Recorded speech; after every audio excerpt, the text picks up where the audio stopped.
is not a game, don't take me lightly. Brain cell from insane, bring the pain out of nothing nice be. The last thing you see when you falling asleep, shutting down your whole city, now you messing with me. Nobody, you want it, you got it, then good. Mess around and get 2 fists for Christmas. I don't play, do the deed and get away with no scrapes like I'm OJ. Ride, reckless. I'm about this money, putting checks on my checklist. Might jack your necklace, might smack your squad up. You may go hard, but we go harder.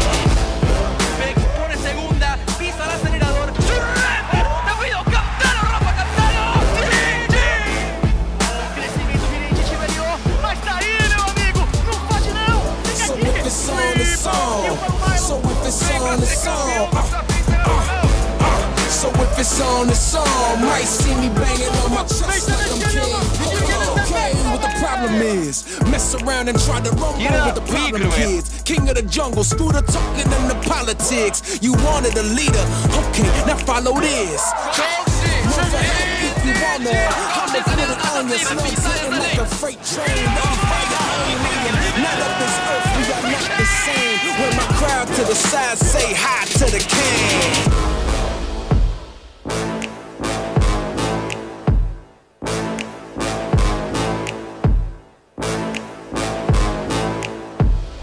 Welcome, ladies and gentlemen, to the first ever Rift Rivals tournament for 2017. Over the next 4 days, the top 3 teams from 3 different regions, Japan's LJL, as well as Oceania's OPL and the GPL from Southeast Asia, will be working together to conquer each other's rivals on the Rift. I'm Matthew Fish-Stewart. Joining me is Jake Sponterberry, and to kick things off will be Bradley Teagan Seymour. Gentlemen, how are you guys doing today? Yeah, actually doing really well. I mean, this is such a unique event that we get to be a part of. First cab off the rank, Fish, being able to see what was a premier region in the GPL. They've won a Worlds if you go way back in the day. Like, let's just drag it right back. But right now, they're the team that has all that international success going up against Oceania and the LJL that really haven't been able to find it on the international stage yet. Yeah, and you look at OPL, when they play at MSI, that's the region they normally struggle against. Whenever they go to finals, whenever they go anywhere else, that's where they're struggling. So what I'm excited for today is to see them actually perform again and perform against these strong teams, especially the ones that the GPL are bringing. Yep, definitely excited to see how these rivalries will take place,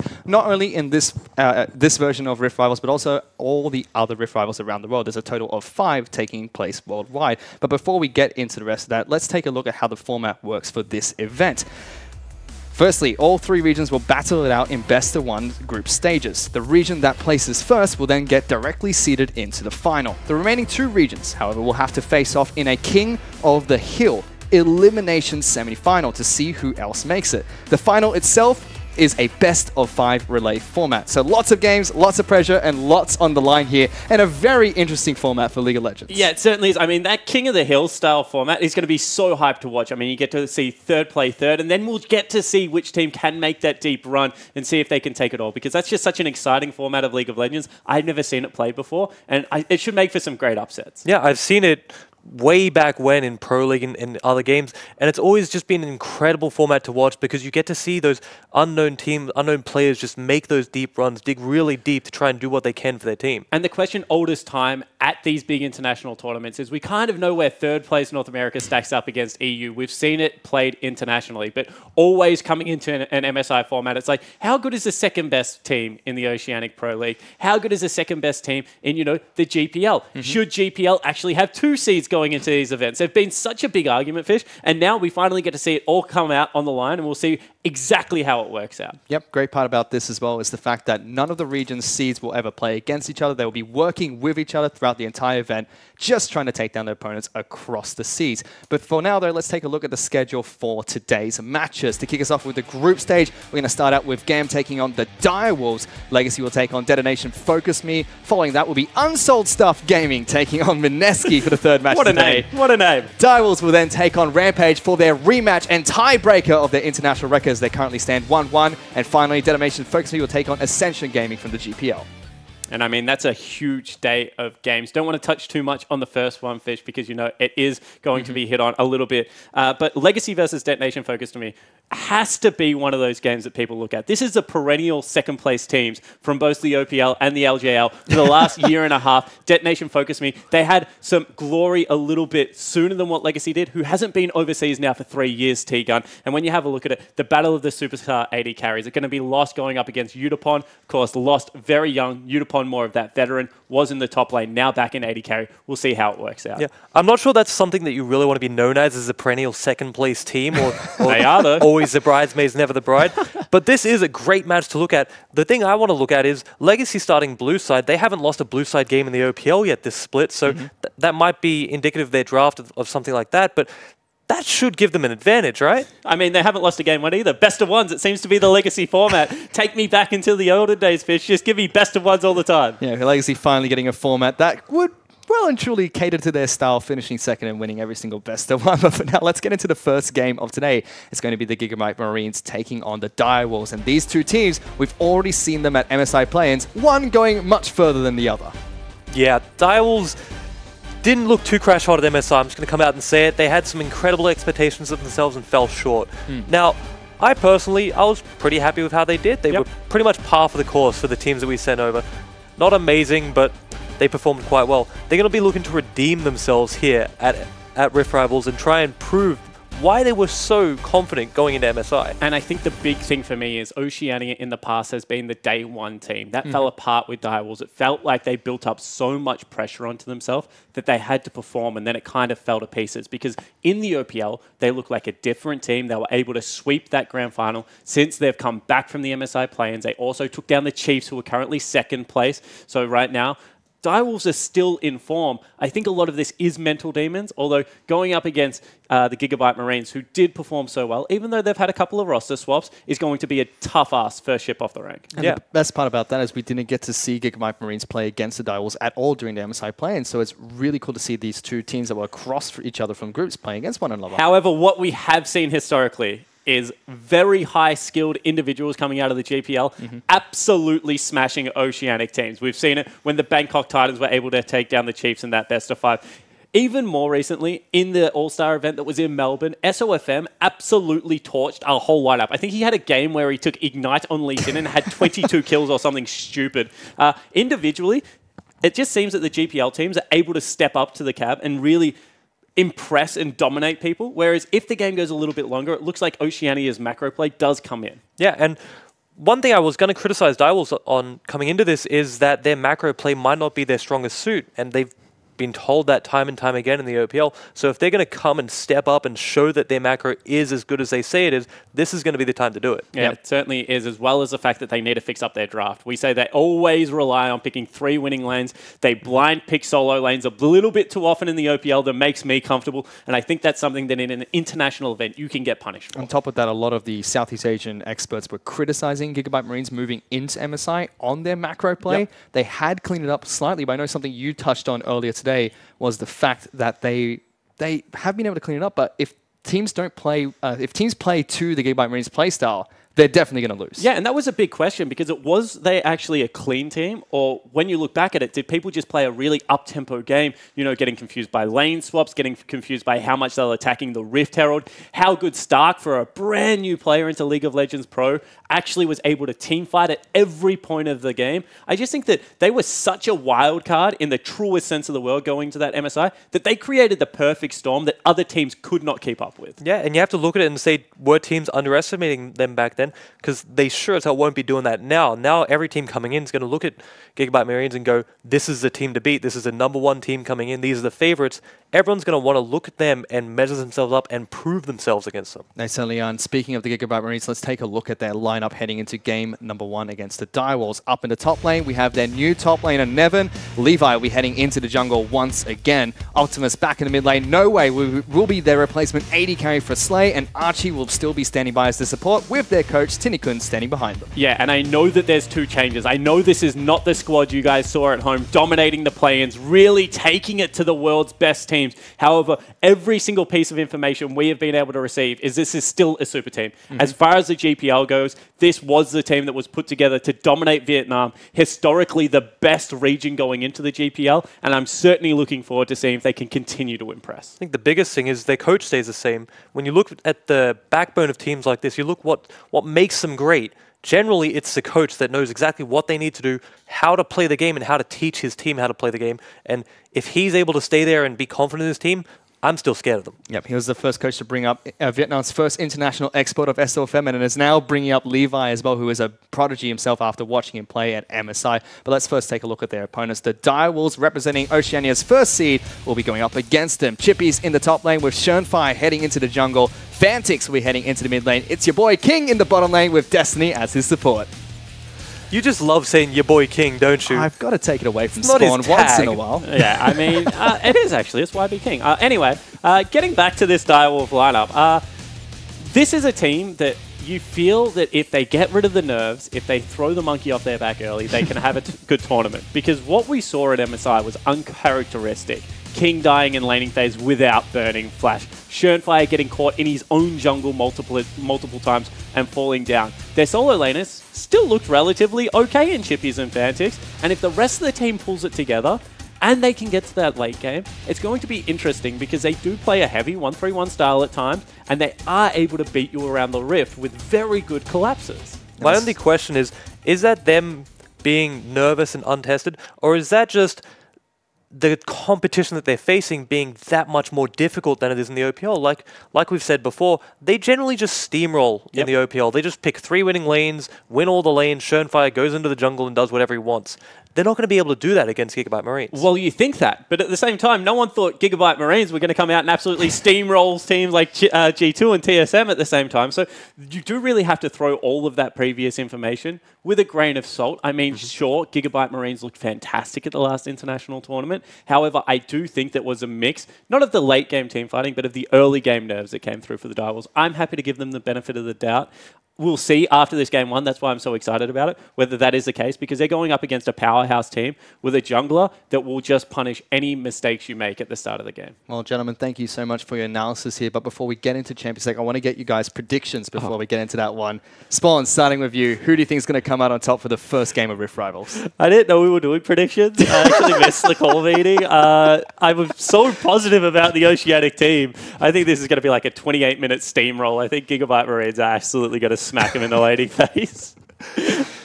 I'm going to believe in the boys. That's good. You At said least give one them the of us benefit of does. the doubt. I will. I'm going to give it to Direwolves. I don't know how long it's going to take. I don't care how they do it, but they're going to do it. It's not going to be pretty. It's not going to be clean, but they're going to get there somehow, Fish. So it's a split decision here on the desk from both our analysts. But before we get into Champions League for game number 1, let's take a quick look at how the OPL teams kind of stack up going into this tournament.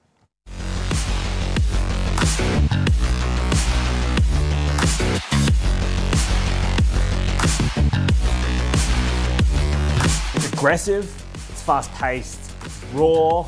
They never give up, they never say die, they always push forward for the next game, the next fight, the next CS. The OPL is like the most emotional league in the world.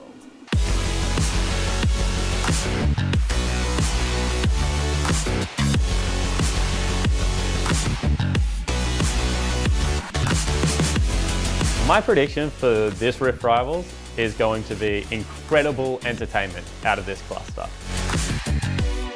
OS versus Southeast Asia, I think we're going to have some very bloody games. In fact, if we're not sitting at the killer minute mark, I will be disappointed in both of those regions. The Direwolves were always the 3rd best team in Oceania. But last split, they revamped their lineup, they brought in a new jungler, Schönfire, who was like rank 4 Korean solo queue, so he's like very good at the game League of Legends. Last split, they completely wiped the floor of the competition and said, you know what, there's no more rivalry, we beat everyone.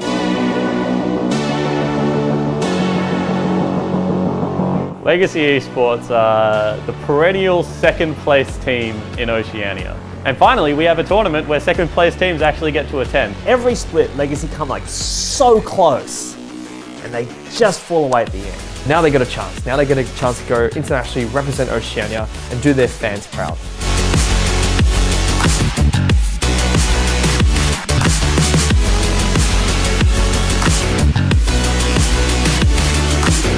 Cimarron is a tier 2 team. You had Chiefs, Direwolves, Legacy, and you had like everybody else. And that's where Sin was, until last split. Everyone wrote them off, but then they're in a team house, they brought in some imports, they're like an exciting team to watch, and they're aggressive. And the thing is, they just beat everyone. When they go on runs and how emotionally driven they are, they can certainly rise to occasions.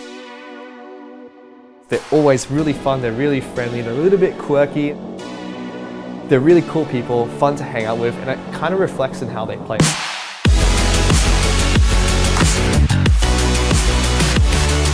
Oceania is an unknown quantity. You don't know what they're capable of, and like, anything can happen. If there are a group of teams that can cause an upset, these are probably it. We're about to get into this match very shortly. Unfortunately, there is a slight delay before we can get into Champions League. But we just heard from quite a few people there, Spawn, in this video that you and I weren't a part of it. That was someone definitely else. not. Doppelgangers, you could say. But very choice words being used there about the 3 teams from Oceania. Yeah, I mean, I didn't know that so much of my content was going to come back to bite me in the ass, T. Otherwise, I wouldn't have said it. But at the same time, I think if there is a team that I am confident that will overperform going into this from OCE, it's the Direwolves. Legacy have kind of got so many unknowns. Claire's inconsistency. Sin, they're not doing all that well at the moment. They're 5th. Dockler, their new top laner, isn't fitting in well. But the Direwolves, you always feel that if they get good lanes, they have a shot at winning the game. Yeah, before I even touch on the Direwolves, anything you ever say on video is going to come out eventually. Right? You got to know that by now. But like you said, yes, when they have 3 strong lanes, generally they just win games. Even when you sort of count them out, especially against a team like Gigabyte Marines, where most of the smart people are going to put their money on them, myself not included there. The thing we have to think of is, how are they going to get 3 strong lanes against Gigabyte Marines who also just look to get 3 strong lanes and let their jungler invade? And that's the biggest thing. That's why I thought that these games would have a very high bloodiness. When you have a look at how these teams want to play, it's both around their jungler. It's giving over a lot of resources to that person that is going to be able to influence the whole map. It's about warding out paths with their supports as well. And when you have a look at it, I mean, you really don't want to go up against Levi, because he's shown so many times that against the best in the world, we're not talking about play-in regions anymore. We're talking about a guy that, against the best junglers, people like Kasa, Trick, Svenskeren coming across there, was able to absolutely put on clinics. And Schönfire, sure, he got rank 4 in Korea. That's a solo queue game. I don't know in team play whether he can get enough protection to really be able to dodge Levi. Yeah, my big criticism there, as much as Hingers is correct, he's very good at the game League of Legends, is that when he initially came over to the OPL, he was struggling back when they were still using 2 junglers. Has that teething issue been solved coming into Rift Rivals here? Is he going to be able to display the skill that he knows he has, that we know he has, that he needs to prove to everyone? Yeah, because the big thing is we're talking about how they're both good junglers, but I feel like one team in the Gigabyte Marines plays very heavily around Levi, whereas on the side of Direwolves, everyone kind of wants to win. Like, Destiny's not happy getting a weak matchup. Your King wants to be, I've nearly said your boy again. King wants to be up, NCS wants to be shoving to turret. That means that all of a sudden that leaves top side exposed. It means you can be ganked very heavily. And that's not really Schön's fault. That's one team playing around a win condition in a carry jungler, and then the Direwolves trying to win as a 5-man unit, always pushing forwards, always on the aggression. So you're saying that there might just be too many carry people on Direwolves? Yeah, 100%. How do they do it? So we have to sort of look at how they do in the OPL, then who are they giving their farm to, how are they funneling through those people, because I guarantee that's exactly what Gigabyte Marines have done. Yep.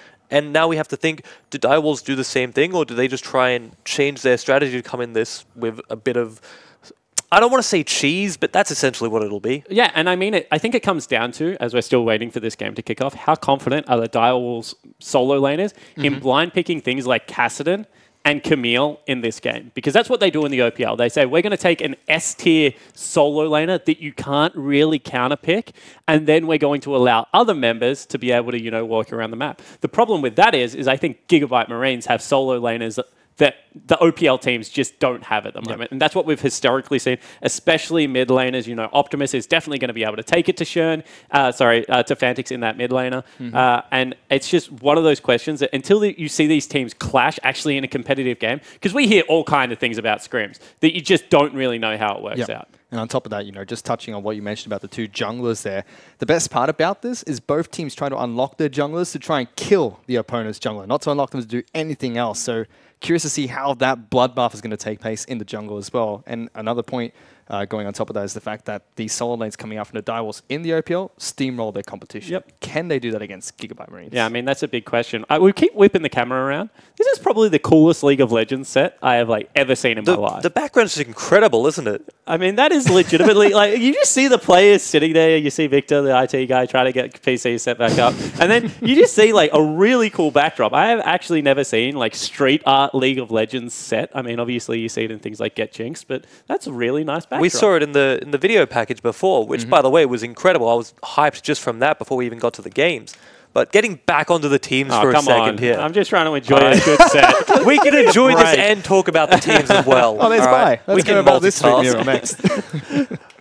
My problem with taking anything away from Gigabyte Marines is they can't afford to lose any points as the #1 seed from GPL. If I'm looking at it from just a broad perspective, GPL, LJL, and OPL, they really can't afford to be dropping points because Mineski is sort of a wild card in how many points are they going to pick up. We look at Ascension, we know that they're also a strong team and they're going to pick up points, but they need to cover for that week 3 spot. Yeah, and this is the thing coming into this. Everyone has GPL pegged as a favourites, and you should. I mean, they are going to come in, they're going to fight very hard. Their top 2 teams are incredibly good. Their third team can play incredibly well, also can fall off a little bit. However, the GPL and the OPL are in a similar situation where you would say that their seeds are actually in the correct order right now. That is the level of talent in the teams. You can say that Sin's 5th place, so maybe someone, like the Chiefs could come in. But right now, Direwolves are certainly better than Legacy, who's certainly better than Sin. When you look at the LJL lineup, if we go back to, Rampage, Detonation, Focus Me, and USG, there is just no real way to separate these teams. I mean, right now, Detonation Focus Me is on the top of the ladder. I mean, USG did better in the final versus Rampage than any other team was able to pull out. They just very closely battling it out, and I think that makes for a very interesting Rift Rivals because 2nd and 3rd place seeds then can start taking maps. And that's why I was trying to bring it up is I think that LJL is lucky that they have a very, very strong 3 seed. I'm not even sure if that's a great way to describe it because all of those 3 teams are really good. But when I look at LJL, I think to myself, #1 seed might not be winning the games, but their #2 and #3 seed are going to be what draws them over the line. Yeah, I certainly agree with that sentiment, especially given the fact that you've got some international experience on Detonation Focus Me. And then when you have a look at Unsold Stuff Gaming, I just don't know whether there's enough information out there for teams to really prepare against them. They've never played internationally. All the other teams at least have players that have done that. And it's going to be incredibly interesting to go up head-to-head versus these 3rd place seeds. I mean, the best part about that is we can take a look at the teams that have gone internationally. All the teams from the GPL have sent at least 1 player to Worlds. Yeah, and this is what happens when we get a well. GPL expert on the desk. You just GPL. Legacy and Direwolves have both gone internationally as well, thank you. And then from the side of Japan as well, you have Detonation Focus Me and Rampage, who have kind of gone internationally as well. And as you mentioned, Unsold Stuff Gaming have not. Does that really affect how these teams stack up because of the uniqueness of how this tournament works? I don't think Unsold Stuff really give a damn whether they've been international or not. They're just a very terrifying team to watch when they play well. They're in the lucky position where not much is expected of them and they get to prove themselves. That's a great position to be in because you don't really have that pressure on you. You just get to go out, have fun, do what you want to do, and do what you like to do. And at the end of the day, they're playing against a team in Sin who are consistently playing poor League of Legends at the moment, at least in the OPL since they've brought over a new top laner. There's big teething problems there. They actually have to flip their playstyle on its head because during the playoffs when they were playing good League of Legends, they were playing around flares on carry picks like Fizz. Right now, Dockler can't really decide whether he's a tank player or whether he's that carry player on things like Jace. And against a team that is very inconsistent coming into this tournament. So I really think that as far as 3rd place teams go, the LJL should be incredibly confident that they're going to get at least 1 win, if not sneak a 2nd there from the 3rd seed. I will say you can't count out Sin in tournaments like this. You said it before, they're very emotionally driven. You got to imagine that they're going to be probably the most Charged. hyped team Yeah. coming into this, right? So I expect big things from them. Like, even though, like you said, they haven't been doing too crash hot in the OPL, that doesn't matter right now. All that matters is their performance overseas, and I'm expecting that they'll do well. Yeah, and I mean, if you guys are wondering what we're talking about, if they win a game, just watch their jungler jump out of his chair. The guy's an absolute madman, Juves. He's fantastic fun to be around. When he plays well, he has the potential to be a very big X factor for the team. Unfortunately, lately has been slumping a little bit. Yeah, I mean, and we saw when the announcement came out that Sim were going international, he already packed his bags. He was ready to go from day one of that announcement. But just to touch on that really quickly, as we've mentioned quite a few times on the desk already, a lot of these teams have never gone internationally, or they've never really been able to represent their region because they've always been clumped in previously as the wildcard region. So only the best of the best goes.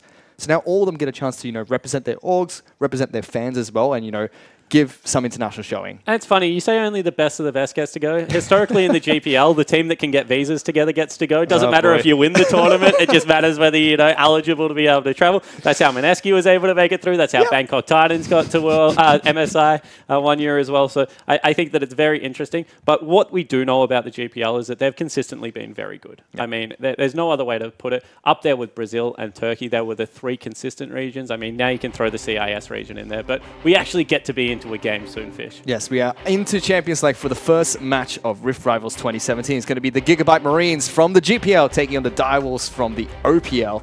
Now we really get to see how different the styles of League of Legends are across the oceans. Yeah, already beginning, we can see two different strategies coming out. Direwolves banning the overpowered champions or the strong picks in Galio and Zac, whereas Gigabyte looking towards more targeted bans in Varus and Ashe. If you're going to look for strong ADC picks, generally we've seen, at least in the OPL, people looking for Xayah. So a little bit different strategies and very interesting. You can see Gigabytes have done their research. You certainly can. The reason that I like the picks so much is because they need initiation from somewhere, and both Chippies and Shern like to be on carry threats like the Nidalee, even things like the Olaf in the top lane, whereas King generally does play something like a Jhin, like a Varus to be able to start off team fights for them. So you can see that this is a team that we can talk about individual skill as much as we want, is still very well coached. Yep, so the 3 bans coming out from Gigabyte Marines, 2 targeted bans towards King, with both utility-based 80 carries gone. Vladimir, an interesting ban from the Gigabyte Marines as well. Direwolves have pulled it out from time to time, especially in this split, to great success.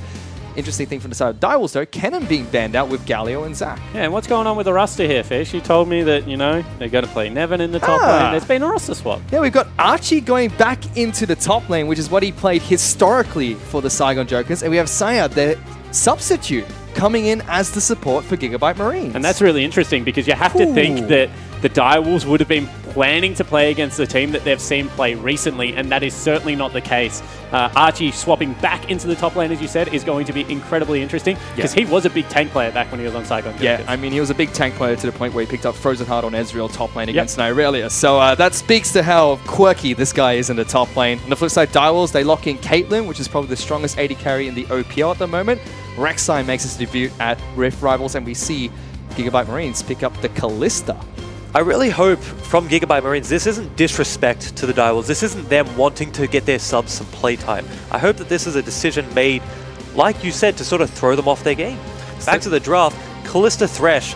People might be sitting there going, why are you picking Kalista? It's starting to see international play because it is really strong and really safe. And when you go back to Kalista Thresh, we know we've seen this before. We know that this is historically one of the safest, if not the safest, bot lanes you can pick. However, the counter pick has come through straight away. TK picked up on the side of Direwolves. This is generally the only time you let through Thresh is if you're willing to play Tahm Kench. The reason I like it is it helps out that 1-3-1 style. All of a sudden, you have a very heavy skirmish team in Rek'Sai, in Tahm Kench, that can quickly make their way over terrain towards those little 2v2s and 3v3s breaking out on the map. And there's always something you have to remember about Vietnamese players. Everyone can play Gragas, Kalista, and Lee Sin to great effect. So they've already got 2 pieces of that Exodia puzzle. Let's see if they pick up number 3 as well. For now, the bans coming out from the Direwolves are going to be Renekton in the top lane, as well as Zed being banned out, and a ban towards Fantix as well from the side of Gigabyte Marines. Kassadin has been taken off the Rift. It's just more proof that they have done their research and they know what they're scared of. They're scared of Fantix carrying through mid or King carrying through bot.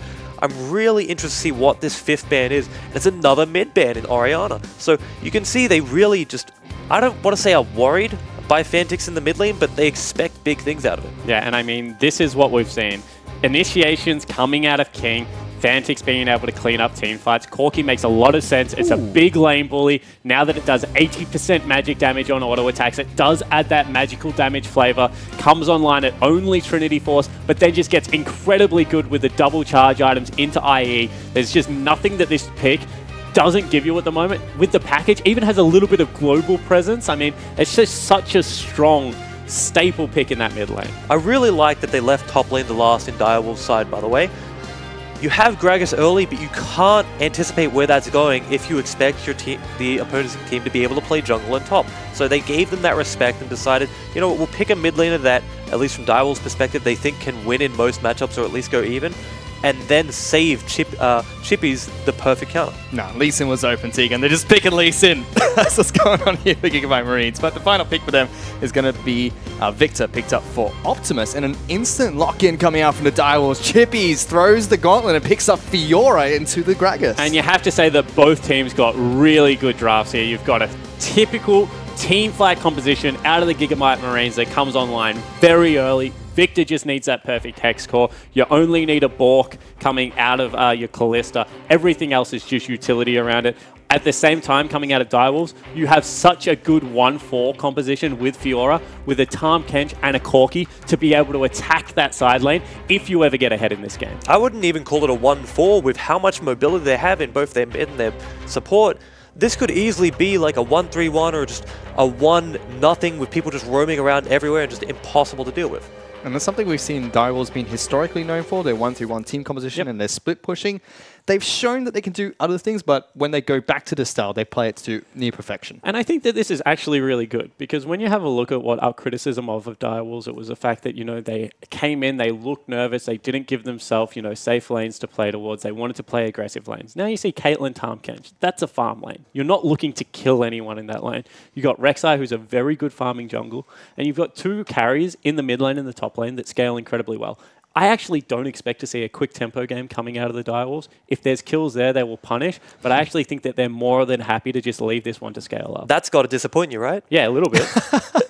Which might disappoint Gigabyte Marines as well, because they're very well known to be a heavily skirmish-based team who like to pick fights at random spots. Trust me, every single lane right now for Levi is like a kill lane. Victor puts out so much damage when you add a Lee Sin in there. As soon as level 6 hits, they're going to look to attack that. Thresh, Kalista, can't speak highly enough about how easy it is to gank that lane. Gragas with all the CC top. I mean, Levi's going to get busy very early in this game, you have to expect. And if they do win the early game, they should win this game just hands down. And you expect them to win the early game, especially bot lane.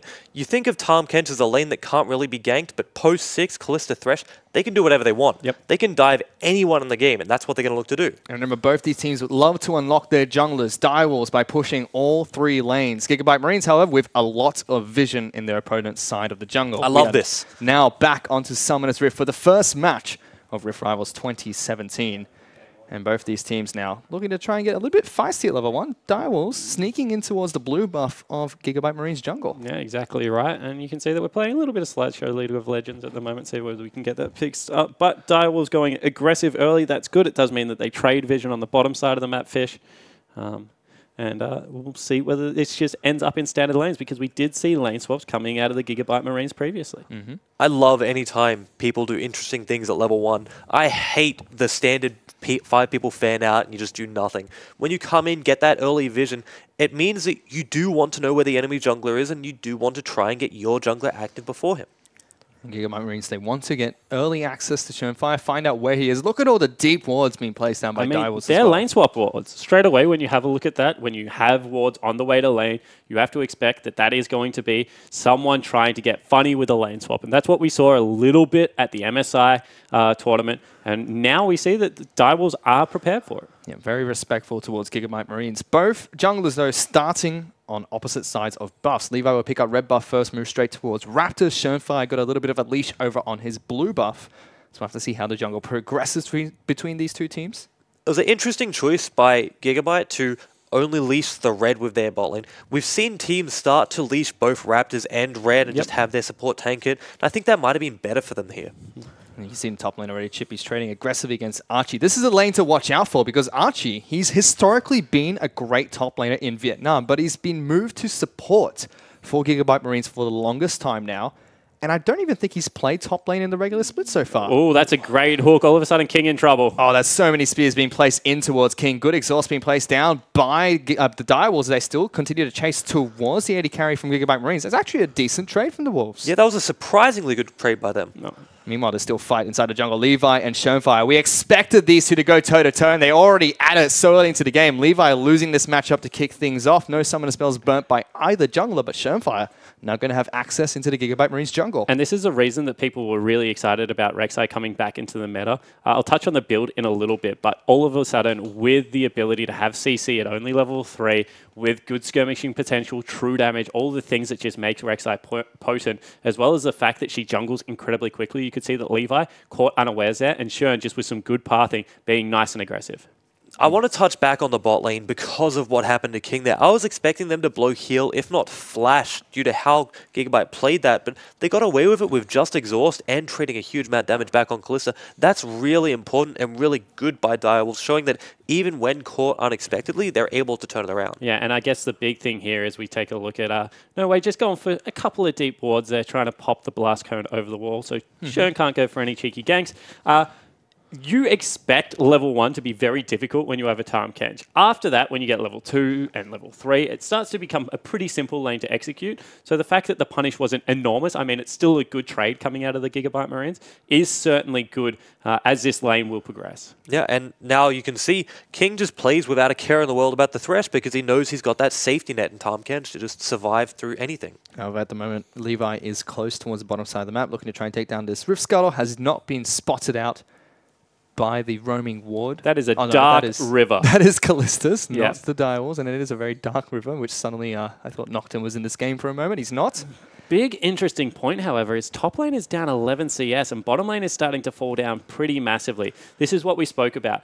Teams like the Direwolves locally like to be able to dominate lanes. However, that is not going to happen against a team like the Gigabyte Marines, who have got such solid players in every role. You're going to have to fight for every piece of CS, and it's becoming incredibly difficult to do so. While he's down that CS in the top lane, he's also already got a recall in and got back to lane without burning his teleport. So that's why he lost a bit of CS. He was also holding a huge wave there. So even though he is down a little bit, he's mitigating that and trying to sort of snowball this into an early lead where he can start winning in CS, or at the very least try and force out the Gragas' teleport to neutralize any dive threat down on the opposite side of the map. And Archie's doing just fine up in the top lane at the moment, going toe-to-toe against Chippies in this role that he was previously very comfortable with. Oh, he goes back and grabs 3 rings as well. That's a big shot. He's going to actually burn it towards the lane. So he's got the experience advantage, he's got the shot advantage, and he said it was good for Chippies to get a quick recall in. I actually think now he has to burn his teleport, because if he wants to fight at level 6, as Fiora's like to do, he is so much gold behind just through a shop that he's not going to be able to. Well, it's a choice from Direwolves then, isn't it? Fiora might not be the greatest in TPing to a side lane to help out with a gank, but it's still a possibility, bringing her in below the bot lane and trying to get an advantage there. So you have to really ask, where do they place their pressure? Do they get him to recall, get the items to brawl the Gragas, or do they keep him in the lane and try and get advantages elsewhere? I think a lot of it's going to come down to whether Shern's gank actually works here, or whether Levi can counter. The level 6 has been attained by Archie. You can see they both want it because the junglers are there, and this is going to be so interesting, Fish. A lot of minions right by Archie's side. He's more than happy to go right back in, but you see he throws the ultimate out. Schoenfire is able to get into the tunnel in time, gets knocked back towards the safety of the Direwolf side of the map. And you can actually see that Levi comes in, he does the right thing. No gank to be had, but he can make the wave, hit the turret, put pressure on Chippies to stick around. That'll give another free shot over to the top laner of the Gigabyte Marines. So really nice play out of the Direwolves. Is read like a book out of Gam's jungler. I'm surprised that Chippy stayed there. He could have easily recalled and teleported back in before that wave crashed. So you have to think, he's trying to save that TP to go to other lanes. I don't think you will see him recall and TP back after clearing that. I just don't know if they have the CC set up in other lanes unless Shern really gets in behind. I mean, if you're ganking a Tahm Kench lane against what's going to be a level 6 Kalista Thresh, you're not really going to get all that much. Yep. Mid lane is just not the best lane for a TP gank regardless. So I think that it is a little bit confusing that he's holding it for this long. I think that you should play towards your lane if you're a Fiora. And he's certainly not doing that so far. Yeah, this is a difficult lane to gank because as soon as one is behind the other, both of them have ways to pull other champions out and back into safety. As you can see here, Gigabyte Marines are still pushing very heavily in the bottom lane. Both AD carries have burnt through their potions, however both supports still holding on to a couple of biscuits themselves. Schoenfire though, he's been really good in the jungle so far. Was able to go toe-to-toe against Levi, knock him out of his own jungle, take some camps away, and is farming just fine. Yeah, it certainly is. Now level 6, of course, used to not be all that important on Rek'Sai apart from the farm alarm. Now big damage ultimate comes out. That's why we see the warrior enchant. We've seen a little bit more of Cinderhulk into damage items early on the live server, but warrior certainly still adds a little bit as... You know, just get a little bit of a pinwheel action there. Just loading the games real quickly here, ladies and gentlemen. Unfortunately, we are having some technical difficulties, but with that, we can get those resolved as soon as possible. We will. Meanwhile, on the top side of that, you can see Chippy's using his ultimate quite early against Archie there. His teleport is still not back up. In fact, both of them blowing their flash on the top side of the map. I would say that's a net win for Chippies. Anytime you can force the opposing, especially a tank, out of lane and sort of make him worry about what's going on, it's a pretty big thing, especially now that he doesn't have TP, now that he doesn't have Flash.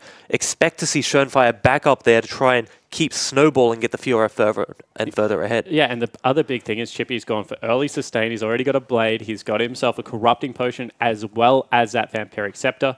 However, on the side of Archie, he's got the passive to help out a little bit for sustain, but not all that much else. And you can see that that brings Levi up again. We'll see whether this time it's for a gank, which will be spotted out by a ward, or whether it's just going to be to shove this lane into turret and give some relief over again to Archie. It seems like he was recalling back to base. Let's see if he does move into the third brush top side of the map. Seems like he's not. Just going to head back to base, give Archie some time to recall as well, or stay if he chooses to. Chippy's still farming underneath turret at the moment. Does have that Fam Scepter, as we've mentioned, to keep himself topped up and sustained, but maybe just not enough damage to take down Gragas without his ultimate. We saw the same play from Levi before when Schönfire actually did gank top lane. Perhaps he was just up there expecting Schön to be ganking again. Yeah, it certainly is a good point. Schön's been pretty aggressive in his pathing so far. This time, however, first time he's been towards bottom side, it is going to be to pick up an early Cloud Drake. Cloud Drake and movement speed is starting to see a little bit more popularity as we take a trip the scenic route into bottom lane. Just finally catching up with the Direwolves, finally shoving out against the bottom lane from Gigabyte Marines. And remember, they're playing with their substitute support. Usually, it'll be No Way and Archie paired up in this bottom lane. But again, they seem very comfortable against the #1 seed from Oceania. Yeah, they certainly do. In fact, Osa has only just got a 300 gold advantage. We thought that Levi would be a little bit more busy in this early game. However, at the same time, I think it's very important to note that Schön's jungle pathing has been quite good on the Rek'Sai, who is quite strong in these skirmishes, has in fact upgraded Warrior before Levi's been able to grab his jungle enchant. So quite a bit more stronger at this stage of the game, and they have to play respectfully because of that. While you might be disappointed... Oh, hang on. There's a big play bottom lane, Tegan. They're going to try and knock back the Tahm Kench. They don't. They kick him away from the hook as well. What the heck was that? Levi's a fan of the Direwolves, and we just saw it right there, didn't we? Thank you, brother Levi. This is saving Destiny's life. Now, touching back on it, I was going to say you might be disappointed in such a lack of blood in this game, but this is great for the Direwolves. We were saying before the game even started, they needed to scale, and that's what we're seeing right here. Yeah, it certainly is. And the other thing we're seeing is that Chippies is not afraid of Archie at all. He's actually staying pretty greedily in lane at the moment. He's continuing to harass. Schön is around, although I think he's been spotted out by a ward that he will now clear up. And you can see that Chippy's just not all that bothered by what Gragas is bringing in the top lane. In fact, Gragas has had a couple of big shops, and Chippy's still just sticking around. Let's see if it changes. Optimus. Ooh.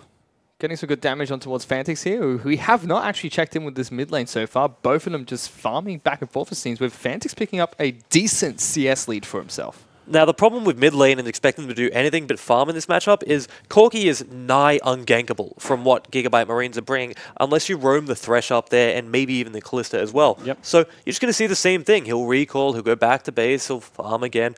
And the real change is going to be when Fantix picks up and goes to side lanes. It's not going to happen in the mid lane. No, it certainly isn't. And the big thing there is the fact that Corki doesn't expend as much mana to push out, can just use auto attacks and rockets once the Sheen is picked up. So really blue buff reliant lane here for Optimus to be able to match that shove as well as all the harass that's going to come out. But a little bit of a gank set up here. You can see that they've caught out Optimus, or maybe they've caught out Destiny. Destiny taking quite a bit of damage here. Still has the great health available, moving towards the safety of his turret. Will finally pop it, but there's 4 members of Gigabyte Marines behind this Direwolves turret, which is at half health. King trying to fend them off. There are teleports coming down. Fantix is right right behind. Levi has somehow picked up first blood onto Destiny during this time. All of them using the blast current at the same time, trying to chase down Fantix.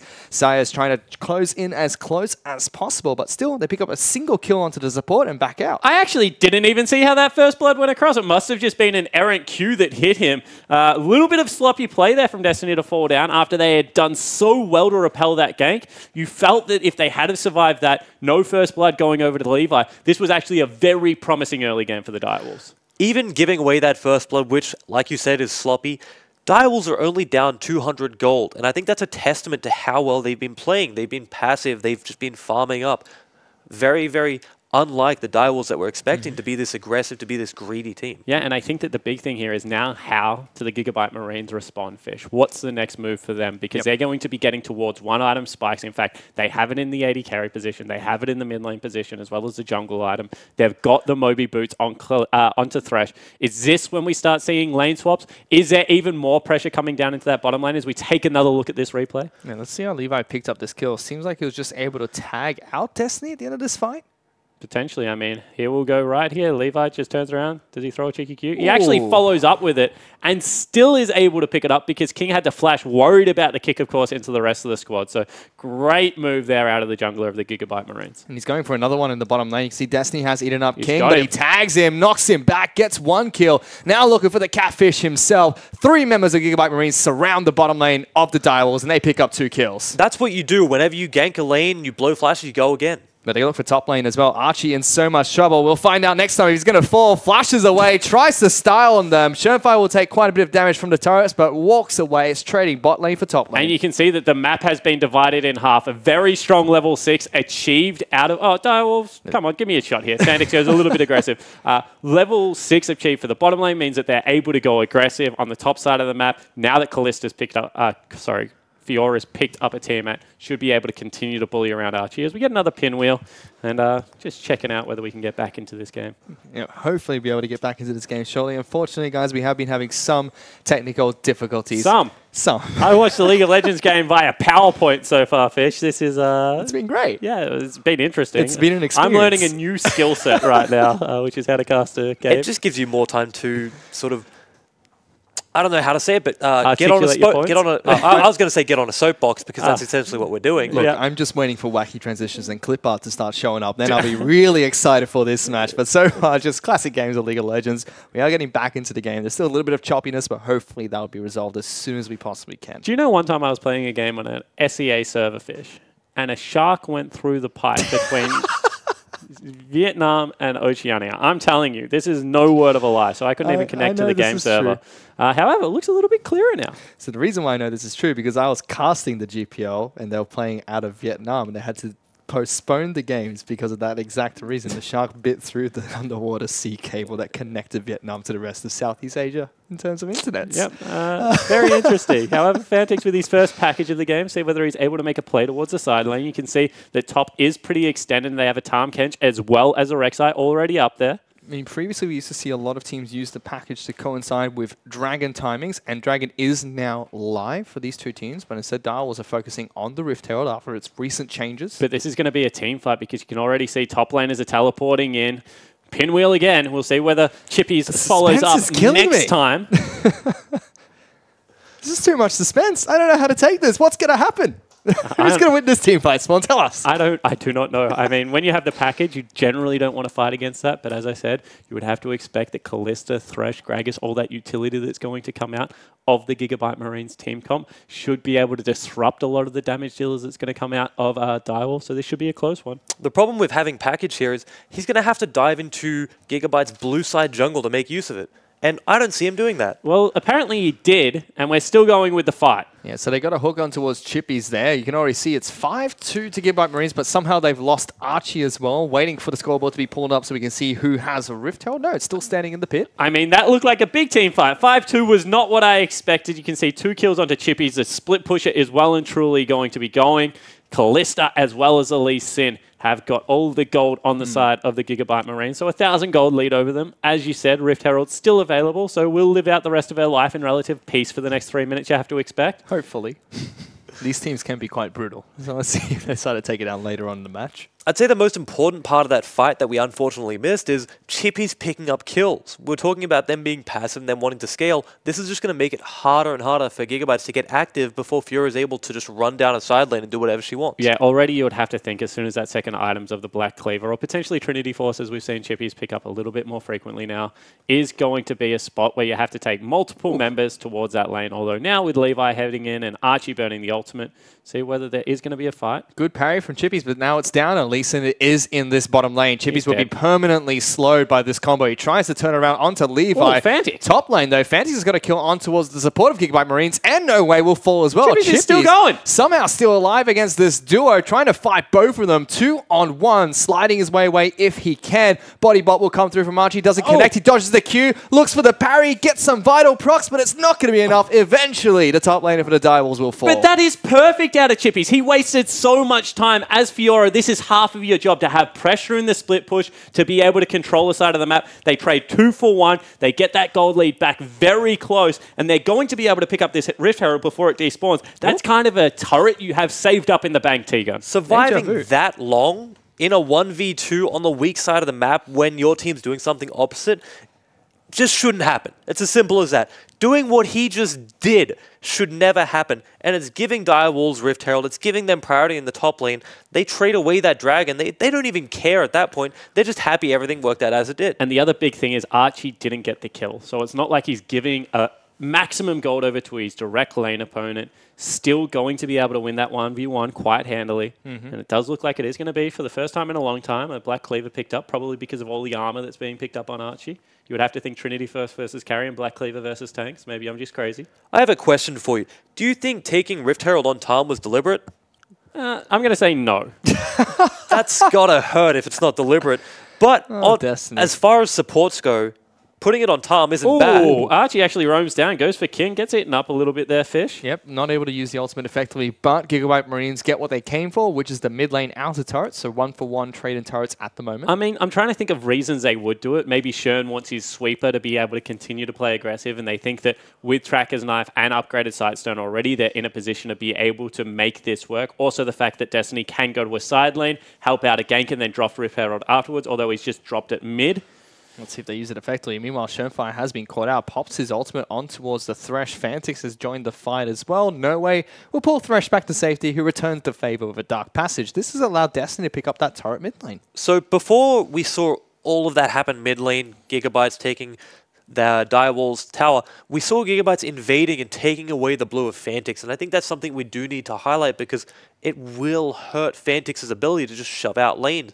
We said before that he can push without using his mana, but he pushes a heck of a lot faster while using mana. Yeah, and I think that the thing about Corki is he pushes better offensively than he does defensively. Still relatively short range for an AD carry. Definitely doesn't have the range to match out the Victor laser when it comes to defensive wave clear. So does need to be a little bit more careful in that regard. And you can see that this map is pretty still well balanced. Gigabyte Marines have the early lead. We expected that out of their team comp. However, still don't really have a way to be able to deal with the Fiora. Or continually chuck barrels at her might be the case. Yeah, this time Archie's able to get the knockback. No parry coming out from Chippies, and Levi's making a return.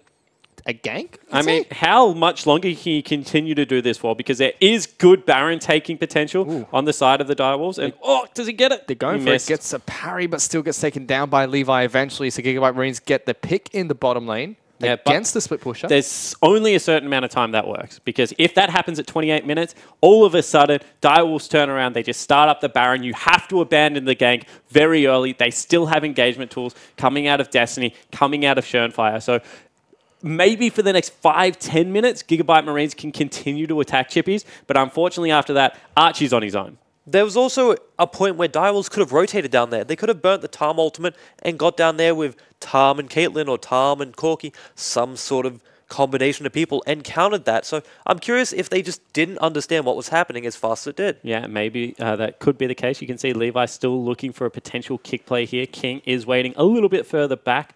We'll go for the double Energizer build. It looks like picking up Static Shiv first. Fantix still with the package. It's pretty much impossible to gank. Package takes priority over Hook, I believe. So either Saya just goes for a big journey. Tom Kensholt actually coming in here. Archie in trouble. Looking to try and collapse on towards the Gragas. Chippies is still chasing down. There's Destiny. We'll be able to lock down Archie. Goes in for a big body bop, but not able to separate the team. Traps being placed down by King. Finally lands one onto Archie, and Chippies will get a kill in the bottom lane. Yeah, what do they lose for this, however? Because you can see top lane already being pushed. Shern and Fantix are going to be in that mid lane together. We'll see whether they just leave Chippies to try and take out bottom lane turret. And you can see vision for both teams actually pretty poor at this stage of the game. Direwolves looking like they want to try and collapse, but immediately recalls being thrown out by the rest of Gigabyte Marines who get that top lane outer turret. Should still have Chippies pushing in the bottom lane, I believe. Yeah, Chippies will definitely get the bottom tower and make it a trade. But I'm curious, we look at Direwolves as a team, it feels like they should be pushing towers faster than Gigabyte are, but it seems like every time we see something happen, Gigabytes take a tower and then Direwolves answer. I would prefer to see Direwolves being the proactive one in that trade. Yeah, especially at this stage of the game. I mean, Caitlyn has got her tools to be able to set up now, is going to be sitting towards that 70% crit, has the ability to set up max range traps as well at level 12. So King should certainly be coming into a power spike. No way in a team fight, still going to have that consistent damage that Kalista is very famous for, and the ability to secure objectives. So should be a back and forth trade. I'm glad you brought up Caitlyn traps, because that's one thing I've been critical of most Oceanic teams is when they pick up Caitlyn, their traps are really lackluster. So if there's anyone I'm going to look for to see them place them well and utilize them, it's going to be King, and I expect him to start doing that in the next few levels when they start sieging up towers. He's able to do so quite effectively in that bottom lane fight. Now has Infinity Edge as well as that Static Shiv, looking for Rapid Fire Cannon next. In the mid lane, Fantix already picked up his Rapid Fire Cannon to go with the Trinity Force pickup for Corki, so big item power spike for him. Knight's Vow picked up by the jungler. Normally a support item. T-Gun, of course, has been given cooldown reduction. Makes it a little bit better of a rush item, as well as the fact that they've definitely got two big carries that they want to keep alive in Fantix and King in teamfight. So wouldn't even be surprised if we saw Destiny go towards his own. Yeah, if I was Destiny and I was going to pick it up, it would be after I get the Locket as well, because it does also give health, which, of course, Locket now is scaling great with it, and health scaling great on Tahm Kench. So he could end up with something like Locket into Knight's Vow, into something as obscene as a Gargoyle Stoneplate. Shonefire's put his Knight's Vow on towards Fantix as well, so we'll have to see how effective that is on the mid lane champion. I mean, at this stage of the game, Fantix definitely does more damage. He's level 15. He's going to get rank 3 ulti quite soon. He's also quite a little bit more melee, short range than what King is, so he's going to have to play a lot more aggressive in these team fights. So putting on the Knight's Vow towards him makes sense. You can see that they've done it pretty good. Oh, I can hear. Yeah, we can hear things, and there's a fight going to take place straight away. Direwolves trying to kite back. Their first target is a Thresh. Shonefire has been forced to be eaten up by Destiny and spat back out for this fight. Archie's now going to try and turn this one around. Good trap by King. Locks down Levi, who tries to escape. Direwolves get positioning on the mid lane and try to push it straight down. It's so much easier to cast when you have volume, and at the same time, teleport burnt out of Archie, and they still lose the team fight. You can see that now Destiny's still roaming in there. He's still finding Chaos Storm being used by Optimus. Big separation of the cast. Optimus gets one kill on the support of the Direwolves. Low health bars for Chippies and Shonefire. Ooh, big flash play from Sire. Nerda connect the death sentence. He jukes them out. He gets King. Fantix is going to go down as well. Gigabyte Marines are slowly wiping this team fight. And as the sound comes back, gone is the hopes that Direwolves are going to pick up anything in this mid-game. Gigabyte Marines performed perfectly in that team fight. It looked like Direwolves were in a little bit of two minds. They enter the jungle, straight away Gigabyte Marines pounce, and they pick up so much off the back end. Like you were saying, they're in two minds. Half their team's going into the jungle to fight, half the team's on the tower. I think they should have all been on the tower. Why are you chasing into a choke when you have a team comp that wants to skirmish and poke from range, while Gigabyte look like they have a team comp that would love to fight in those chokes? Yeah, exactly right. You can see that Nowhere was able to put out a lot of damage, can't compliment Levi enough, able to nail the Q and get the insect onto King that guaranteed his death as well. I mean, across the board, they just outplayed mechanically Fish, and this is something that we've come to expect out of the Southeast Asian teams. Yeah, hopefully be able to get to see that flash play into Hook on King instead of Destiny as well coming, sorry, instead of Fantix as well coming from side, because that was fantastic to watch. Direwolves on the back of that lose 2 turrets and their mid lane inhibitor. Now they're looking to try and see if they can move towards the Baron Pit. There is package available for Fantix. They started up straight away. I mean, this is desperation time, T-Gun. I don't like this play. This is, like you said, desperation, and I think they're going to get punished for it. It is very low. They're going to try and finish a big gravity field. Hook lands onto Fantix, and everyone from Gigabyte Marines piles on in. Big package used by Fantix. Everyone from Gigabyte is standing on top of it, but they say, thank you for the Baron. Let's see if you can steal this one back away from us. They can't. Levi secures it. They only lose their top lane, and they get 2 kills for it as well. Yeah, and still a winning trade going over for the Southeast Asian region. I mean, such a good team fight. Direwolves thought the shops would be coming out. They don't. They stagger the bases. Levi was able to make it back, and that is pretty much lights out. I mean, now you've got a 5,000 gold lead. Now you have Baron as well as that exposed inhibitor in the mid lane. They're going to look to just continue to push in, continue to pick up turrets. We're talking about the strength of Gigabyte, especially after the Baron, but we can't count out Direwolves. They have a strong Fiora. They have the ability to split push and stall wherever the Fiora isn't.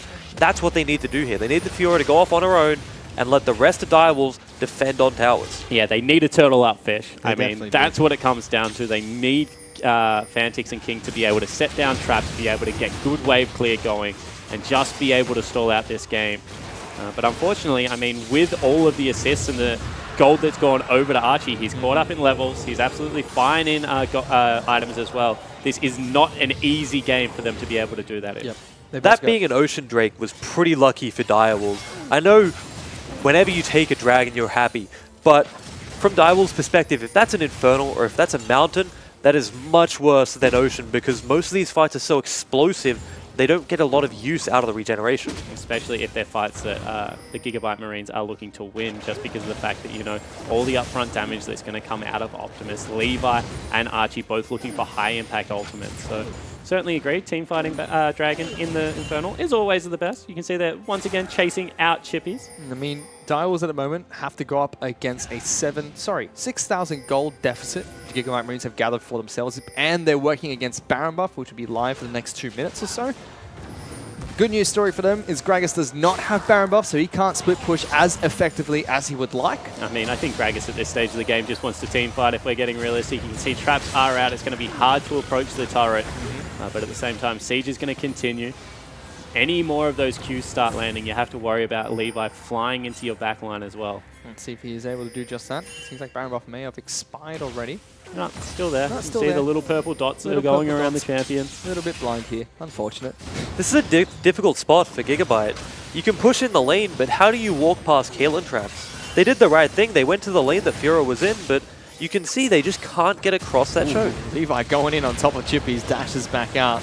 That's a gutsy play if I've ever seen one. And now they rotate down to the bottom lane. This turret already taken quite a bit of damage. There goes Saya, double flash play with the box. Chaos Storm and everything being dumped onto the Oceanic lineup. Triple kill, quadra kill picked up by Callista. Looking for a penta kill. He is going to be able to pick it up in the first game of Rift Rivals. I mean, it's not a penta, it's only a quadra. Chippies is still alive in the fountain. Come on, Fish. Pull it together, mate. He's now teleported to a side lane just to deny that. But still, your point stands. Gigabyte Marines are going to pick up the first They game. will be able to pick it up against the Direwolves. The first seed from the GPL getting their win in their home crowd. And in fantastic fashion as well. From what was an even game, just suddenly broke down right at the end. I mean, they absolutely smashed them throughout that mid-game. It took one bad play out of the Oceanic lineup, and then Gigabyte Marines were all over them, and this is what we expect. I mean, the individual outplay that was happening across Summoner's Rift was just, I mean, it was impressive to behold, but still you have to question how the Direwolves put themselves in that position. I would say it wasn't even the individual outplay, which was there.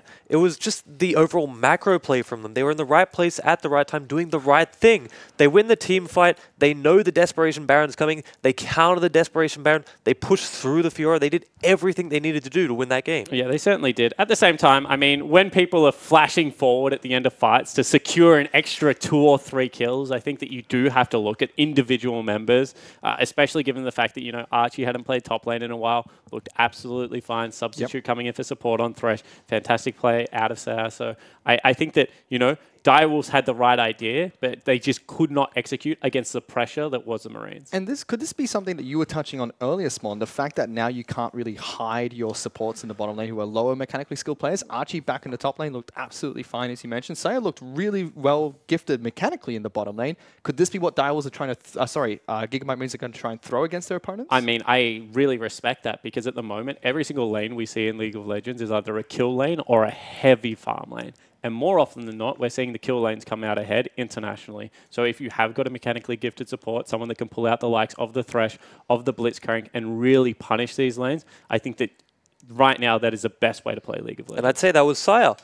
I mean, people might look at that game and be like, oh, all he did was flash Flay. That's not very impressive. Trust me, that is. Especially the people he was landing that on. He's getting Fantix. He's getting important members that the second they get touched by a Thresh, they're dead. And he was doing it all game long. And when you look at a sub, you don't expect that from them. You don't expect them to be the one that steps up and says, don't worry, guys, I got this. And the other thing you don't expect is if you get a Corki and Caitlyn into 2-3 item power spikes, that you lose every team fight that easily. They should have range. They should have the ability to navigate it. But time and time again, Sire and Levi were attacking the backline. They weren't playing front-to-back League of Legends. They were going past Destiny, going past Chippies and Shermfire. And that was just, I mean, they're a really, really good side to watch play when they play well. Yeah, and it seems like Gigabyte Marines, you give them a minch, they're going to take a mile from you. That first siege from the Direwolves looked like it was going to go all right. They lost a couple of members and straight away rushed Baron, which that definitely looked like the nail in the coffin. Mate, this team was good enough to punish mistakes out of G2, WE, Flash Wolves.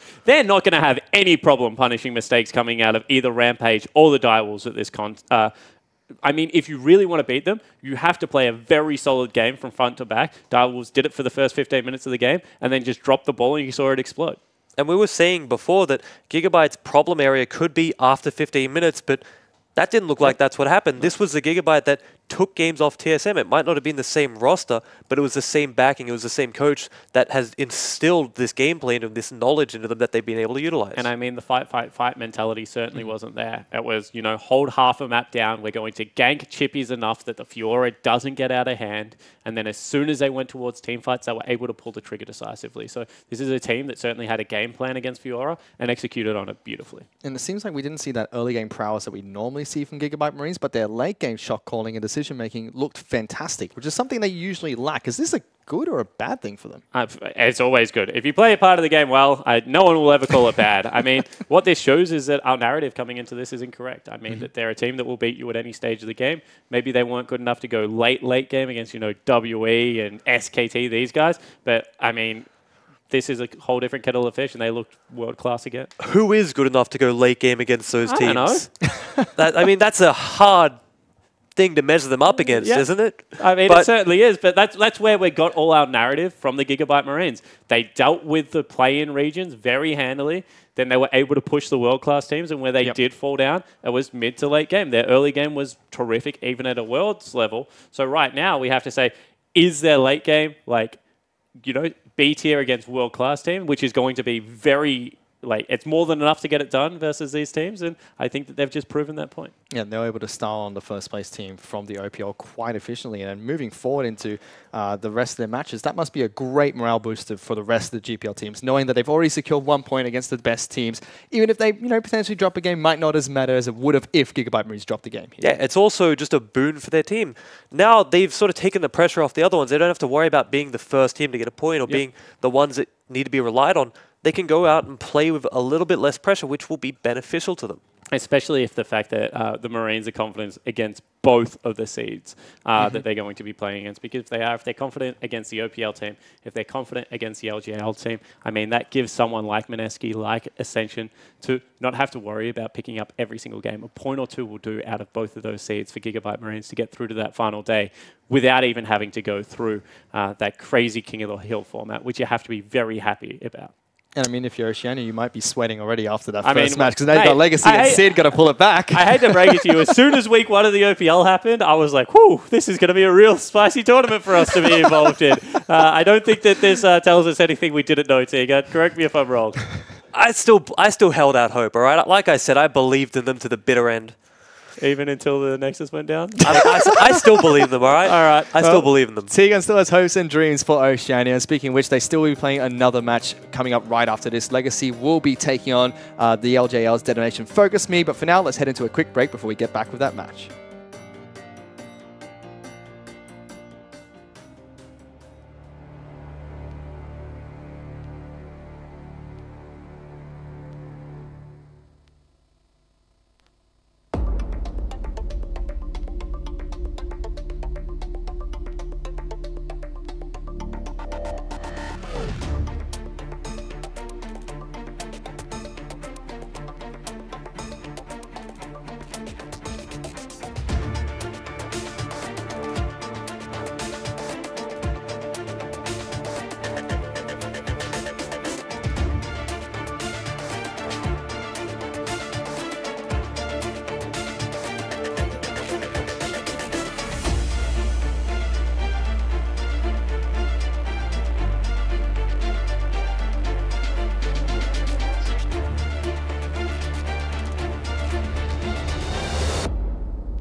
Welcome back, ladies and gentlemen. We're about to get into the second match of Rift Rivals 2017. Joining me on the desk right now is going to be Jake and Jake. Both Jakes on the desk. Two Jakes too many.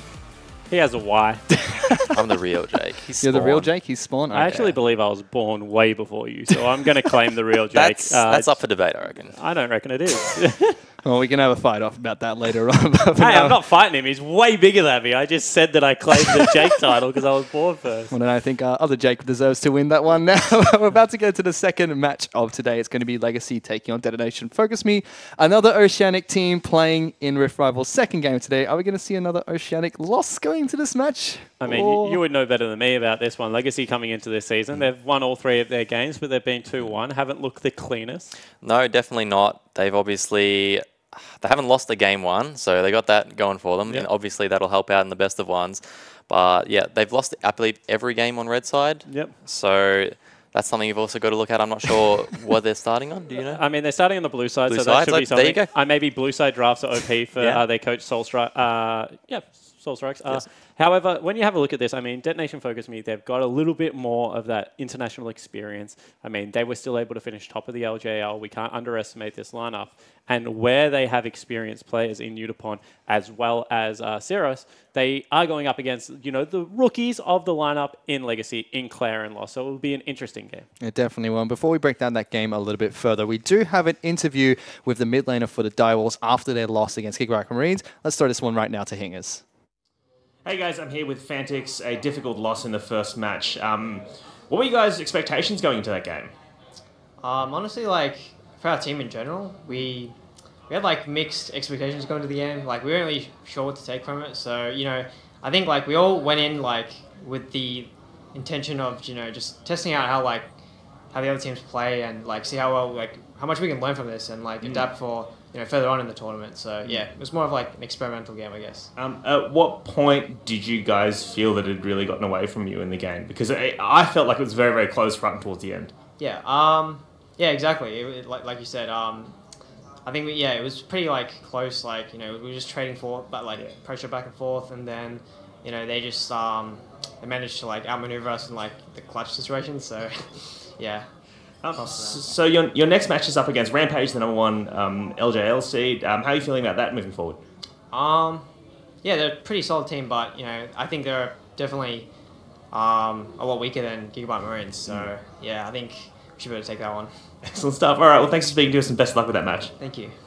Yeah, that's definitely going to be an interesting match to watch later today. Currently, Direwolves and Rampage are 1-1 internationally, so this will be the tiebreaker of sorts between them. Yeah, I mean, when he says, you know, Gigabyte Marines are a stronger team, sure, they look stronger than everyone. I mean, I think that's a kind of throwaway subject. And Rampage have been able to go toe-to-toe with them, so obviously that's a match coming up. But, I mean, I don't really think that Direwolves have got the same cockiness or ego going into this tournament. They certainly seem a little bit more grounded. Yeah, definitely. Coming into the MSI, the play-in stage there, you know, everyone's seen the interview, the written interview and the spoken interview with Schönfire, and they were just, what were they going? If it's not SKT, we're not going to be scared. Yeah. But, you know, definitely the attitude they're taking now are much more grounded. Not SKT or Gigabyte Marines, and we won't be scared. Just add another one to the list. We'll see whether that goes on. I mean, maybe they'll be scared of Rampage as well, but if it's not those two teams, they're still not scared. No, I believe they were scared of every single team in their group when they played an MSI. Hey, come on, moving on. We're on a different game. Legacy versus Rift Rivals, not MSI. Yeah, Legacy will be taking on Detonation Focus Me from the LJL heading into this match. We talked about it a little bit earlier on, but anything else you'd like to add heading into this game? I'm just looking to see how Legacy are going to come into an international tournament. They've obviously got rookies, Claire, Lost, and even Cupcake's a rookie. Their bot lane style focus really works well in OS, but I just want to see how they transition it into a international tournament. And I think that's a big thing for me because Tally has turned into a little bit more of a utility player, not playing the hard carries. I mean, he had one game on Lucian. I unfortunately lost that. So he was back to pretty much Gragas duty at the end of the day. And I think that when you have a look at how historically this team won, it was based around top side pressure and Carbon really camping out that lane. Now, bottom lane kind of win naturally. Top lane needs to be utility because of all the damage that comes out of Cupcake, that comes out of Lost. And Carbon really has just turned into a farming jungler until team fights, which it's turned into a bit of a support. You know, we saw in the OPL finals, he was building redemption on Lee Sin and Cupcake was buying no pink wards. Yeah, I mean, it's a little bit interesting. So I certainly think that stylistically, Legacy are playing the game differently than anyone else. I think that's where the OOS has its own meta thing came from. We don't. Legacy just doesn't play the meta Anywhere that else everyone in else the world, plays. really, yeah. Yeah, so I think that Detonation Focus Me will also come into this one favorites, and I think that it's going to be a battle for OOS pushing it uphill. Yeah, but let's hold that thought for a minute because unfortunately we're having some more technical difficulties. We're going to a 15-minute break and we're back with Game 2 of Rift Rivals in just a bit. Bummer.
swear to God,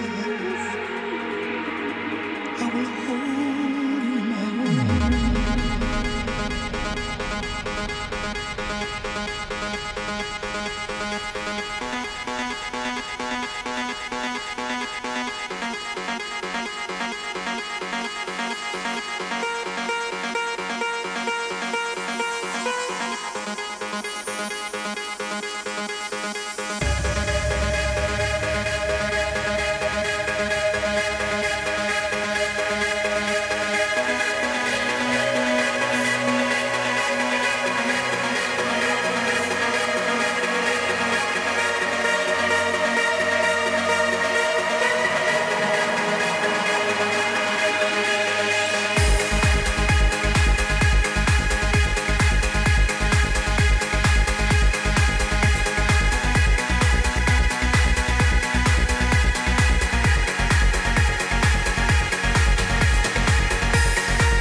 Welcome back, ladies and gentlemen. We're about to get into the second match of today. We apologize for those technical difficulties. Thankfully, we've been able to bring you out just a little bit ahead of time here.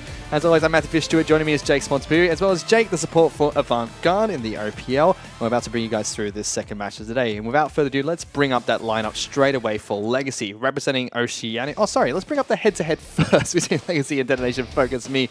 Legacy, number 2 seed from the OPL. Detonation Focus Me, narrowly number 2 seed for the LJL as well. Yeah, exactly right. And you have to say that even though they were the number 2 seed coming in, no one really knows the relative strength of the top 3 teams. They all beat each other during the regular season. At the same time, Detonation Focus Me fell down 0-3 in the grand final versus Rampage, so there are still question marks over this roster. Although right now, they're top of the league, so who gives a damn? I mean, they're performing well. Yeah, they went 1-1 against each other in the regular season, all the top 3 teams as well, so it's just more confusion to that stat. Yeah, exactly right. At the same time, Legacy, however, we know that the perennial second place team, they were able to beat out the Chiefs, able to beat out the Sin gaming lineup, and right now the only team they were seeming to struggle against was the Direwolves. They've changed up their style a lot. Heavy bottom lane focus, a little bit shaky throughout the mid and top lane of the map, and we'll see where that's enough to get it done against Detonation Focus Me. Yep, and speaking of Legacy, let's now pull up their rosters really quick. Up in the top lane for Legacy is going to be their vice captain, Tally. In the jungle, their captain, Carbon, with Claire taking to the mid lane, who had a stint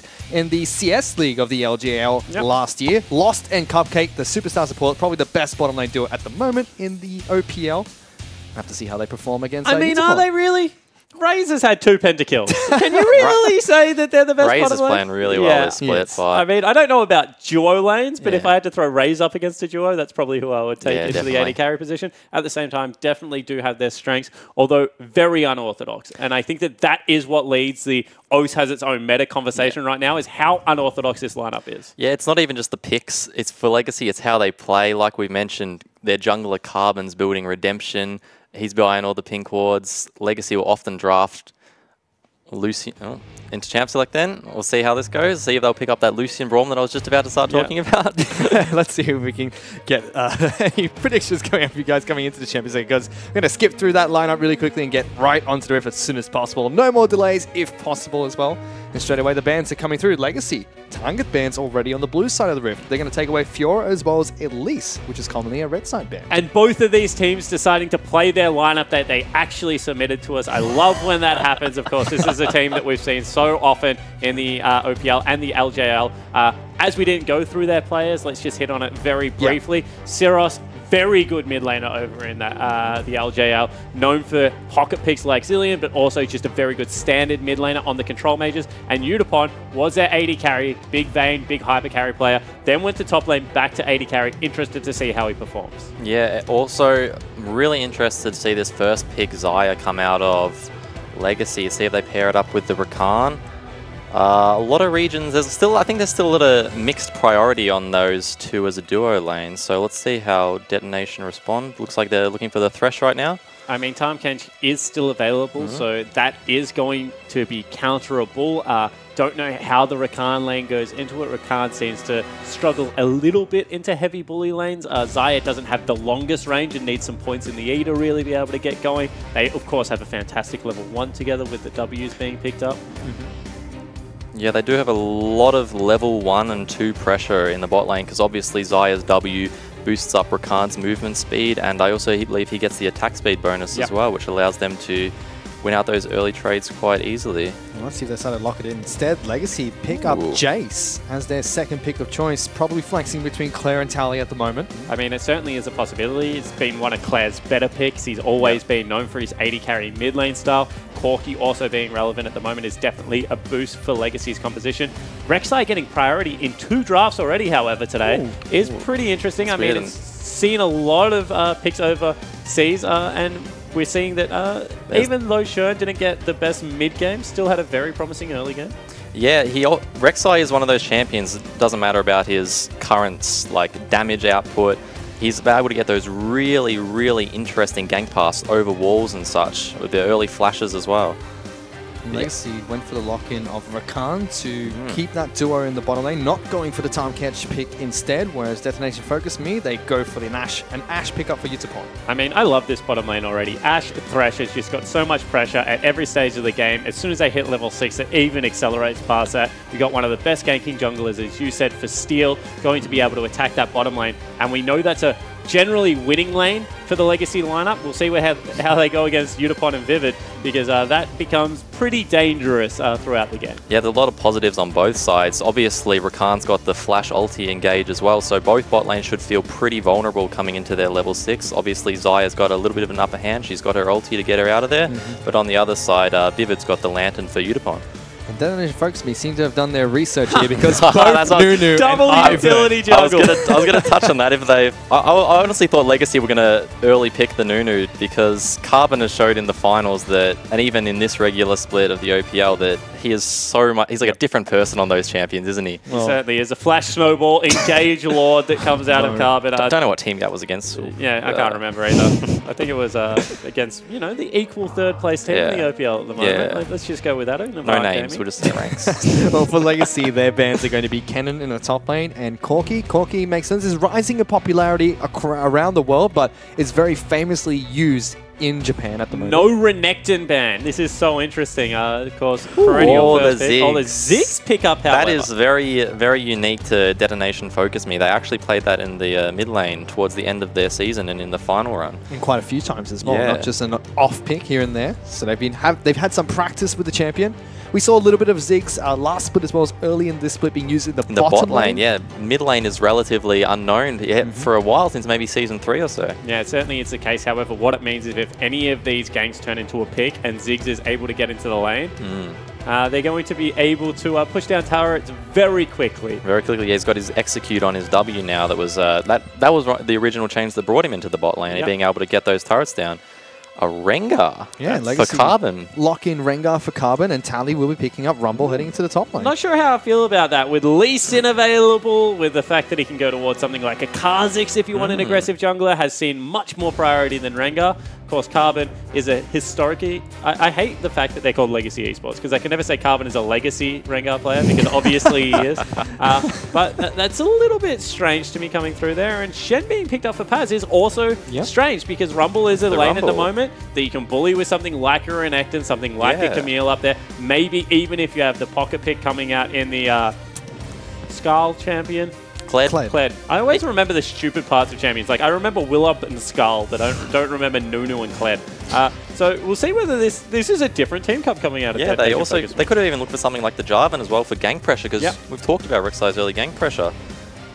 It's really interesting to see, because you pick Shen usually with a hyper carry, something like a Kog'Maw or a Twitch, but obviously Ashe can scale really well, but in the early to mid game, they don't really have many threats. I think that what they're going to be looking for, Fish, here is big, heavy focus into that bottom lane. They're going to shove out mid. They're going to roam down Seros. They're going to be able to get, the Rek'Sai down into that bottom lane. Then with a Shen ultimate, that becomes a very deadly collapse that can come out into an Ashe lane, into a Thresh lane. So I like the draft that the LJL lineup has put together. I think that they definitely have the tools to be able to take the early game. Now it becomes how do Claire and Tally stand up to that pressure, and what this Rengar is able to do on Summoner's Rift, because historically has been a heavy farmer, but we've seen that fall off in junglers lately. On top of that, LGL have a lot of initiation potential, great ways to lock down the side of Legacy. Legacy on the flip side, not much crowd control coming into this game against the Japanese team.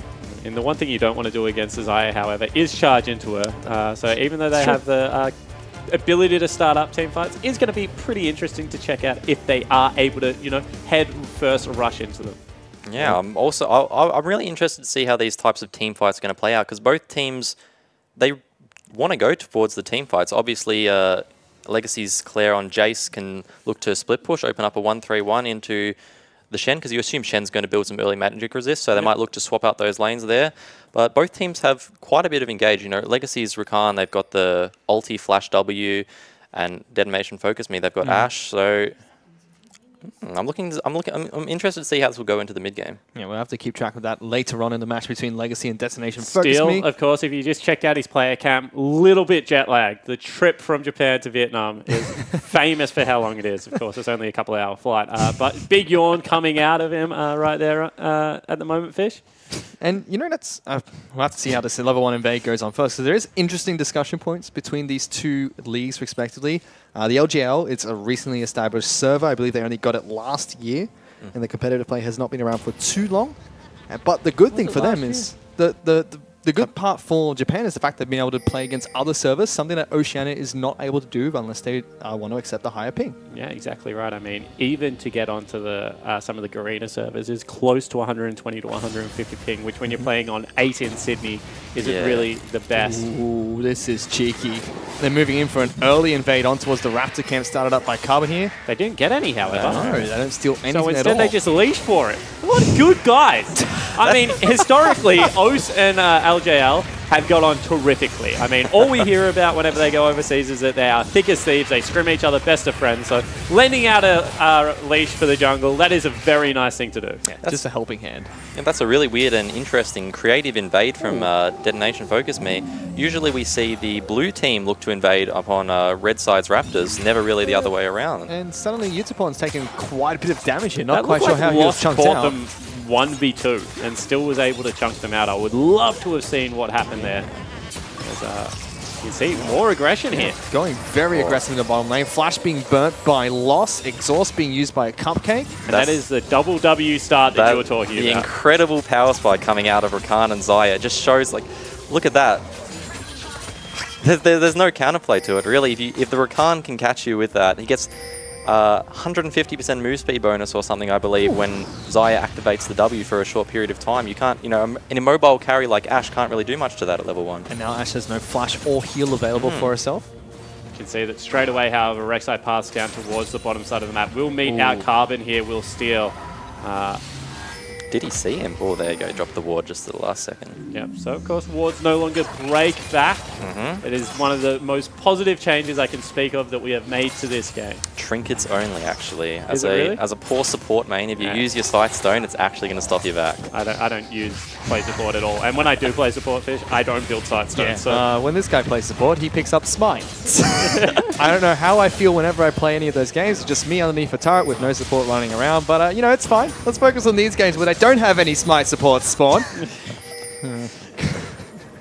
But now that it's still a very even match between Legacy as well as Detonation Focus Me, it's still very early into the game as well. But no action taking place across the Rift. Great stuff out of Legacy using their early lane priority from that level 1 power spike and trade that we saw out of them to walk up into Steel's jungle and get a ward on his blue to see where he's at. you can see that the Hawk Shot's being used to try and spot out Carbon's jungle path as well. Yep. We'll pass over the top of him right now. It's That's Claire. aggressive. Claire going aggressive against Seros. Dodged out away from the satchel charge, but Seros is turning this one out quite nicely. Throws out a minefield and Steel flashes for the knock-up. First blood picked up by Rek'Sai. That's really sloppy play out of Claire. He felt that he could go aggressive. He had Carbon on the jungle on top of him. Felt that they would be able to 2v2 if it came down to that. However, didn't burn the Summoner spell early enough. The biggest lesson that you have on the international stage is if you're caught out, you will die instantly. And he could have flashed away from that, but instead loses his life. Just like you said, really greedy stuff. As I mentioned, we were just done mentioning that Legacy's bot lane got an early ward up into the blue buff. Once again, Rek'Sai is behind the Joy. However, this time the Rek'Sai is being caught. Yeah, he's going to have to use his tunnel to get out of that one, back towards the Drake pick. Good spot coming out from Legacy. Yeah, like, as I was just saying, that Legacy's bot lane got the early ward on the blue buff. They saw what side of the jungle Steel was on, and Claire was just still playing greedily enough on that side of the map, which is really confusing. And you can see Tally up on the top side of the map. Able to shove Paz underneath the turret here. And I mean, that is a big CS advantage at this stage of the game. The reason it's still 400 gold, even though there was a kill as well as an assist worth about 800 gold going across, is the fact that Tally is up so much in CS. And yeah, we just got to... Paz picked himself into this matchup. They had all the options in the world, and they've just picked this seemingly awful matchup. He's getting shoved into his tower. Carbon's probably got all the time in the world to go invade these Krugs right now, while Steel has to sit to his bot side. And this is the patch where Rumble has been changed. If he survives till level 9, perfectly fine. In fact, ahead as he is at the moment, he's going to scale even better than he used to. Yeah, a lot of his powers shift from his auto-shoving wave into a more controlled, higher damage on his E and a I believe his Q, the cooldown on his Q got doubled, so the fact that he's still able to do this into this matchup is just really great stuff. Yeah, I mean, it got doubled, but it got higher damage, and I think that, you know, it's one of those nerfs that was a little bit sneaky, just shifted power. Claire avoiding the gank this time around. Good knockback onto the Rek'Sai, prevents Claire from getting knocked up. Although we can see that Seros is very comfortable on the Ziggs, because it was able to weave a couple of extra empowered autos in there off the passive, as well as get the Satchel Explosion into the wall for some more damage. Yeah, those really small things like weaving auto attacks into your combos just show complete mastery of a champion, and that's great. And we've seen unorthodox picks or pocket picks from time to time show up in League of Legends and actually wreak havoc on opponent teams. For opposition teams. See another engage coming out of Cupcake here, Fish. Yeah, jumping on towards Vira, who gets Stand United from Shen to keep him alive. Lost in a sticky situation. Now he's caught between 4 members of the Japanese team. Good taunt landing onto Cupcake. He's forced to flash. There's a Mega Inferno Bomb thrown down their way as well. Tally's now a sitting duck. Will call on his captain Carbon to try and clean this one up, but he's not going to be able to do too much more. Rek'Sai's going to jump on top of him. Carbon will be taken down. And Detonation Focus Me, trade 2 for 4. Yeah, in the end, it's 4 kills that come across because Carbon falls down as well. Tally didn't even burn Flash. I mean, that was such a big commit out of the Legacy lineup. And Detonation Focus Me absolutely smashed them across the board. Now the Shen's got a kill. 2 kills over on Rek'Sai. And I mean, this is aggression, but they did not have vision on where Steel was. Yeah, as I say, that I think the Shen, the top lanes both dropped tier 6. Tally was coming out of base. Obviously, really unfortunate time. But you see that right here, you see the Ziggs ult. That's the big difference between these two team comps. Both top laners were able to get down, both junglers were able to get down, but that Ziggs ult just allowing Detonation Focus Me that extra small bit of time to be able to clean up those kills really helped them out. And also the fact that Shen gives impact before he lands into that gank. He's able to give a big shield, keep someone alive for a little bit longer. Tally was late, unfortunately, and didn't have the best of equalizers, so things going Dead FM's way. When you are ahead in CS, when you are the strength point on the map, you have to make sure that whenever you arrive, you have maximum impact. And that teleport out of Tally is just so crucial now because Paz is going to have his Stand United up probably a minute and a half earlier than Tally's going to have his teleport up, which is going to be crucial to see where the next play goes on the map. Yeah, but so that's when Tally has to start really shoving this wave. And the danger is Steel is also accelerated off that play. So if he shoves too hard, at this point in the game, they have the damage to be able to kill him. And you can see one more time, Steel is going to start attacking. Rek'Sai has great gank paths into the top side of the map when you are on red, and we'll see whether they go for it. Tally does have flash. I believe Paz just missed his taunt there. Tally's getting good damage return. Rek'Sai pops the ultimate. Tally will try and flash away. In fact, wants to turn this around with Carbon's health. Equalizer separates the two.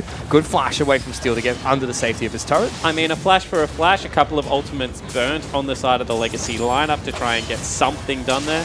The correct idea. Carbon was a little bit too late. However, now they bring Claire into the fold. He's been spotted out, but he's Paz far enough away to be able to get out of this game. Ooh, good taunt to get him back to safety. Doesn't connect with the second Boulder Strike, and a great Shock Blast combo from Claire will knock them out of the top lane turret. So, Legacy looking to try and take that turret, but look at this. Mega Inferno Bomb clears out the wave. I was going to say Legacy had their eyes on the prize in the tower there, but that just shows Ziggs' strength. You know, Legacy probably aren't used to playing against this pick, but Detonation Focus Me, they didn't even break a sweat there. They knew the bomb was coming. And something Legacy are not really great at in the OPL is turret trades. Normally when we see them go for turret trades, they'll lose 2 for 1 almost 100% of the time. Yeah, Legacy are obviously they're much more kill-oriented team. That's what they're known for in the OPL at least. Yeah, and you can see that Claire is starting to get frustrated. He's taking some trades onto Seros, trying to make this mid lane work. However, he's down 20 CS, so he calls up his duo. Legacy still got the turret trade, but because of those kills as well as the CS discrepancies in mid lane, still going to be down 500 gold. Yeah, 500 gold lead for Detonation Focus Me and a turret behind, so if they pull that one back later on, it'll be great for them. Meanwhile, Seros will pick up blue buff for himself. Ziggs will well and truly be online with this. Yeah, and Seros, it looks like he's going for the Rod of Aegis here, which is a kind of weird build. You'd expect the Morellonomicon into maybe like a Liandry's or something like that. So he's still up 20 CS in this mid lane. We're just 1v1. Claire's not looking to build any magic resist, so I'm looking to see how this will scale into the mid game. But if Claire decides he wants to go split push, or if Detonation Focus Me, you're just going to group mid, because Claire doesn't have the cleanse. You've got to realize that at like next base, they could just catch him out of position with an Ash Arrow. Yeah, I mean, that's the big worry now, is that Detonation Focus Me, with all their pick in their composition, have been able to win an early game, even through losing first turret. And when the map gets big and you're ahead and you're playing things like Ash, things like Thresh, you're able to just generate so much pressure, especially if you're playing in lane. Almost get away from him. Got to be a little bit worried fighting the jungle still against things like Rengar as well as the Rumble. But apart from that, they should be relatively safe going into this mid Yeah, lane legacy right fight. Even the bot lane and the mid lane, they all fight pretty well in the corridors. But I don't think Detonation Focus Me. They really shouldn't give them the opportunity to do that. Yeah. Like I said, they should just look to, you know, both the teleports are up. Before Legacy can. Here we go. Gank in the mid lane. Claire's got to be careful. There's so many members of that Focus rushing that way. They force a flash out of the Jace. Doesn't flash first time, dies. Second time, dodges. Shouldn't have flashed and still burns it. Legacy looking for a fight though. Good equalizer. Keeps them stuck on. Sarah's going to get knocked up. Big charms coming out from Cupcake. Throws out the Mega Inferno Ball right on top of himself somehow. Zig's still alive, but it's going to be the Thresh that's in trouble. Tally is trying to chase him down. Picks up the kill eventually. It's a good team fight from Legacy. So just as you're giving them compliments, you know, they're not going to fight in choke points. What do? All of the members funnel in. Cupcake showing his mastery on the Rakan. Dives into the backline, gets the big charm, the big knock-up, and Legacy walk away from a one-team fight. This should lead to a Rift Herald, although it takes a while to do, and you still have to be a little bit careful. I don't think they have any vision on it at the moment, though, which is all. Spotted him out with a Prey Seeker. Ward is placed down by Steel as well, just behind the pit. Legacy looking to try and complete this one. Doesn't seem like the Rek'Sai wants to go over the wall. Seros and Vivid are too far away. They just have to give that up at this stage. And Rift Herald will be... Rift Herald will be picked up by Carbon. Yeah, that's what it's Say called. Rek'Sai. No, Rek'Sai cannot be picked up by Carbon. That is a champion on the enemy team. Can I please have an operational play-by-play caster? I think that Rift Herald is really, really key into opening up the mid game for Legacy, because one of the things everyone knows about Ziggs, even in the bot lane, look what he's doing right now. He clears the wave like such ease, just throws his Q from 2,000 units away. That Rift Herald, if they use it properly, they should really look to open up this mid turret, which should allow them to get into the 1-3-1. And this is why mid laners like Orianna, we're starting to see a little bit less priority. And it's just because you can't defend mid lane forever with Rift Herald on the map. Even if you throw a Mega Inferno Bomb, it's not going to instantly clear out the wave anymore. Rift Herald's still going to be there. So they kind of have that, we have a turret up our sleeve card to be played. And if they get a winning team fight in another corridor, potentially they push through for 2. And that's how they start snowballing the victory. Detonation Focus Me did such a good job in the early game of building a lead. We'll be able to get back in control here by taking down the mid lane turret. Yeah, Satchel Charge. Oh, he mistimed it. Early. I think he'll get it anyway. Yeah, no, he's definitely got it. But there you go. There's the icon that lets you know when to throw the Satchel. Ziggs is like his own little Rift Herald. Look at that. You were telling me that he was a mastery of the champion, but you could tell by the auto attacks. Maybe too much credit. Well, it does tie up the turrets and does give Detonation Focus Me 1,000 gold lead for themselves. Let's see how Rift Herald is going to be used later on by Legacy. And I think at this stage, Legacy are actually quite happy after what was a disastrous gank into the bottom lane. You know, a pretty poor showing from Claire for First Blood as well. When you are able to peg it back to, you know, 700 gold, and your lane's doing completely fine by CS, and you've got a good team fight composition as well as a little bit of 1-3-1 flair, you have to be happy with how it's ended up. Yeah, definitely. We'll just have to see what... Do you think they're going to fight over this dragon? It's a water dragon. Legacy side, you know, they've got a heat user in Rumble, energy user in Rengar. They don't really want it. I really want to see them look to go towards the mid lane or the top side when Detonation Focus Me go for this dragon, because water dragon on Ziggs, Ashe, very, very important. Well, let's see if they do go for it. We saw Steel tag it up, but decided to back in towards his own side of the jungle. And they're just very worried that whilst they could use the dragon right now, if Rumble ticks over to a level 11 mark, if he's able to teleport down and have better impact through the equalizer this time, that is definitely a team fight that will go over to Legacy. We've also got to realize that this Rift Herald doesn't last forever. I'd be interested to see how much. I can't imagine it's got 30, maybe 60 seconds left on it, so they better get moving around the map. Yeah, I mean, they have to generate a pick somehow, but really when you've got a comp that wants to fight in chokes and a team that really wants to stay in laning phase for as long as possible, not going to happen. They've brought down the Rumble. They might look to pressure with Equalizer. Oh, Carbon's ulti in? That's an interesting... Oh, he's gone to get blue. Seems like he's trying to push them off the turret. Seros does use his ultimate and clears out that minion wave, so... That's a really bad play out of Legacy. I mean, let's call a spade a spade. That was if he had have attacked blue buff with the equalizer, you'd be like, he's a genius. Instead, they give over blue for free. They don't drop Rift Herald. The mid lane wave gets ulted, and there's absolutely nothing they can do now. Tally's just on the bottom side of the map. That's just a... Did he use? Oh, he's used it. I thought it just ticked away. Okay. So now Rift Herald being used after Mega Inferno Bomb was used earlier on in the match. Let's see if they're going to be able to push for this turret. Already have some good chip damage. They actually engage. Ash Arrow being thrown from the fountain gets dodged by everyone. This turret's taking so much damage. Steals the first one to fall. Carbon gets away from the turret aggro as well. The rest of Destination Focus Me will show up to try and defend what is remaining of this turret. Lost gets a few feathers into it, but Det Focus Me are able to gracious defend. me, look how strong the wave clear is out of Detonation Focus Me, because Lost is such a low range AD carry, as well as Claire being, 550 range. They're actually not able to get the turret on that wave, even with a kill. They will be able to pick it up next time. But the longer this game goes, the more that grouping up around turrets becomes dangerous because of death sentences, because of arrows, and all that wave clear that Seros provides. Yeah, but really great stuff out of Legacy there. They hit like a 1-2-3, They got the Mega Inferno Bomb out on the first wave. They kind of baited them in. Detonation Focus Me went back to the lanes. They recalled, and then they just re-engaged once again, and that's great stuff. I mean, was it planned, or did they look for a kill and then think, crap, all of a sudden our Rift Herald's expiring, we need to drop it in the brush? Oh, guys, it's got 10 seconds left. We better use it. No. We've got to give them credit. It was planned.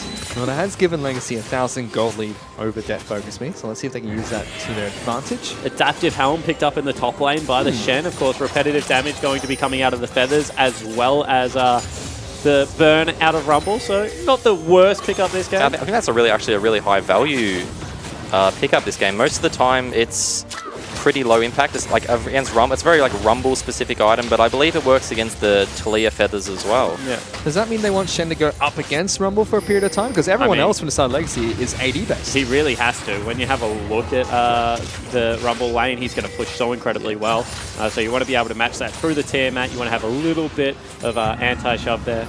So looking for another fight. Yeah, Carbon is going to be able to jump on towards the Thresh, who forces a flash there from Vivid. That's respect.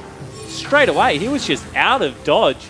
Didn't want to give up another turret, just burns the Summoner spell, and now for a time, Vivid becomes the person that Carbon can target out with the next ultimate. Yeah, I think it's really good respect out of Vivid there. He knows they don't really have to do anything. They're fine to stall for another 5 to 10 minutes until their champions really turn online. I think the one thing they would have liked by now, however, is a little bit more pick. When you're level 10 with the Ashhold, it hasn't been thrown down mid lane once, although Teamfight coming in now. Legacy Startup Dragon, they're taking a lot of damage trying to get out of this pit. Carbon's locked down and gets blown up by the Ziggs to kick things off. Double kill for Seros in the late equalizer coming out from Tally. He's trying to keep it alive. Triple kill for the Ziggs. Claire's going to be taken out by Steel, and that's an early ace for Destination Focus. And that is the second time that Tally has been late. Early teleport comes through from Paz. They want to fight. Tally thought he could walk to the team fight, and Legacy get wiped. All of a sudden, Detonation Focus Me. They pick up the ace, 2,000 gold, and now with this pushing composition, going to attack that mid lane turret. That was honestly like the second half of that fight was so great out of Legacy. Once Tally got in there, you saw how impactful his equalizer was. It tore Detonation to shreds, but as you mentioned, Tally can't afford to teleport into these fights. It's so much slower than the Stand United that it's just, the first half is just ruined. I mean, and that is shot calling. I mean, at the end of the day, if you're waiting for him to pull the trigger on that, once you've started up the Dragon, it's just inexcusable. You can see that the teleport is completed by Shen. Huge taunt, huge Mega Inferno Bomb, and Tally still just is not there. In the end, he gets a big equalizer. He does a lot of damage, but when you're playing a, 4-on-1 on the back end of a teamfight as Rumble, you're just not going to be able to win it. And disappointing out of a Legacy. This is where they generally excel. Yeah, look at that. He got in there 3 seconds late. Look how much damage he was able to put on the back line of Detonation Focus Me. Yutapon almost dying to the Ocean Dragon, though. Not so much Tally at the end of that team fight. Forced to heal. But one thing that's really awesome to watch from Det Focus Me is the fact that when one player decides we're going to fight, everyone's on the exact same page. Great synergy out of them. You saw the layer of CC, the Chen Torn into the Ziggs ult. It was perfect. I mean, they just don't hesitate. Let's just, like, as soon as the Dragon was started up, they were there. They knew that they wanted to fight. They felt they had the power spike on Seros. By the way, he's even more scary now. Probably going to go towards a Medjai's. If you don't with a 10-stat Dark Seal on a very safe carry like Rumble Ziggs, you know, we'll see whether it works out. But Tally's still winning his lane. The rest of the map firmly in control of Det FM. He does have a decent amount of magic penetration at the moment, Tally, and Paz doesn't have too many ways to deal with him at the moment. The problem with playing against the Ziggs, you only get a certain amount of mistakes because of how quickly he pushes turrets. I mean, we're only 20 minutes in the game, and one more mistake out of Legacy means mid lane is busted open, or you're losing double turrets on the side lane, which is just so crucial at this stage. He's a very tanky Ziggs at the moment as well, with Landry's Torment being picked up. That's quite a bit of health bars. The HP stacking. Gargoyle Stoneplate up next for Ziggs. Gargoyle Stoneplate into Locket. What do you think his next item is going to be? Do you really think it's going to be the Medjais? I'd like to see him go towards a Lich Bane to really emphasize what you just touched on, his tower pushing build. Oh. If Legacy mess up in one fight, then that's an inhibitor gone if he has that Lich Bane or even just a Shen. Legacy's just messed up. They've lost the side wave turret. They're going to lose the bottom wave turret as well to the Shen, who's already got Stand United back available. And they pushed into a Ziggs, which is just not really going to get you that far at this stage of the game. So Legacy rock up to the mid lane turret, and Sarah just says, no, you can't have this. Never. And this is the matchup I thought Legacy were going to do, but I don't really think this is necessary at this point. We just saw for a brief moment before that Tally was still able to pressure into the Shen and chunk him out, and which would eventually lead to tower damage. Yeah, but the thing is that potentially Claire can stop the TP, whereas Tally has no tools to be able to do it, and they really want Tally there for the team fight if they do happen to go for it. I really think they need Claire for the wave clear. Dead Fam taking, look at that, getting so much damage onto the top lane inner turret. Cupcake looking for an engage onto Steel, just knocks him up. Karma tries to throw out a bowler, does not connect. Unfortunately, as the support solo, you just don't have that much kill threat at Rek'Sai at this stage of the game. So Steel actually just meanders his way through the jungle, takes in the sights, loses no health whatsoever, and Legacy, 3,000 gold down, and now playing pretty much on the back foot. Yeah, and what you've really got to look for here is that Detonation are dictating where the lanes are going, which is really, it's indicative by every single player on their team having an XP advantage. Obviously the support doesn't matter too much, but everyone else is generating an XP lead, which is worth 500-600 gold for each level. So you've got to look like even deeper into the scoreboard. Let's see if Detonation Focus can continue to increase their lead against Legacy, who have had their backs against the wall so going far. back. Oh, he gets an edgelessly large rod. So potentially going to be Deathcap, potentially going to be Ludens. Ludens would make a little bit more sense. He hasn't got the biggest AP stacking build. But Deathcap certainly, as the game progresses, does a lot more damage. Really weird build out of Vivid. Yeah, Redemption pickup. On the latest patch, Redemption, the base healing was nerfed quite a bit, and it was, I believe, so heal and shield power on it was, the scaling was tripled. So I'm not sure, I haven't seen that lately on the first item. Ejim talked a little bit about it in the OPL, how it's really good after you pick up Mikhail's and then Redemption, because that triple stacking stuff. Mikhail's are right better, yeah. But on its, I haven't seen it rushed as a standalone in this patch. Let's see how he uses it. It could just be dropped on a wave for wave clear with the Mega. There's not all that much you want to Mikhail's apart from the... Because it doesn't really impact knockups all that much, right? So unless you're really getting the charm without the knockup, which just doesn't happen all that much, or what, Feathers, Bowler, there's not really that much you want to be able to use it on. Well, let's see what he starts to pick up later on in the match. Could still be used just for a bit of healing. Carbon popping his ultimate here. He's looking for a fight, but big dark passage being thrown out by Vivid gets Unicorn back to safety. I mean, that's just another poor ultimate coming out of Carbon. They had no one in initiation range apart from himself on Rengar. Leaping into the team at this stage would have been suicide. Carbon has also gone with the Knight's Vow pickup. Yeah, I was really questioning Schernfire's build path last game as well. It seems like these guys have been scrimming each other, but going... Knight's Vow Locket. Oh, we've got it. Yeah, Here we go. Support Carbon has entered Summoner's Rift. Oh, guys. He's playing an AD Assassin on the Rengar. Why wouldn't they just get the Nunu early? You have to remember, this is a man who in the OPL has picked up Locket into Redemption on Lee Sin. Lee Sin has kind of is known for his kick, right? So it makes sense. You don't really do that much else. His kicks and that's his contribution to the fight. But Rengar, I would argue that Rengar needs to do damage to be a legitimate threat. Maybe old Rengar, Season 3, Season 4 Rengar, he could be a pick bot. I mean, his base stats were also much higher than they currently are. And he obviously could charge up his passive before he ulted. But this Rengar really seems like he's more of an assassin, and this build doesn't make a whole lot of sense out of Carbon. Let's see if he is able to use it to great success. He's buffing up Lost at the moment with that Knight's Vow. On the other side, we actually have Steel going for what I believe is the correct Rek'Sai build at the moment. Goes for the tank stats in the Cinderhulk into what is going to be the Titanic Hydra, now has fantastic synergy with Gargoyle's Stoneplate, and then can pick up the Locket, is still a damage threat, clears very quickly. This is a team fight, Fish. Yep, Legacy looking for a fight. They catch out Detonation Focus Me. Mega Inferno Bomb will connect onto 4 members. Tally's in the back lines on top of Utapon. He's got nowhere to go. Blast Cone will he get him to safety? He's still burning. A Carbon tries to launch in, but Seros interrupts his jump with the satchel charge. They take down the captain. Big equalizer. Paz right into the back lines. Double kill picked up by Seros. Claire looking for a fight. Almost gets taken down. Paz still trying to go toe-to-toe. He's going to be knocked away. Suddenly Steel's got to get out of there as well. Feda's being thrown into the Ninja himself. Shock Blast narrowly away from the Rek'Sai. Legacy will be able to pick up a 2-for-2 trade. Yeah, and that should have been so much better for Legacy. You can see the nerves are creeping in because they got 2 members to sub 100 health and still weren't able to pick them off. Tally flash forward for an auto attack. I mean, when you look at this, that's a perfect start to a fight, Jake, and they just fell over on the late execution. Yeah, what's really key things in this fight, Tally was able to get in before the Shen could have an impact. Look at this Ashe here. If Tally was able to get vision, he just came out of Unheat. Oh, he had his ulti up at this point. If he was able to snipe that off, looked like Legacy were split on the Shen. Carbon was too far forward. I mean, that's just really nice execution coming out of Steel as well as Seros on the back end of this team fight. I mean, they ultimately fall down, but at the same time, that could have been... That was a very recoverable fight because of the fact that Seros satcheled Carbon out of his lead. Really big team fight pick up from Legacy. They're catching Detonation Focus Me off guard, but Dead FM still have a 3,000 gold lead for themselves with a double Ocean Dragon. Looks like it is the Ludens for Seros, so that's just doubling down on the wave clear. Legacy are going to get even, they're going to have to get more and more desperate as the game goes on. He actually sold his Dark Seal after he died, so 1 death on the Dark Seal. That's only 6 stacks. Yeah. Just get rid of it. Throw it in the bin. Worth it. No longer worthwhile. As a support main, I've got to say that Pink Ward looks mighty fine in his inventory instead of that Dark Seal. Seros really being a team player at the moment on his 6. Knows that he is not immortal and can fall to the hands of the tree. Can't get rid of course, the Dorian's Ring. That gives you health.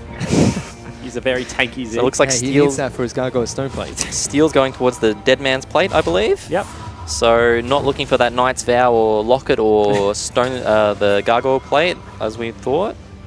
I'll be interesting to see. I guess Vivid's going to pick up... Yeah, he looks like he's picking up the Locket or the Knight's Vow now. Yeah, let's see what he decides to pick up, because he's still only just completed his couple of items here, so we'll be starving for a little bit on Fresh. No Locket versus a very fed Rumble, however, could be the turning point of this game, because Locket at this point is just so good. The big burst shield that you get at the time you actually want it to come through, as opposed to the delayed healing of the Redemption, is just able to set up team fights. And right now, Tally is a monster. He's got 4 items, he's sitting on his Zhonya's, he's going to be able to burn the entire back line. If he gets a good equalizer into an overheat flash onto Utapon or Ceres, it's just lights out for the entire lineup. Yeah, with the change on the support items this patch, they've tried to separate it between the heal shield supports and the tankier supports, with Locket scaling. Oh, looks like there's a Rengar roll coming through. Looking to try and force a team fight. It seems Utapon's been spotted out. Split off Vivid, however. Yeah, and the Shock Blast combo did not connect as well. Carbon trying to run into the pit, see if he can catch someone off guard, not able to do so. Third ultimate of the game that Carbon has used that has absolutely achieved nothing. Seros is just going to chuck a ult mid. Yep.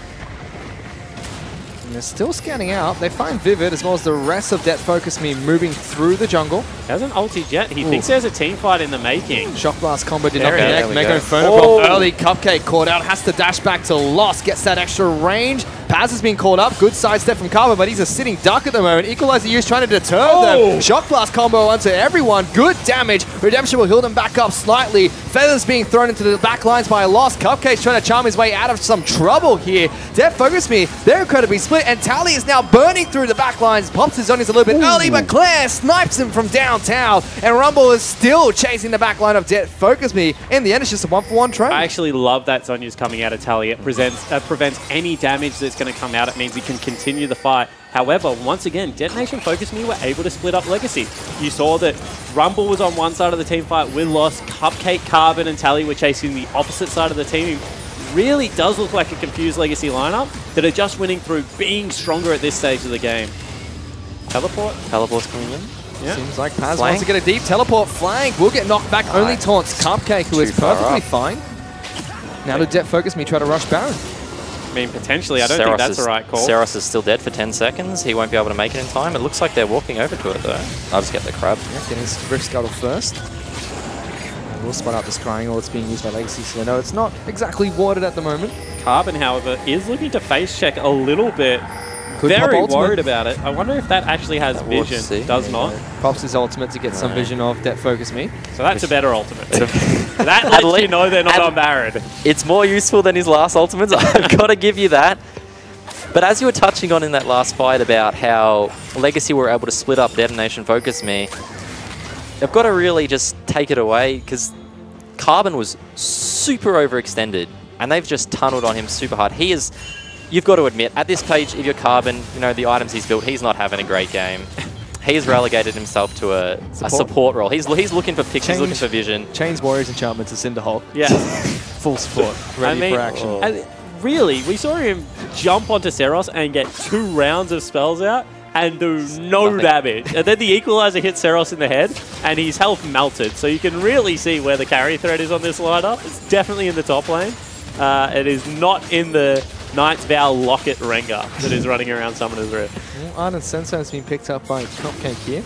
The buff up Lost as much as possible. Dragon's been spotted out. Tally does have teleport available, so Baron can be started up. Here we go. Early TP again. Yep, to the top lane, this time from Tally coming up Baron here. pit. Gonna look to see if they can try and take down this Baron. Mega Inferno Bomb in a good position. Does so much damage to Legacy. And suddenly Legacy are forced to back up. Cupcake's already been taken down. Unicorn flashing into the backlines. He gets 2. He's looking for 3. Gets the 3rd kill for himself. And that's a big team fight for Detonation Focus Me. And they just funnel into another choke. The big Mega Infernal Bomb goes down. Tally has to waste the Zhonya's. The clean ace. It's going to be a Baron pickup.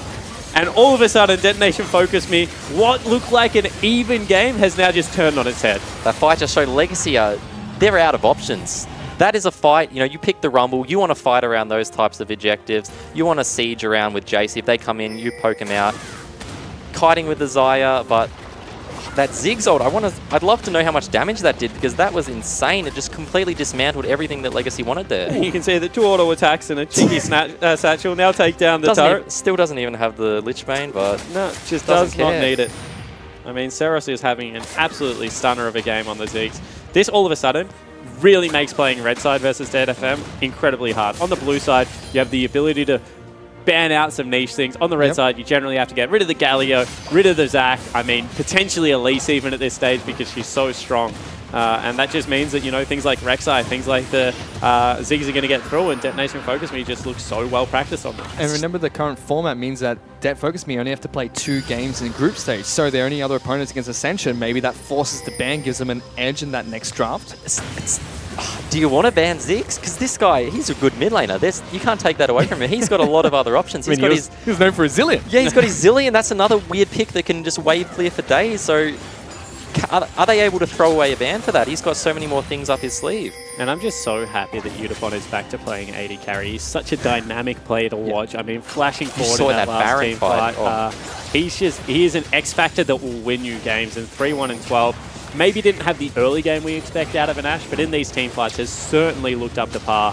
Not to mention Paz, you know, we questioned the Shen pickup.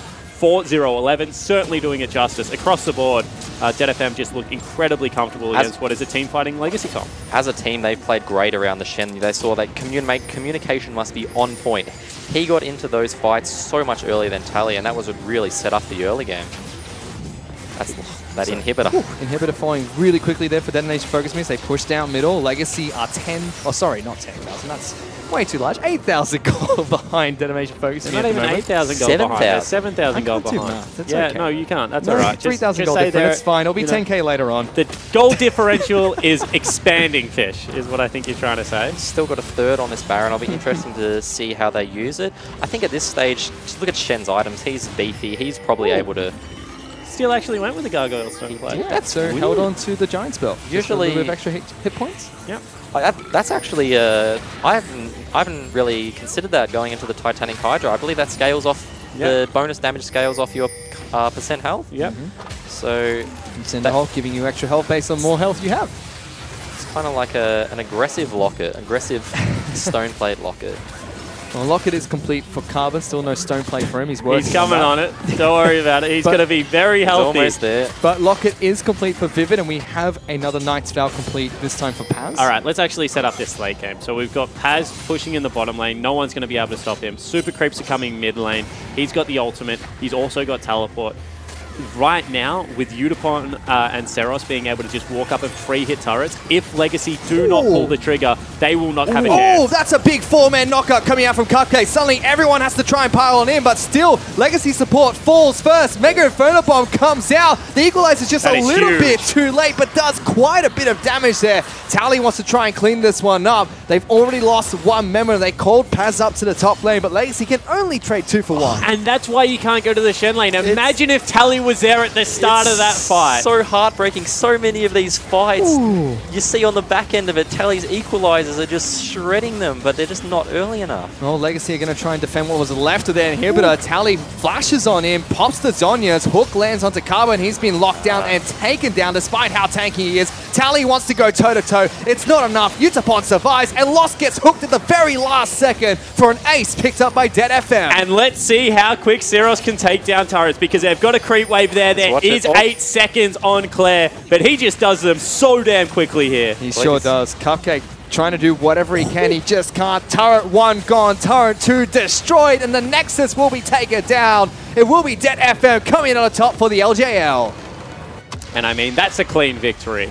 There were some team fights in the jungle that, you know, didn't look like they were going to swing Detonation Focus Me's way, but as soon as they got it back to the lane, when they were using the Ziggs for the sieging, for clearing out waves, I mean, that just looks so beautiful. And then a couple of good team fights around Dragon and Baron. I mean, they had everything in that game. Yeah, you honestly just got to say, Legacy didn't know how to play against the Ziggs. There's not a lot of wave clear mids like that. I guess maybe Corki is the most. I mean, not even Corki. Ziggs instant clears every way. I'm just what's close to Ziggs in the current meta? Victor, he clears from pretty far, but even then, Ziggs is obviously twice the range of that. Yeah. And Legacy just weren't able. They didn't know how to play around it. No. I mean, at the same time, they didn't know how to play it in the wave clear, but they also didn't know how to play it in the team fights. I mean, so many times they were forcing themselves into the chokes because they were like, we have the jungle fighting composition. We got Rumble. We got Xayah. We've got, you know, Rengar can jump in there and do all this AoE damage. And they're like, well, no one's close. They've just thrown a Zig bombs at us. We have to disengage off objectives. And I think that was the telling point for me, is that they kept crowding into these, thinking we need a fight. But ultimately that's what ended up costing them the game. Fair play to Legacy, though. They were able to get good fights in the choke points. Cupcake with great ultimates, good knockouts, and also great equalizers, but never both of them at the same time. I think Legacy showed a lot of potential in their comp. A lot of like we've touched on, the halves of the fights that went well, they went so well. You saw in that mid lane fight, Cupcake got a 3-man ulti knockup combo. I never thought I was going to have to be the guy that bought like the Oceanic bias down a notch. Legacy looked all out of sorts in those fights. They were engaging when they didn't have their top laner.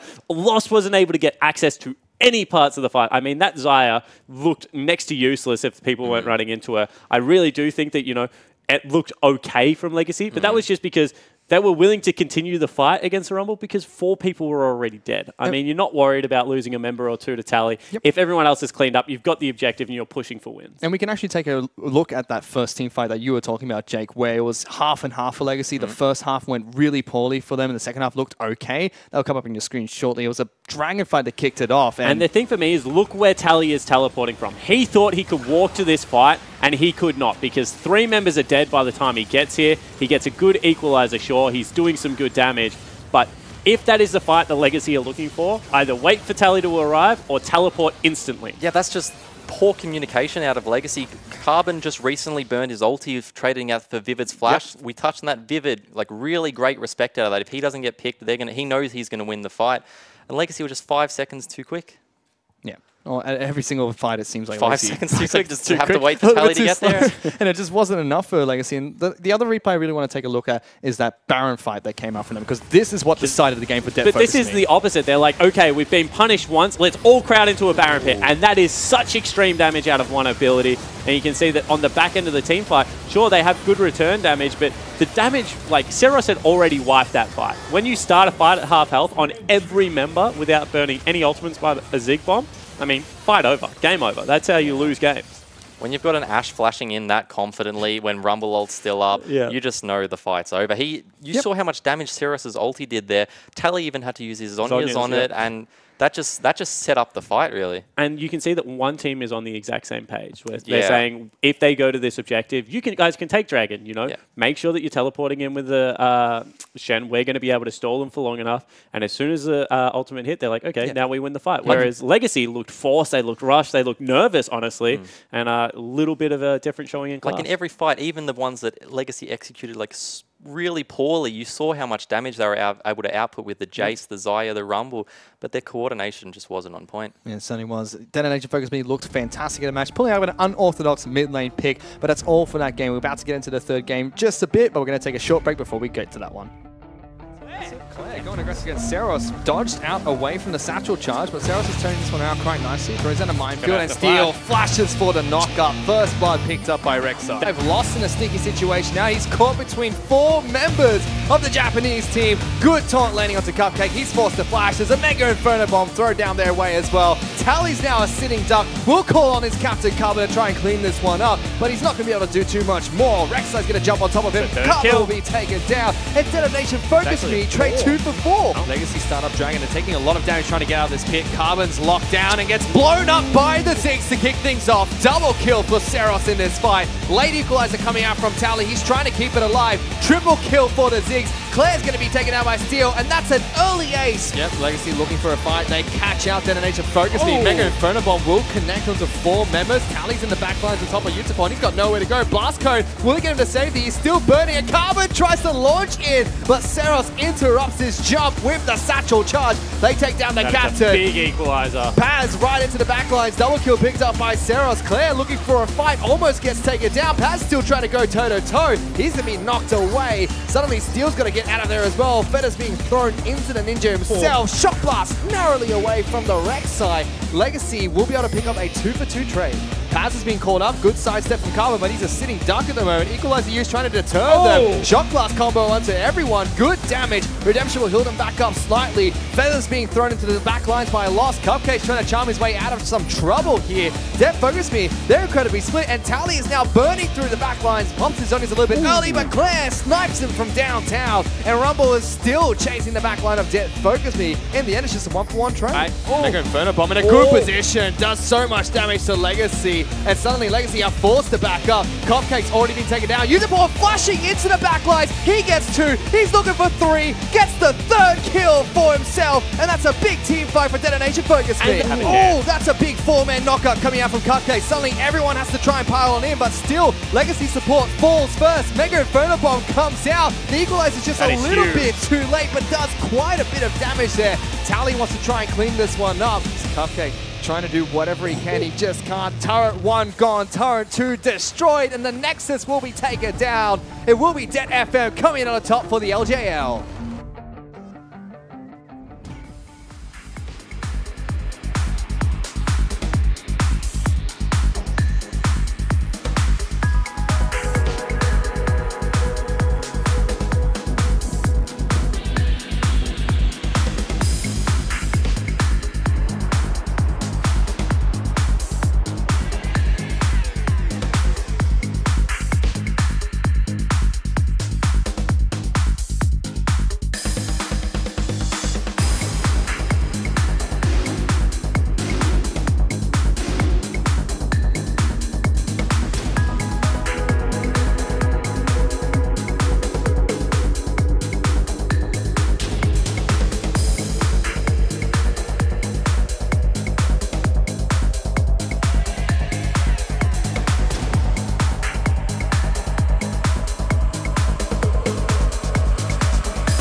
Welcome back, ladies and gentlemen. We're about to go into the third match of today's Rift Rivals, but we just witnessed Detonation Focus Me pull out an unorthodox pick in the mid lane and absolutely crush Legacy in that game. Yeah, certainly did. I mean, when you have a look at what Oceania has done so far, it's had pretty solid laning phases. I mean, get to mid-game with what we thought were pretty mid-game-centric comps and then absolutely fall on their own swords. I mean, they were outmaneuvered, outplayed, and out-team fought by the Detonation Focus Me lineup in that last one. And Seros made playing Ziggs look a no-brainer when he's quite a bad champion at the moment. I was talking to some people upstairs while I obviously wasn't joining you on the casting desk, and someone said to me, do Legacy still have a chance? I said, unless they kill Seros before anything happens, he's just going to kill everyone. Then 10 seconds later, he went to Baron and killed everyone.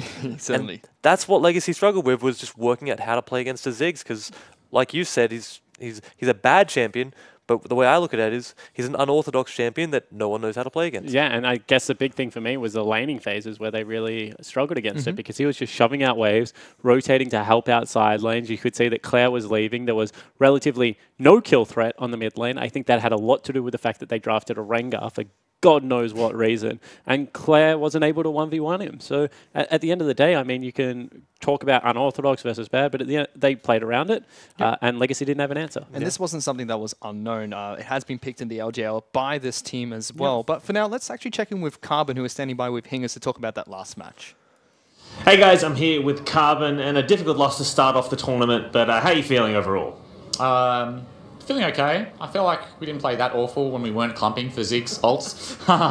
But everything in between those two moments I thought was alright. It's a lot of damage. It's a lot of damage. It is a lot of damage. Not much experience for Ziggs. But yeah, no, look, I think obviously very disappointing to lose the first game, but you know, there are definitely some things we can learn from it, and hopefully we can play a little bit better tomorrow. Yeah, well, looking forward to tomorrow. Do you know much about the SEA team you're going to be focusing? You're going to be versing? Yeah, I think we're playing Ascension. I don't really know that much about them. I mean, we've watched their VODs, and we're, you know, from a strategic standpoint, we're trying to learn what we can. But generally, like, no, I don't really know that much about them. Hopefully, they're not as good as Gigabyte Marines. So we just saw Direwolves losing their first match. So in the OS camp, I mean, what are you doing to kind of like, what are you going to be doing to lift spirits overnight then? Is this your responsibility? Yeah, it usually falls on me. No, look, I don't think anyone's going to be that upset. Like I said, I thought we played decent except for a few pretty major errors, and I feel like if we can iron those out very quickly, I think we'll be in a pretty good spot for the rest of the tournament. As for Direwolves, you know, they were playing against an extremely good team who beat, you know, they beat WE, G2, and TSM. So like, I don't think they'll be that disappointed. Excellent stuff. All right, well, we'll look forward to speaking to you tomorrow then. Appreciate it. Now the hopes and dreams of Oceania rests on the shoulders of Sin Gaming after Direwolves and Legacy dropped their first matches at the tournament. I always believed in Sin. I'm going on record right now. I do not believe in Sin. So we'll see how that one works out. You know, maybe I'll be proven wrong. But I think right now that what it has shown us is that the Oceania is the dark horse coming into this tournament is 100% true. And I think that the way the Gigabyte Marines played, if the other two Southeast Asian teams can hold anything to them, then this should be a SEA favored tournament. And I mean, maybe if they get a better draft, maybe if, you know, the team fights don't go so horrendously, we can challenge the LJL region. But right now it looks like there is a clear 1, 2, and 3 from the first couple of games. Yep. It's going to be an uphill struggle from us. Like you said, it pretty much all rests on Sin to pick up the points that we've lost. But we also need LGL and GPL to just sort of trade points here and there as well, take points off each other. Well, one of those regions is going to lose a point in this next match as the LGL will take on one of the GPL teams. But for now, let's check in with Seros to talk about that last game. He's standing by with Fingers as well. Hey guys, I'm here with Seros, fresh off that victory. Congratulations on the win. Tell us about this Ziggs pick. Is this something you've been working on for a while? Is it a pocket pick for you? 今回の勝ちおめでとうございます。ジグズってポケットピックなんですか？ジグスはそのいろんなチャンピオン相手に出せて、うちのチームの中ではスタンダードピックになってますね。Well, for me, it's a highly usable champion, and we practice in many scenarios, so it's not necessarily a pocket pick for our team. Right. I think Legacy was saying they didn't have a lot of practice with it, so they felt surprised by it. But for you, did you feel very comfortable during that game? レガシーの方ではジグズ相手っていうのはあんまりないんで、あんまりサプライズが多かったっていうところだったんですけど、それに関してはどう思いますかいやそもそもリージョン関係なくジグスの対面の経験があるチームって多分世界探してもないと思うんで、そういった意味でもジグスは強いチャンプだと思ってます。Well, I'm sure it's really rare to see a Ziggs in lane anyways. So for us, it's great to bring it out. So a lot of people don't have experience against them. So for me, it's really comfortable playing it. So how are you feeling about the tournament overall? It's good to get a first victory off the bat. But looking forward, do you know much about the other teams you're facing? 今回の勝ちを使って次の相手に関しては情報って持ってます？結構対戦相手が決まってからいろんなことを調べてるんですけど、日本と結構違うことをしてくることが多くて、そういった意味で結構なんていうんですかね、警戒していますね。Yeah, for us, once the Rift Rival schedule came out, we definitely took a look at all the other teams. So we did our homework, and once that happened, we do feel a little cautious of the other teams. There's a lot of players and champions that we don't see too much, so we came prepared though. All right, so finally give us an overview of how the LJL teams are feeling. Are you guys getting along? Are you practicing together? What's your guys' strategy overall? 今回リフトライバルで、他の LGL のチームと、練習するであったり戦略会議とかをしてるかもしれないですけど、そういったものって新鮮でどう思います？こういう機会がないと日本同士で交流することって全然少ないんですよね。だからそういった意味ですごいこの機会をもらえていい経験になってると思います。Yeah, so to be honest, we don't get to chat with all the other teams too much. So we're taking advantage of that, and we have had meetings together and scrim together. So it's a really great experience for us. Excellent stuff. Well, thank you for speaking to us, and congratulations again on the win. 今回おめでとうございます。また次も頑張ってください。Thank you. There you go. Really good to hear from Seros there, talking about how he's working with other teams, also the fact that he's able to utilize the fact that I haven't played against the Ziggs and also cautious of some of the champions that other regions have been playing. But guys, before we break down this next game that we're about to get into, I want to quickly take a look at SKT's World Champion skins for 2016. This year, SKT were more involved in the making of their skins than ever before. Immediately following Worlds, SKT spent some time at Riot creating a new, more regional design for their commemorative skins. Each player modeled their recoil animations as well as signed the skin with the autograph appearing next to the T1 logo, and Koma becomes the first coach to have his own World skin as well. 25% of the sales for these skins will go towards SKT, the players, as well as the other LCK teams that they face against one another throughout their journey to Worlds. On top of that, these skins will be available for 1,350 RP from July 5th to July 19th. And tomorrow, guys, we get to find out if they're on EGIM's tier list of skins to use in competitive play as well. I actually, so this is one, maybe just me personally, I think they're great skins. I will certainly purchase them. I don't use World skins because I am not a world-class player, and I feel embarrassed. I was watching Faker play Syndra in those highlights, getting pentakills and stuff. I was like, I can't move one way and click the other. I mean, this is impossible. How the heck do you guys make it work? I think they will give you a pass on not being a world-class player when they use the skins. I don't think that's a requirement. Maybe not for you, Tiga. Maybe not for you. Jeez!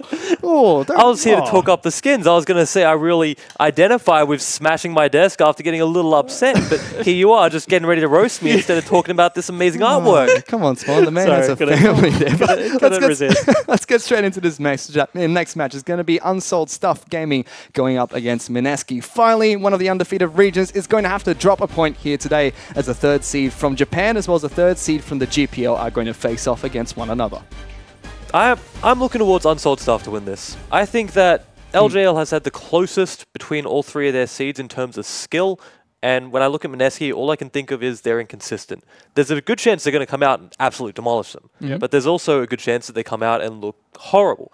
So, me personally, for the OPL's sake, I'm hoping that the LJL come out and look really good here. And this is all you can do. I mean, all you can really do is think that teams are going to play towards their curve. And what we've seen is a much more frequent performance coming out of Unsold Stuff Gaming, which, by the way, up there with some of the classic GPL names for best name of a team in the absolute world. It's the best one I've seen in a while. It's right up there with Full Lewis as far as names go in competitive League of Legends. So we'll see whether they do have more Unsold stuff, stuff that they haven't been able to show on some of this riff. I'm going to have so much fun with this name. I am not. But at the same time, Mineski, they have experience internationally. Unsold stuff certainly do not have that. They haven't been able to take out the LGL yet. Mineski, of course, famously went to, I believe, Worlds in 2014, if I stretch my memory back a very long time, Fish. And we'll see whether they're able to show any of that because they've got 3 players still from that lineup. A couple of role swaps coming through. I know that they're your boys.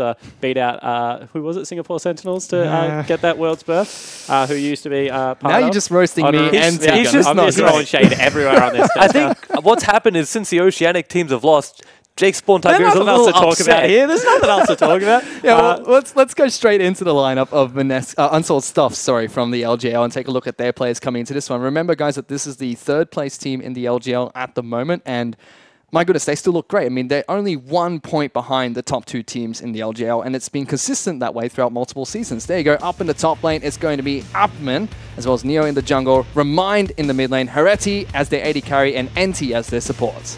Now, you say they're only 1 point behind, but previous season, they were tied for first 8-2 as well. They lost out a little bit on points and ended up playing Rampage in the Gauntlet, going down 2-3 to them, who then ended up 3-0ing Detonation Focus Me. So obviously they're a great team, especially in regards to the LGL skill level. So I feel like saying they're 1 point behind doesn't even sort of show you just how close they are to the other 2 teams, and that's why I'm so excited to see how well they perform here, because I think they're just the best number 3 spot. And I believe that their teams do believe there's a little bit of paper, scissors, rock action going over in the LJL. I think that, you know, Rampage has shown over the last 3 grand finals that they certainly have Detonation Focus Me covered. At the same time, Unsold Stuff Gaming kind of were able to stretch Rampage where other teams weren't able to, both during the regular season and then during playoffs, taking them to 3-2 when they were in form. And I think that that speaks volumes about how far the best teams in the LJL are coming along. I think with proximity to Korea and being able to access that solo queue,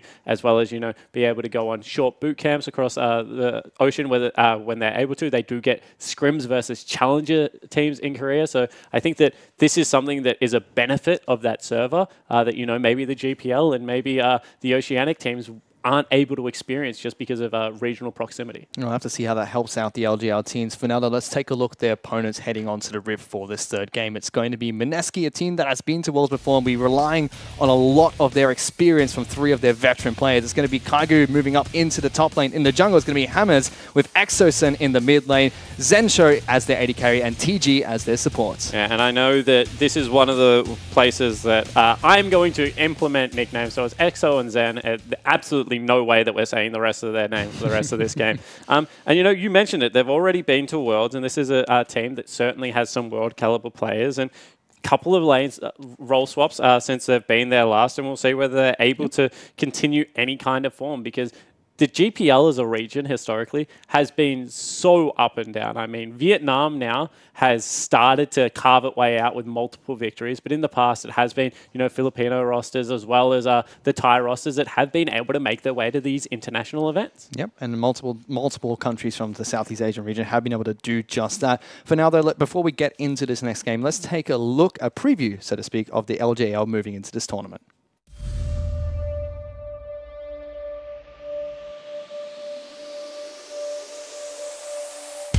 LJL とは日本のトッププロが集まった、そして集団戦の得意な人たちが集まったリーグだと思います。20分以降の集団戦というのが大きな魅力になっている、そういったリーグになっていると思いますね。ランページに関しては AD キャリーを主軸に置いた、チームファイトを重きにしているチームかなと。そこにエビがテレポートが速いのはこれはエビの方。ただしリマインドのツーマンスタンからアパメンが入ってくるがボリボーフ。あれしか打てない間にラブネがショックウェーブ。ツーマン切れている。その間にダメージを出している。アンソールドスタッフゲーミングについては一言で言うならユニークなチーム。僕らが見ていても今週は一体何をやるんだっていうのがわからないチーム。ただミッドのリマインドがキャリーするだろうなっていうのはいつも変わらず感じることですね。ここはアチェモンはフラッシュを使用しました。そしてなんとウォールにはまっているスタンからショックウェーブ24人に当たりましたが一気にダブルキルリマインド。フォーカスミーの特徴はジャングラーとそしてサポートに韓国人のプレイヤーがいるので、彼らを生かした視界のコントロールであったり中盤以降のマクロの動きというのが大きな強みだと思いますね。まだ前に行く。いや最後はブルーズアイユタボンがダブルキル。そして逃げ道を封鎖しているのはスティール。さあそこにパズが合流。アルティメットを展開してスタンからのフック。さらには魂の牢獄でたトリプルキルはユタボン。今回ランページではラムネ選手に注目してます。今年の MSI のスーパーマッシブ戦で見せたように非常にいいポテンシャルを秘めている MSI を経て国際戦を経た後の今このタイミングでだからこそ出せる一缶抜けたというか強みを見せることができればミッドレーナーとして一つ格を上げれるそういうチャンスなんじゃないかなというところで彼に注目しています。セロスです。今年のセロスに関して言うのであればプレイスタイルをかなり変えています。ジャングラーとの連動っていう部分がかなり本人の中で意識をしているので何よりも日本のミッドレーナーの工程が返ってきたというのを彼が証明してくれると思います。USG のエンティ選手に注目してほしいんですが理由としては日本人の中でずば抜けた個人技を持っていますしアグレッシブな彼のプレーというのは大きな魅力になっていると思うので彼のプレーには注目してもらいたいですね。このリフトライバルって本当にいいチャンスだと思います。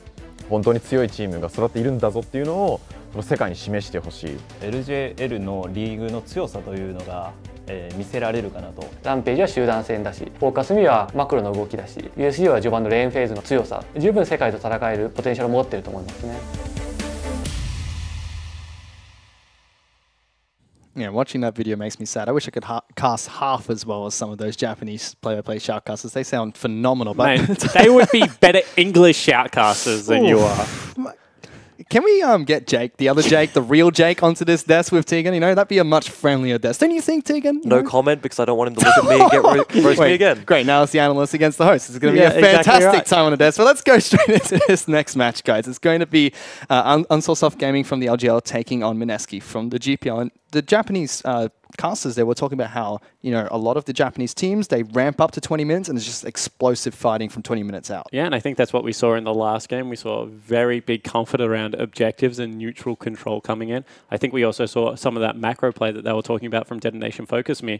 And the thing that excites me is the LJL teams have never been bad, but they've always been a step off. And this is a tournament that, given it's 3 teams, that they're a little bit more comfortable, they should be able to have a fairly good showing here. I mean, you're at least going to get into that best of 5 King of the Hill format, if not to the final. And I've been looking forward to for a couple of years now since they were able to compete in their first IWC I believe, for this region to really take the next step. And we'll see whether they can do that now. I'm just hoping they bring out more unorthodox picks. I love the fact that they brought out Ziggs. You might think it's a bad champion, but it doesn't matter if no one knows what they're doing about it. You were trying to run Blitzcrank down that mid lane with Morgana support way before anyone else was playing on Orthodox. So you can see why I'm such a big fan of it. I certainly can see that. But I agree. I think that if they find a niche and how to play around it, if they're not just picking cheese for the sake of picking cheese, historically it has always worked. There's a reason that people have pocket picks, and I think that it's certainly a way you can exploit a team. And I mean, you touched on it very briefly there, Spawn, but the fact that every single tournament that Japan has come into, they've been a dark horse.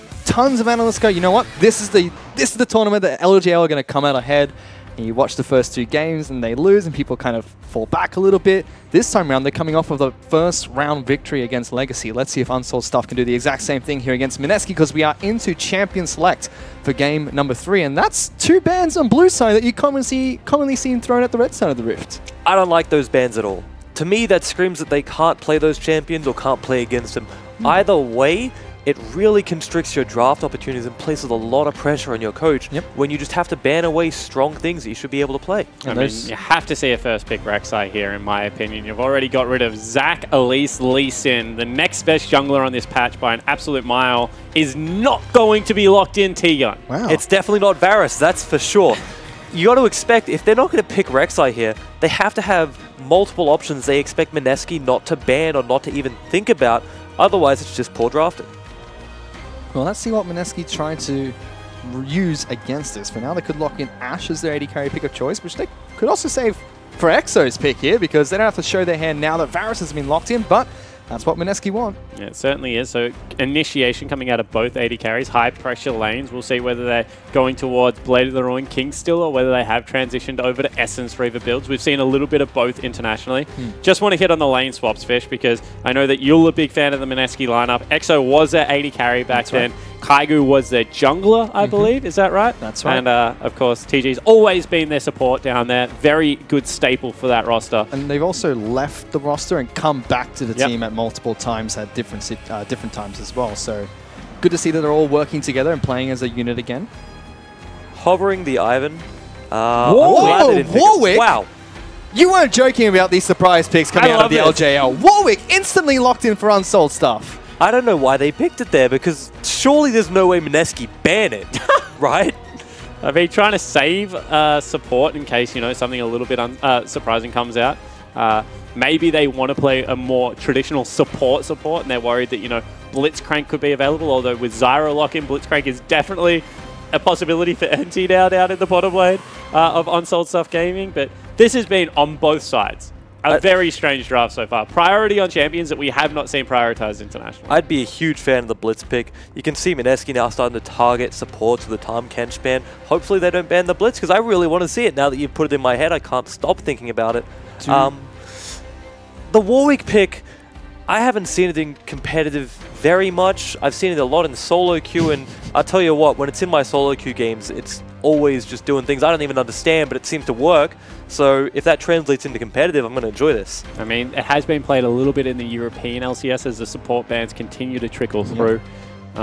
Of course, going to be able to blind pick, counter pick mid lane means that you have to get rid of things like Fizz and Kassadin that are really annoying for certain champions to deal with. Although it's already into Syndra, so Syndra does not do well into Fizz. Kassadin, it's a time bomb matchup. You can bully early, but eventually the Kassadin takes you to a side lane and beats you over the head with a Lich Bane. It doesn't get rid of Echo, which is the traditional counter. Still, Mineski just say, you know what, we'll play Taliyah instead. I mean, people like Bjergsen have been willing to play Syndra into Echo. If you stun him and instantly ult, you can kill him before he gets anything out. Also, the fact that you build Morellonomicon means that unless they dodge the damage portion of the ult, which means that you've mucked up somewhere in your play, he's going to still come out with reduced health. Yes, I'm so happy. Blitzcrank locked in for Unsold Stuff. I mean, when I see Warwick, I'm just like, what Season 1 champions can they put with it? Turns out Shen and Blitzcrank are the last two picks. I mean, this is part of the Exodia comp that used to run around in solo queue games everywhere.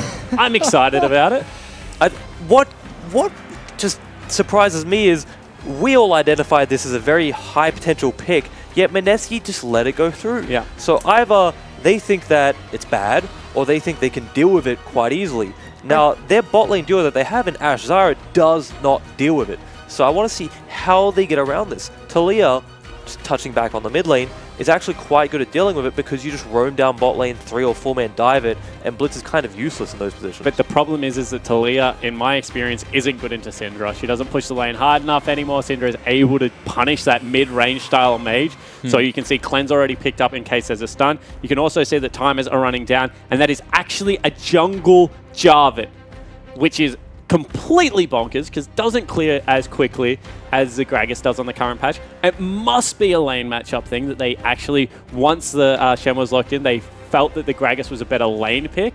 But still, jungle Jarvan is something that we don't see that often. Don't know if Warwick can punish it for speed, however, as he's not a very quick jungler himself, but a throwback draft coming in from both squads. I'm not a fan of the way they've positioned their Gragas and Jarvan. We've seen Jarvan in the top lane be extremely tough to deal with, and when you scale items faster and faster, you can go deeper and deeper with him as a bruiser. In the jungle, you just don't get that gold as quickly, so it sort of limits your options with him, whereas Gragas is always going to be a pure tank no matter what. I mean, what does Jarvan build going to do? Does he pick up Warriors? Does he go straight Cinderhulk and then tanky afterwards? I mean, I would expect to see him go Tiamat into Cinderhulk and then finish off a Titanic Hydra. I can't think of any other way that this makes sense. If he goes Warriors into like full tank, he's not going to do enough damage to be relevant. He has okay CC, so we'll see how it works out, Fish. Yeah, such curious drafts coming out from these two teams. A Jarvan in the jungle and a Warwick running around Summoner's Rift. What the heck is going on? My goodness, this is going to be an interesting match to watch between Unsold Stuff Gaming taking on Mineski here, the two third seed teams from both the LGL as well as the GPL. I want to see an interesting level 1. I want to see them invade. Just hard out invade. I hate to break it to you, T-Gun. You should know this best. They've got a Blitzcrank. They're going to invade. They also have the flames on the skin, which means he goes quicker than the other Blitzcrank. He's definitely got the best skin. Ejim will agree with me here because I convinced him to change this skin. But it looks like they're going to walk into a whole lot of nothing here. Sort of dampens my spirits on it. And this is so strange because you generally know with Zyra teams that they're going to be stacking bottom lanes trying to protect those eggs. So whilst they go for a topside evade, probably not going to be able to find a top lane and napping up there because of how much priority Zyra wants over that lane. Maybe they were trying to think on that extra level. Maybe they were thinking Mineski would expect that Blitz lane, that Blitzcrank coming through bot to deal with the Zyra. and figuring they would be up the top. Maybe it was just they sort of thought on too many levels and messed it up themselves. I mean, you're starting to get deeper and deeper into that meme of did they expect what they unexpected. I don't think we should go down that path any further, Tegan. It never ends in a good situation for anyone. For now, though, nothing too cheesy is coming out for them. We did see Mineski dive deep into the bottom side jungle, got a couple of wards for themselves.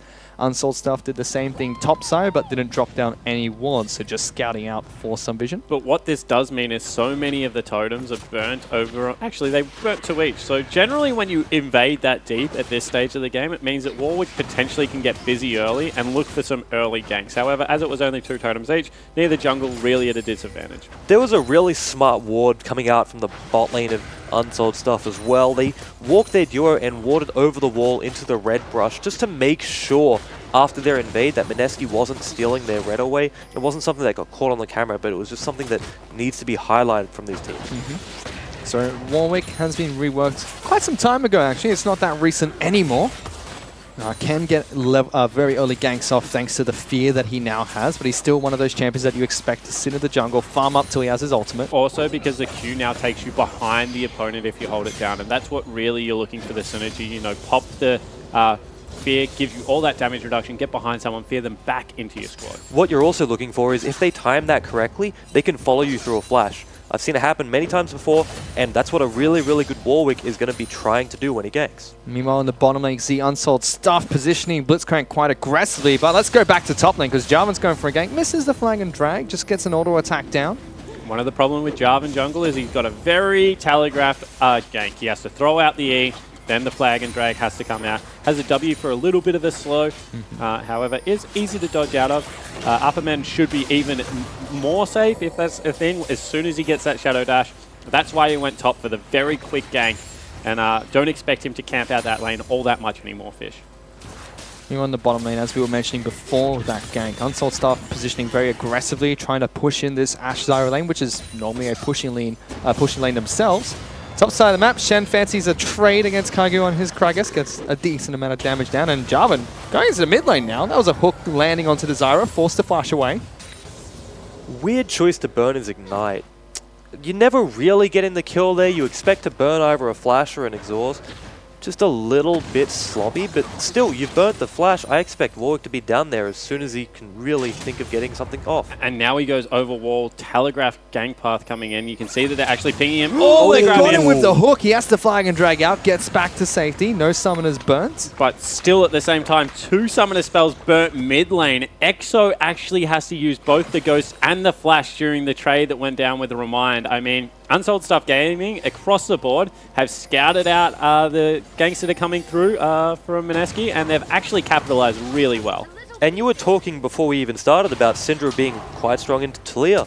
Now that she has no subs, that's a flash forward. Looking for a kill. The shove doesn't connect. One more auto. Remind picks up first blood, but they do have James up there as well to return the kill. Right as I was talking about how Syndra's just going to punish Taliyah, she goes down. And that's what's really Mineski is going to struggle with, is you need to get out of that lane as soon as you can and start roaming, and I don't even know if he's going to get to that point before Syndra becomes too much of a problem. Yeah, he's certainly not going to, because at this stage, I mean, he's gone with double ring. He's going to be a little bit tankier, but still that wave hit the turret. It's going to bounce back into Remind's favor. So EXO already going to be at an experience disadvantage because he didn't get the kill. James actually now has a lot of camping of the mid lane to do, has to be able to get in. They have to be able to punish Remind's no summoner spells. There's heavy trading in the bottom lane. Yeah, big trade coming out from the Varus there. Now Blitzcrank looking for it, gets the hook. That's going to lock down the Ashe, taking so much damage in return from the Varus as well. Really good play so far from Unsold Stuff. They're winning every lane. Must be swelling right now, T-Gun, because I don't think NT's thrown out a hook that has not absolutely nailed a lane opponent. We can say he ignited too early, but he has complete control over this bottom side. Absolutely. And when I said he ignited too early, that was me horrendously nitpicking this guy. He has hit, and they weren't just easy hooks, right? Sometimes when you look at someone playing Blitz, you're like, oh, he's just throwing them in straight lines. How hard is that? This man has been hitting difficult hooks, zoning opponents, and when he links up with his jungle like he did before, they're going to get kills after kills in the mid game. Let's see if they can carry that through. So far, though, every single lane for Unsold Stuff is doing fantastic. Top side of the map, which we have not checked in with too much. Both of them have burnt their teleports, but Shen is pushing this lane quite aggressively against the Gragas. And another Gragas and another triple Dorian's Ring coming in. I mean, it has been nerfed on the patch. Definitely gives nowhere near the same amount of mana sustain, but it looks like it's doing enough to be able to keep him relevant. And you can see that Neo pops his head into the jungle. See It's him the first time we've seen him. He's been a happy camper inside of his own jungle, just farming. And both of the junglers actually going for Tiamat rushes, so farming quite quickly. Ever since the Tiamat changed to only be worth 1,200 gold, it's certainly something that you can look towards. Here we go, fight of the century. Oh, Give it look to at me. them. Smack each other, take no damage, throw out barrels, and back off. Touching back on the Warwick just farming up his jungle, I'm okay with that. I think as soon as he hits 6, Blitz should never be in bot lane ever again and just go wherever Lord goes. He is in the bottom lane, and look at the Blitzcrank. Go, go, go! Tries to land a hook, gets dodged out by TG. I don't think he should have even bothered trying to hook the Zyra. He should have just ran above the brush that Ashe was in, stand there with your Eon, and wait for him to show his face. It's certainly a higher percentage play. I think what they wanted to do is hook the flashless target.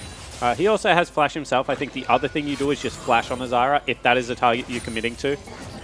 With Warwick right behind him, certainly would have been a kill that they could potentially go for. At the same time, now Warwick's is level 6. That gank becomes even easier to execute upon. He's still bottom lane as well, so could just make a return trip.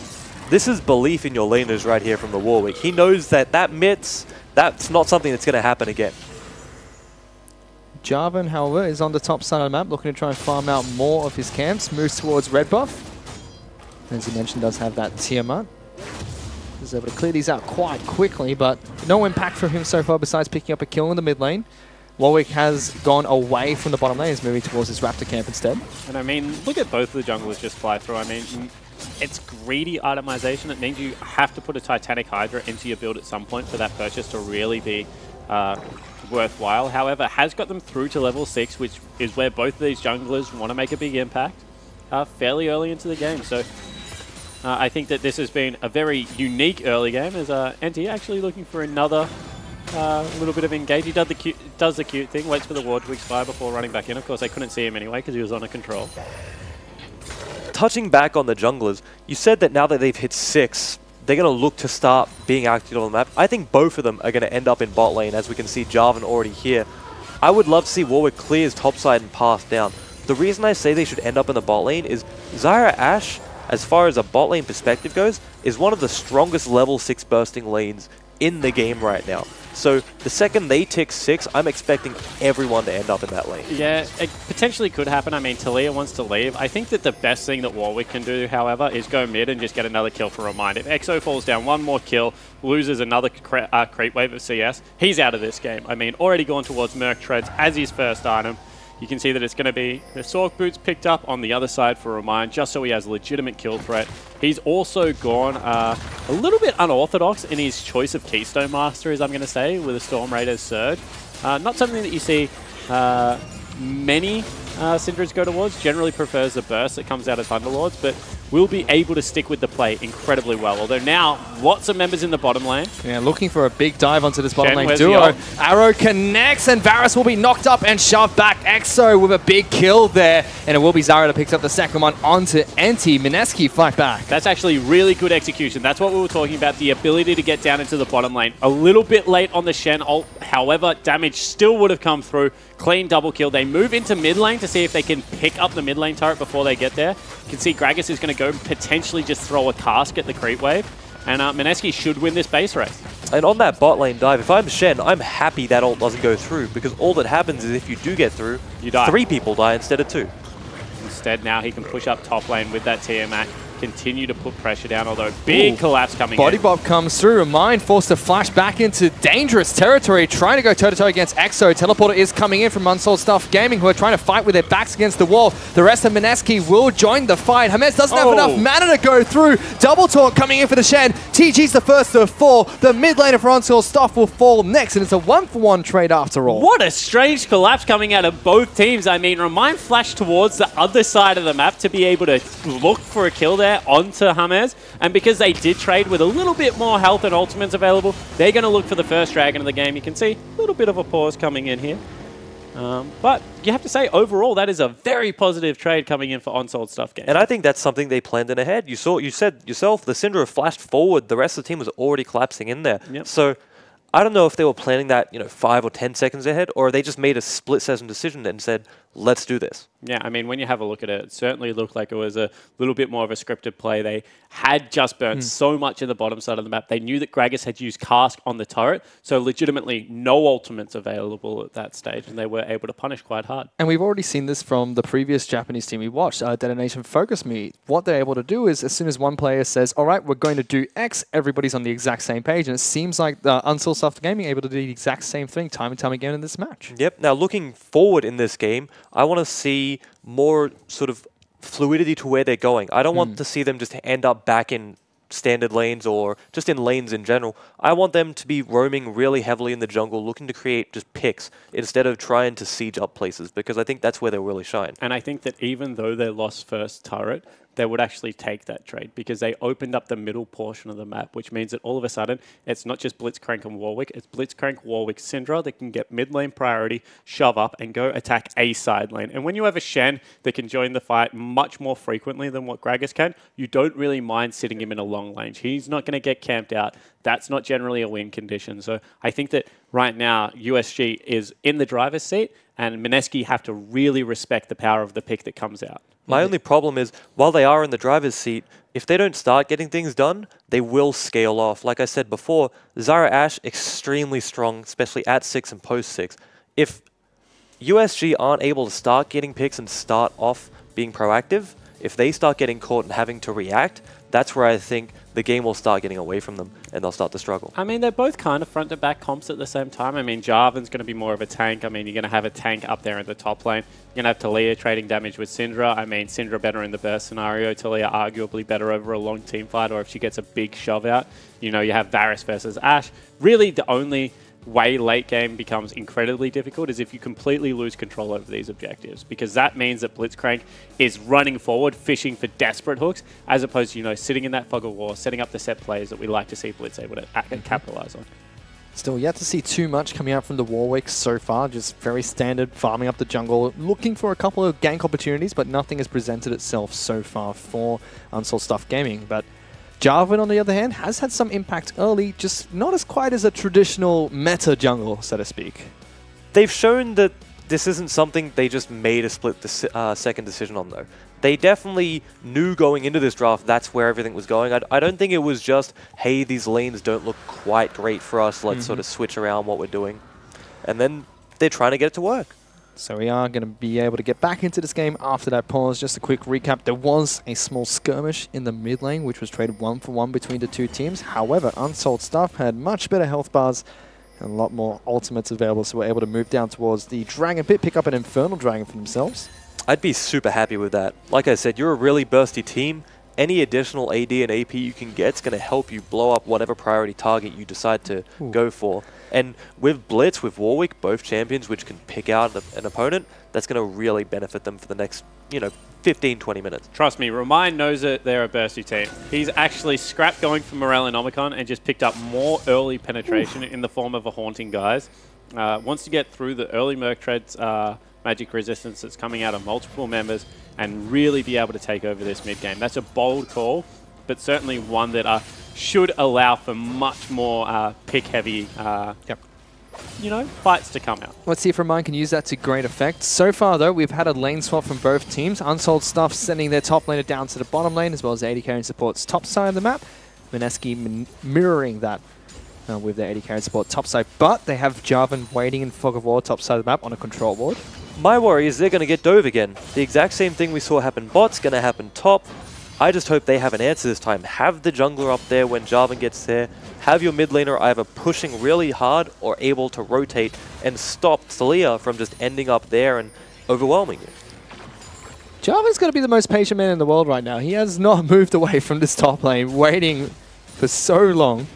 I mean, waiting for too long. He has complete bottom side jungle up. His top side jungle is going to start respawning. He's already 2 levels behind Neo on the Warwick. You can't give up experience leads all game. The catch-up mechanic in the jungle is good.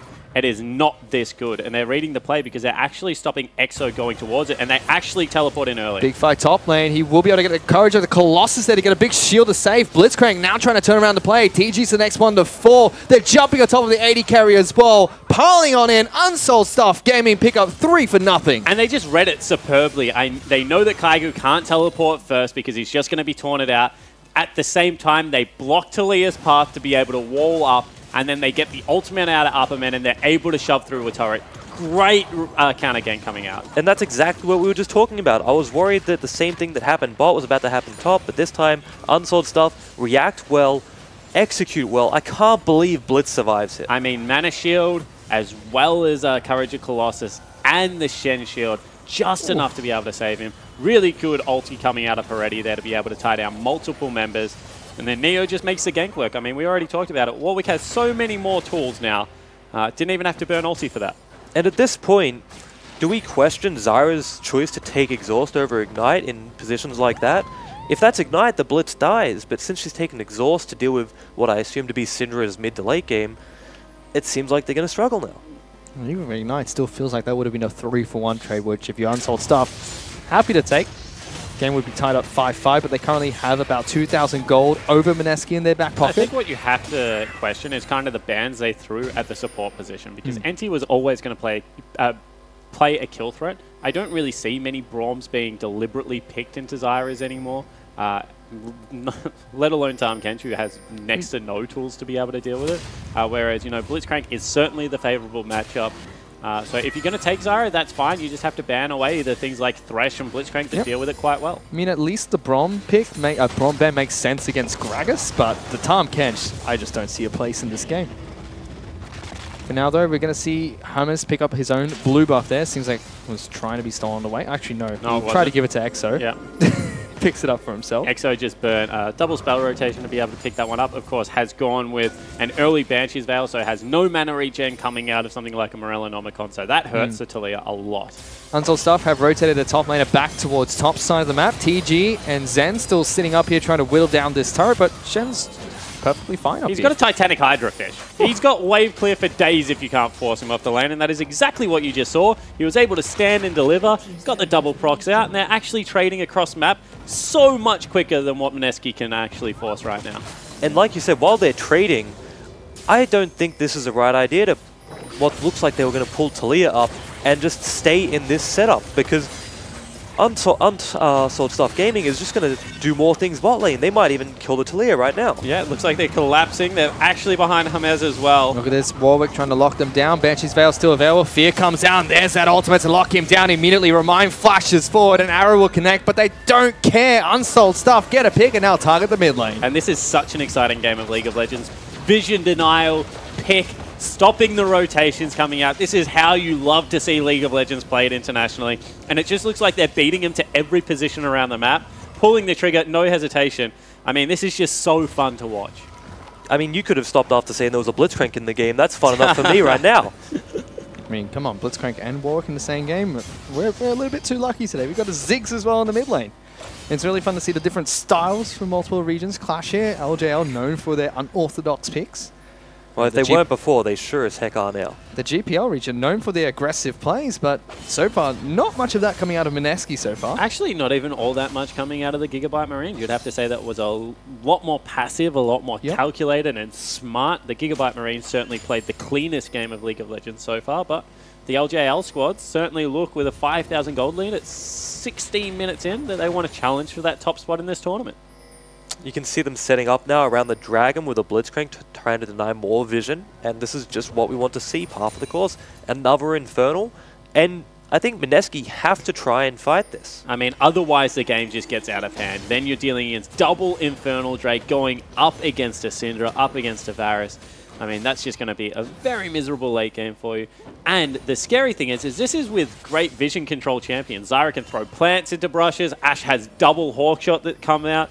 I mean, this is probably, as far as face checking goes, the best comp. You've even got Jarvan standard if you get really desperate here. And they've caught out potentially Neo. I mean, who's caught who? Yeah. NT's looking for a pick himself. That's a flash being forced by the Jarvan. NT yet to throw out a hook. And that was really interesting out of Neo because they definitely could have killed NT there. They had the Syndra rotating down. They had Blitzcrank Hook. They had the ultimate that could come out of Neo. Instead, they just say, you know, it's a jungler. That's not what wins you a team fight. Now we're going to go for one here. Yeah, Mineski looking to force a fire. Look at Neo dashing back in to tank that arrow for his team. He gets shoved back, taking a lot of damage, will flash out. The rest of the team has collapsed in, and look at him use his ultimate right there to lock down Hammers as he jumps straight into the back lines. Now Remind wants a kill for himself. Kaigo's going to be forced to flash away. The rest of Mineski are running and retreating back to their base, and Unsold Stuff turn around that team and fight. The part of the Warwick E that you don't really talk about is the fact that it gives you so much damage reduction. And you can see that they just put multiple spell rotations into him there with the shield coming out of the Shen.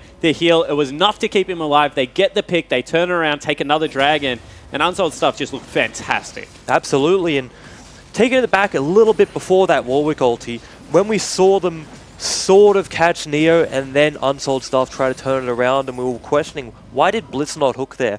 It comes down to the fact that sometimes not hooking is the most threatening thing you can do as a Blitzcrank. Was it the most threatening thing you could do there? I'm not quite sure. There was definitely opportunities to hook priority targets, but that's the thought process that goes through at that time, is if you hook someone, do they die? And if they don't die, it might not be worth it for him. And just again, See everyone now another pick. On the same page, looking for that pick. Ignite's used, and that's simple. Cleanly executed by Unsold Stuff. I mean, this is what Blitzcrank comps do to you. When you don't have vision, you start panicking. Where are they on the map? Are they going to start invading my jungle? You can see that everyone has pink wards on the side of USG as well. They're looking to really put the screws in this mid game. Double Infernal, 6,000 gold, and they're now rotating into the top lane. Arrow used by Zen trying to stop Remind from collapsing. Does so successfully. You're not in a good place when you have to arrow defensively and then run away as fast as you can. That's not a good sign for a team that should be looking to play proactively. But again, it comes back to the discussion we had on the desk earlier today. How close are the 3 Japanese seeds? Because from what we can tell, the first seed against third seed is still a very close fight in a best-of-5 series, whereas Mineski, on the other hand, not as close as Ascension or the likes of Gigabyte Marines. Yeah, I mean, when you have a look at it as well, even Sin is going to not be as close to Legacy and Direwolves, and we've already seen that second place was very... Oh, here we go. Exo, you might be in trouble, my friend. Neo looking for a pick, has to get rid of that Banshee's Veil. Does so, gets a Fear, and back into the ultimate as well. Flash Taunt coming out from the Shen as well to keep this one nice and clean. NT tanking up the turret, making sure the rest of the team can get back to safety for as long as he possibly can. Look how tanky that lineup is. They just completely disregarded a tier 2 turret. And again, the there are synergy... multiple members back there. Synergy from Unsold Stuff is fantastic. Rift Herald being used now, looking to try and push for this turret. I can't believe that worked. I'm in absolute disbelief. I mean, even was a cleanse available. Just did not care about anything that the Mineski mid laner had to offer. Unsold Stuff used that pick to take down bottom lane inner turret with Rift Herald. This is a complete shellacking fish. Ooh. This is an absolute massacre of a game of League of Legends so far. And it's a 7,000 gold lead for Unsold Stuff. 7,000 gold, 2 levels on their jungler, levels advantage everywhere else, as well as double Infernal Dragon. One thing I want to say is watch how Mineski walk out of their base now after so much pressure from this Blitzcrank.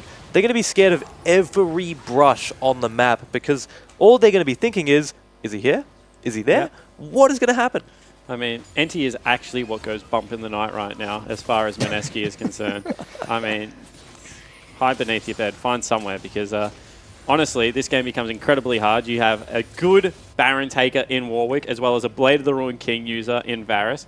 You got the likes of Shen that can tank it for days, and your vision control is just not good enough to access your topside jungle at this stage of the game. You can run and you can hide. If you can escape Enter, you're not going to be able to get away from the thriller of Neo at the moment, because that Warwick is all over Summoner's Rift.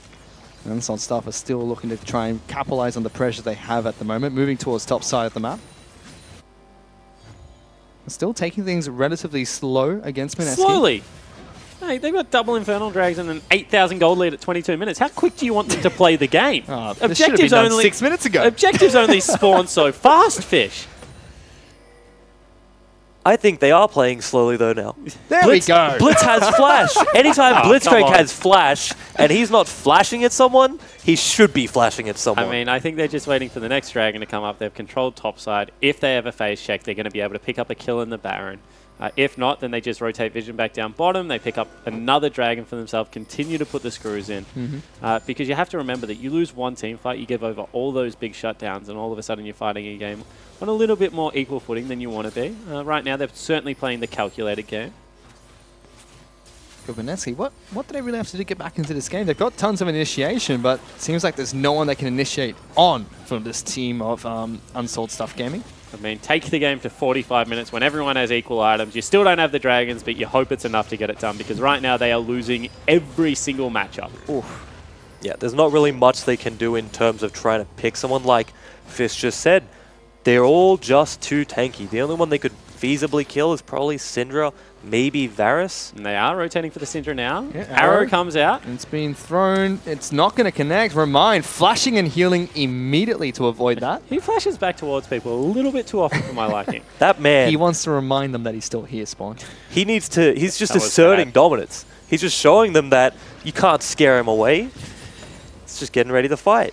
And it's 9-4 in kills at the moment. Unsold Stuff still looking for these fights.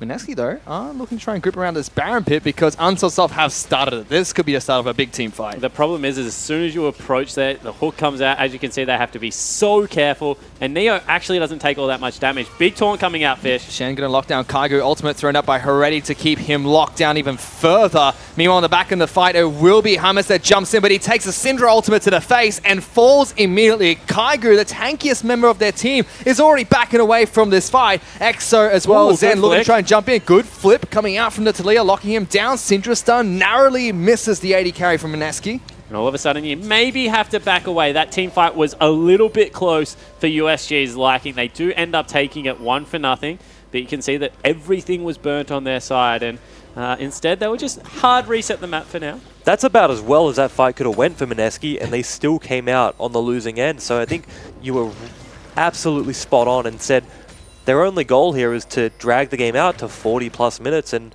wait for your opponent to run out of item slots. And you can see that that's kind of their strategy, because they aren't really hard committing to these fights anymore. They're flirting people around the edges. They're looking for chip damage when they can through the Taliyah and through the longer range of the Ashe, but they're not really piling it on top of the Cataclysm as we saw when this game was at the beginning. So got to give credit for the adaptation that's come out of Mineski. Looks like they are trying to take it as late as possible. Lane's flipped on its head for now as they want to pick up another dragon, this time an Ocean Drake. Potentially a blue buff as well. Yep. Patience running thin, however, from blue. They still get it. Heretti will pick that up for himself. Ocean Dragon is now live, and they look to try and take that for themselves. Zen is forced to go back to base, so no contest coming out from Mineski. Yeah, and they can't contest it. They can't walk at it. They can't walk anywhere near it, because all that has to go through their heads is, instead of doing dragon, what if 3 of them are sitting in a brush? Yep.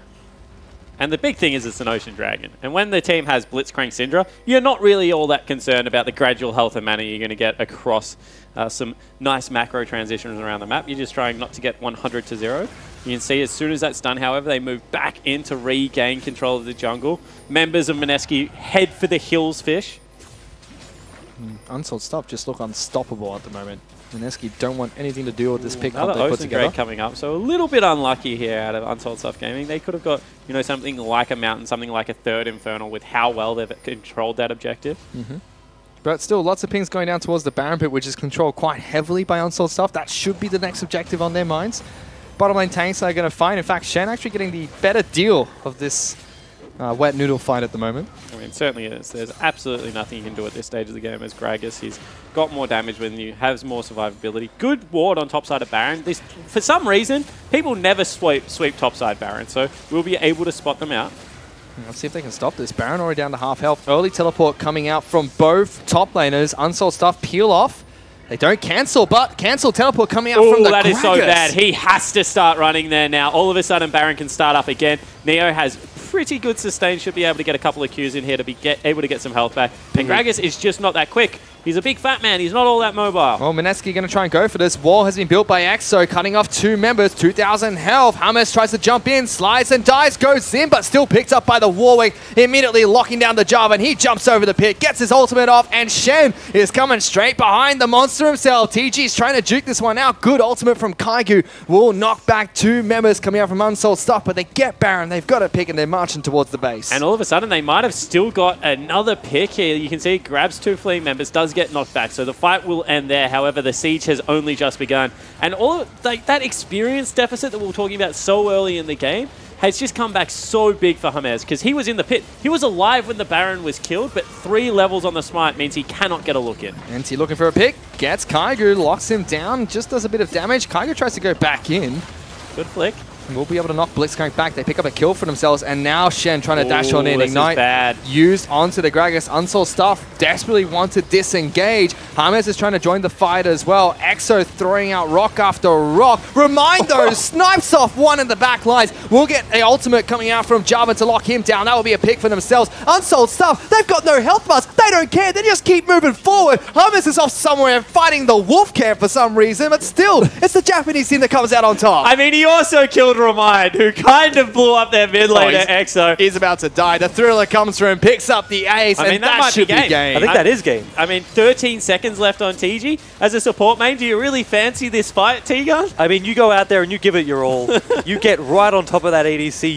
You try everything you can to keep your team in this. Unsold Stuff has abandoned this ploy to try and take down the Nexus. Already is there all by himself. Looking to try and pick this one up. TG wants to do something. He's got flash and exhaust. Get over there, mate. Oh, he's not doing it just yet. Zen is back up. Blitzcrank's going to try and join the fight as well. There goes Neo, locking them all down. Another kill onto the support. And Unsold Stuff take the LJL to 2 points in day 1. I mean, what a terrific game coming out of Unsold Stuff Gaming. You have to look at that. They played pick-style League of Legends. They controlled the map. They controlled the tempo.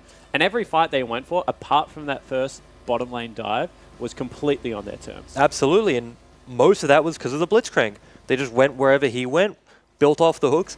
Then once they got their laners ahead, they didn't rely on him so much. They let the other players of the team, the Jarvan to go deep, the Shen to go on top of him, let Remind do what the analyst said before and try and carry his team. So while Blitz was the early game, he definitely wasn't the late game that they relied on. Yeah, and I think the big thing for me was how confident Remind was on that Syndra, and the fact that Mineski, for some reason, Fish, were just happy to take a bad matchup into it and not pick the Echo. Maybe that's some good scouting, because they banned the Fizz, as well as the Kassadin, which both late game have quite a decent pick there, and they left Open Echo, who was kind of the no-brainer internationally, and it was ignored and not picked up.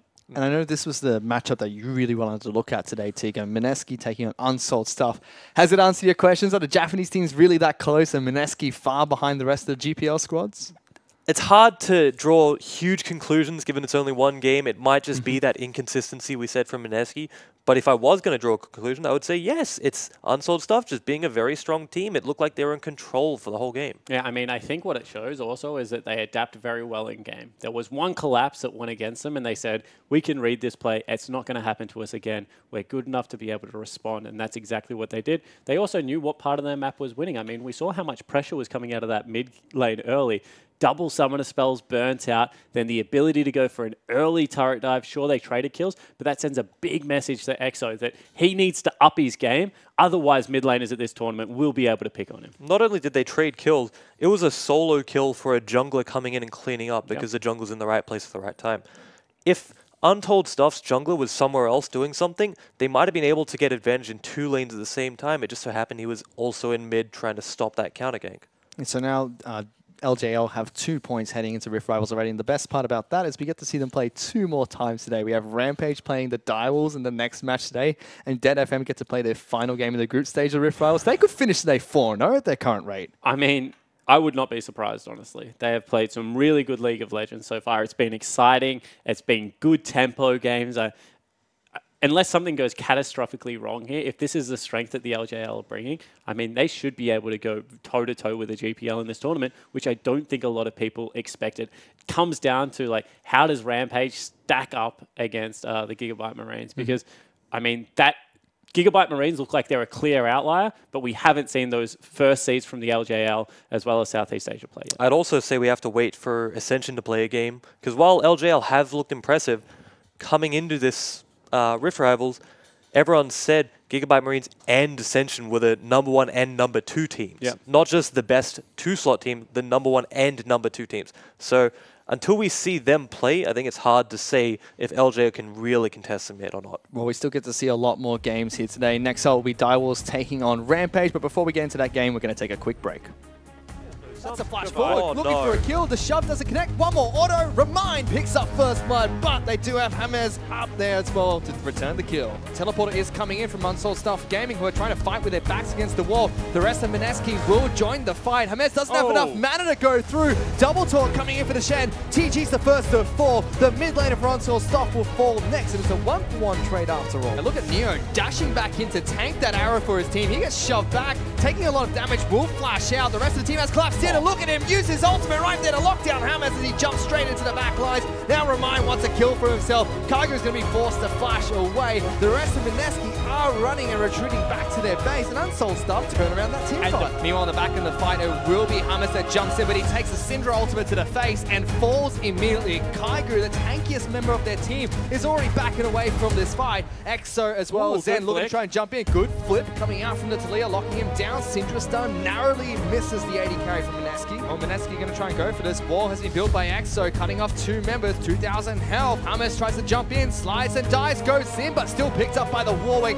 immediately locking down the Java, and he jumps over the pit, gets his ultimate off, and Shen is coming straight behind the monster himself. TG's trying to juke this one out. Good ultimate from Kaigo will knock back 2 members coming out from Unsold Stuff, but they get Baron. They've got a pick and they're marching towards the base. And Remind those snipes off one in the back lines. We'll get the ultimate coming out from Java to lock him down. That will be a pick for themselves. Unsold Stuff, they've got no health bars. They don't care. They just keep moving forward. James is off somewhere fighting the wolf camp for some reason, but still, it's the Japanese team that comes out on top. I mean, he also killed Remind, who kind of blew up their mid lane at Exo. He's about to die. The Thriller comes through and picks up the ace, and Zen is back up. Blitzcrank's going to try and join the fight as well. There goes Neo, locking them all down. Another kill onto the support, and Unsold Stuff take the LJL to 2 points in day 1.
Welcome back, ladies and gentlemen. We just witnessed Unsold Stuff Gaming absolutely demolish Mineski and the third-seeded teams from Japan as well as Southeast Asia, and it was a fun match to watch with Blitzcrank and Warwick running around the rift. Yeah, it certainly was, and I think that what we saw was a really great brand of pick League of Legends that revolved around vision denial, cutting off the quick ways through the jungle and around Summoner's Rift. I mean, Mineski had to respect all the pick potential and damage that was going to come out on a single target, and ultimately that got a really nice snowball rolling for USG, and they picked up a clean win. Yeah, everyone on the desk, we've been harping on about how close the top teams are in the LGL, and that game showed it. Yeah, I mean, we're also talking about how our Mineski weren't as close as Ascension or Gigabyte Marines coming into this tournament, and that kind of showed in that game as well. They do have another match, will be against Sin, who are in kind of the same situation at the moment, almost for Oceania. Yeah, Sin lost their top lane carry, went back to NA.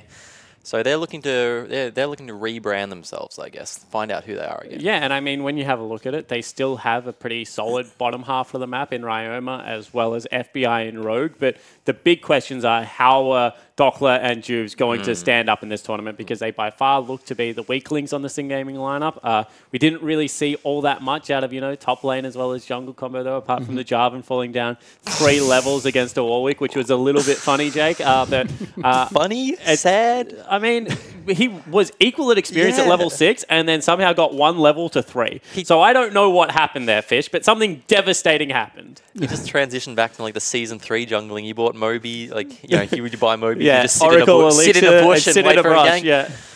Well, it didn't really work out for the Jarvan there, of course. We didn't really see much of Warwick until he hit level 6 as well. But, to talk a little bit about that game, we actually have Hinga standing by with Heredi, who can talk a little bit about how they picked up the win there. Hi guys, I'm here with Heredi, fresh off the victory. How does it feel to score a victory for the LGL? 今回の LGL 優勝勝ちどう思いますか？初めての。USG としては初めての国際大会だったんで、この勝利はとても嬉しいですね。It's our first international win ever, so it's a big victory as we're very happy about it. I know you've spent some time overseas. You went to IWCA. What's the experience like on the rest of your team in terms of international competition? ハレッチーさんは IWC で、国際戦は参加されていると思うんですけど、他のチームメイトはいかがですか？今回の初めての、国際戦に対してどう思いますか？そうですね、特に緊張することもなく、いつも通り LGL でやってるようなプレーができたので良かったと思ってます。So we thought we might have been a little bit more nervous, but actually we're pretty comfortable. So we're actually being able to play how we usually play, even in the LGL. So we're really happy about what we're doing so far. Do you know much about the OPL team you're going to be facing later on in the tournament? 次対戦する OPL のチームの、勉強とかご存知ですか？そうですね、軽く見た程度で、あんまり詳しくは調べてないんですけども、大丈夫だと思います。To be honest, I haven't done too much of my homework, so I don't know too much about them, but I'm sure we'll be comfortable there too. Excellent stuff. Well, I like the confidence. Thank you for speaking to us, and best of luck in the rest of the tournament. Well, there you go, guys. Some hope for Sin. They haven't done too much research into the Oceanic team, but the thing is, he's not asking the important questions. What the heck are unsold stuff selling, or what is still unsold? I mean, we have to find out eventually. There's something. I mean, that's your banger that you wanted to come back to? He's like, don't worry, guys. I've got a good one, guys. Best transition. I'm actually just done with this. Everyone just gangs up on me, and I actually have no friends here, apparently. No, that's all right. That's why I like hanging out with other analysts. At the same time, I think that's a pretty good attitude that they had. They said that they thought they would be nervous. Turns out they can play exactly the same way they're going to play against LJL teams. Not really doing all that much preparation. I mean, I wouldn't prepare for Sin either, so a little bit... Everyone's getting roasted tonight. Doesn't matter who you are. Am I one of the few people that have faith in Sin coming into this tournament? Mate, I think you were the only person in the country that has faith in Sin coming into this tournament. They are currently the 5th placed OPL team, and I don't even know whether they're the 5th place team anymore. I'd love for Sin to win. It makes us look better, but I've got to be realistic. For a second, I thought you were going on a positive note, and I was about to have a favorite Jake on the desk here today, but I'm sorry. That's not the case either. Let's go into this next game. It's going to be Rampage taking on Direwolves. This is going to be a big match, the one that I was really looking out for today, because these two teams are the only two teams in this tournament that have played against each other internationally. Yeah, 1-1 at an international level. MSI play-ins. Direwolves were able to snag the first win, and then Rampage were able to pick up the win that didn't really matter, but I think was actually still played on its merits and came out victors. So this is one of those games that they have a little bit more information about each other and should be explosive action. Yeah, you can say these games really don't matter, but these, everyone's here to be competitive. Yep. They definitely would not have wanted to lose there, so Direwolves would, they want to get revenge. But especially because that was a game that would have got Direwolves back to 500. They would have been 3-3 to end out the tournament. A little bit more of a feel-good moment to come back to. Instead, they were 2-4. They had kind of let themselves down, they felt. They didn't really care about anything else at that stage. They were very vocal that they were doing this for the Direwolves organization. So much like on their way to Rift Rivals, where they said they're there to have a good showing, and then if the rest of Oceania plays well, then they're very happy about that. I think that they will want to recoup what was a pretty shocking mid-game versus the Gigabyte Marines. Yeah, definitely. And I mean, touching on the fact that it wasn't a game that really mattered between Direwolves and Rampage at MSI play-ins, it was still a big game for the Japanese side because they've lost every single game going into the tournament. At that point, yep. 0-5. So picking up that single victory, and it wouldn't have been the first time that Japan sent a team internationally and not picked up a single victory. We just heard it from Heredi there. When he went to IWCI, he wasn't able to pick up a single win with his team. So his first international victory was today. Yeah, I mean, when you have a look at it, the LJL was touted as kind of the dark horse coming into multiple IWC and then play-in events. And they haven't really ever been able to step up. The fact that they've picked up 2 early victories here shows that the region is starting to mature. They're such a new region. A young region. To show this showing in one of their first international tournaments is great. Yeah, it certainly is. And the lack of pressure, the fact that they're playing more freely, and I think that that's something that Rift Rivals is going to give to a lot of people. There is no next step. So it's what happens right now in this group of games that actually matters, allows you to play with that little bit more freedom, and you can see that it's coming out on Summoners Rift. I mean, to put it into context, the GPL has been around since Season 1 with fully salaried players. The OPL was the next region to get their official service credit so they could start playing with one another. Whereas for the LGL, it was only this or last year where they just got their server, and their professional team hasn't been established for so long. But still, they're the most creative team that we've seen so far with unorthodox picks and unique playstyles that we thought we would really see from every region. I mean, and there's another thing that we really don't talk about when we talk about the LJL server and the Japanese server is the fact that Japanese historically have not been PC gamers either. So playing League of Legends against what is a console gaming region historically, fighting game scene is absolutely massive over there. The LJL is certainly bucking the trend, and they've got fantastic numbers on their stream. I mean, they've got great supporters, and now they're showing that they have a really good competition behind all of that. For someone that's been a fan of the Japanese teams, I mean, this is a tournament that is really exciting for the LJL region, and I hope they continue to show it. Yeah, for such a small region, I believe there was some statistics on their server. There was only 4 players in Master Tier on their server. It just shows, these guys have the passion for this, and they want to win. They don't feel much pressure. They said they didn't have much expectations coming into it, but being able to do what they're doing is great. Well, if you're a fan of the LJL teams back at home, you have a lot to watch out for today because 4 out of the 5 games will feature one of their teams playing. But for now, let's take a look at the LJL opponents lineup today. It's going to be the Direwolves from the OPL. Up in the top lane, it's going to be Chippies. Heading into the jungle will be Schernfire. Fantix will be taking to the mid lane with King and Destiny as your bottom lane AD carry and support. And Schern was able to pick up a good early game there on the Rek'Sai, forced out Levi nice and early. So, they've dispelled one of the areas that we thought maybe they underperformed at the MSI play-ins. The other area was their bottom lane, and I don't know if there's many positive things we could say about the Destiny Kingjoy in that game. They actually, had the opportunity to be able to carry that mid game and then took some bad fights. Didn't have good setup for a Caitlyn Tahm Kench, which is so crucial to be able to save from pick League of Legends, and they need to step up in this game if there is any chance for Direwolves to take it. Yeah, there was a really crucial point in that other game where Optimus roamed down. He was missing 2 waves for this potential play, and they just played slightly over-aggressive, and they capitalized on it, and they were able to steady out the game into the mid-game. Yeah, now they're going up against Rampage, who in MSI plans, they were able to pick up the first victory quite convincingly. It looked like they were going to take game 2 as well, but Rampage fought back quite convincingly there as well. Do you feel like they're going to be favorites coming to this match, or is it LJ all the way, apparently, for this tournament? I mean, I think you can throw historical track record when you've only played them at 1 tournament out the window. I think that it's such a flash in the pan. You didn't know how Rampage was going to perform. For Direwolves, they came in very nervous. I mean, they built the expectation themselves, so, not much sympathy out of Oceanic fans, but I think that people underestimate how hard it is to travel 30 hours on an international flight and then be expected to show up and perform for your first tournament. So you would expect that, you know, only the 8 hours-ish, I think, over to Vietnam would be a little bit easier on them. They've been there for a couple of days now. And I think that same for the Japanese squad. They went through the exact same conditions. So these should be a much higher level out of both teams. And I'm excited to see who picks it up. Yep, definitely excited to see how they're going to perform here. And speaking of the LGL lineup, let's take a look at their team heading onto the Rift to face off against the Direwolves. They've got a very similar roster, in fact, exactly the same as when they head to MSI, same as the Direwolves. Evie in the top lane, Tussle heading into the jungle with Ramune in the mid lane, Yutori Moyashi as their AD carry, and Dara as their support of choice. And I mean, when you look at this lineup, Tussle is an explosive jungler. I mean, they've got a couple of really good power lanes as well. Ramune in the mid lane. This is going to be fire with fire, I feel. I think that Direwolves played their one slow game. It didn't work out, so now they're going to be like, throw caution to the wind. We're playing aggressive lanes again. We're going to look to build those advantages, and we'll see whether it works. Yeah, in this region, whenever you think about Direwolves, you know, all their players want to carry. They've got 5 pretty good carry threats on their team. They'll pick those lanes that they think they can win.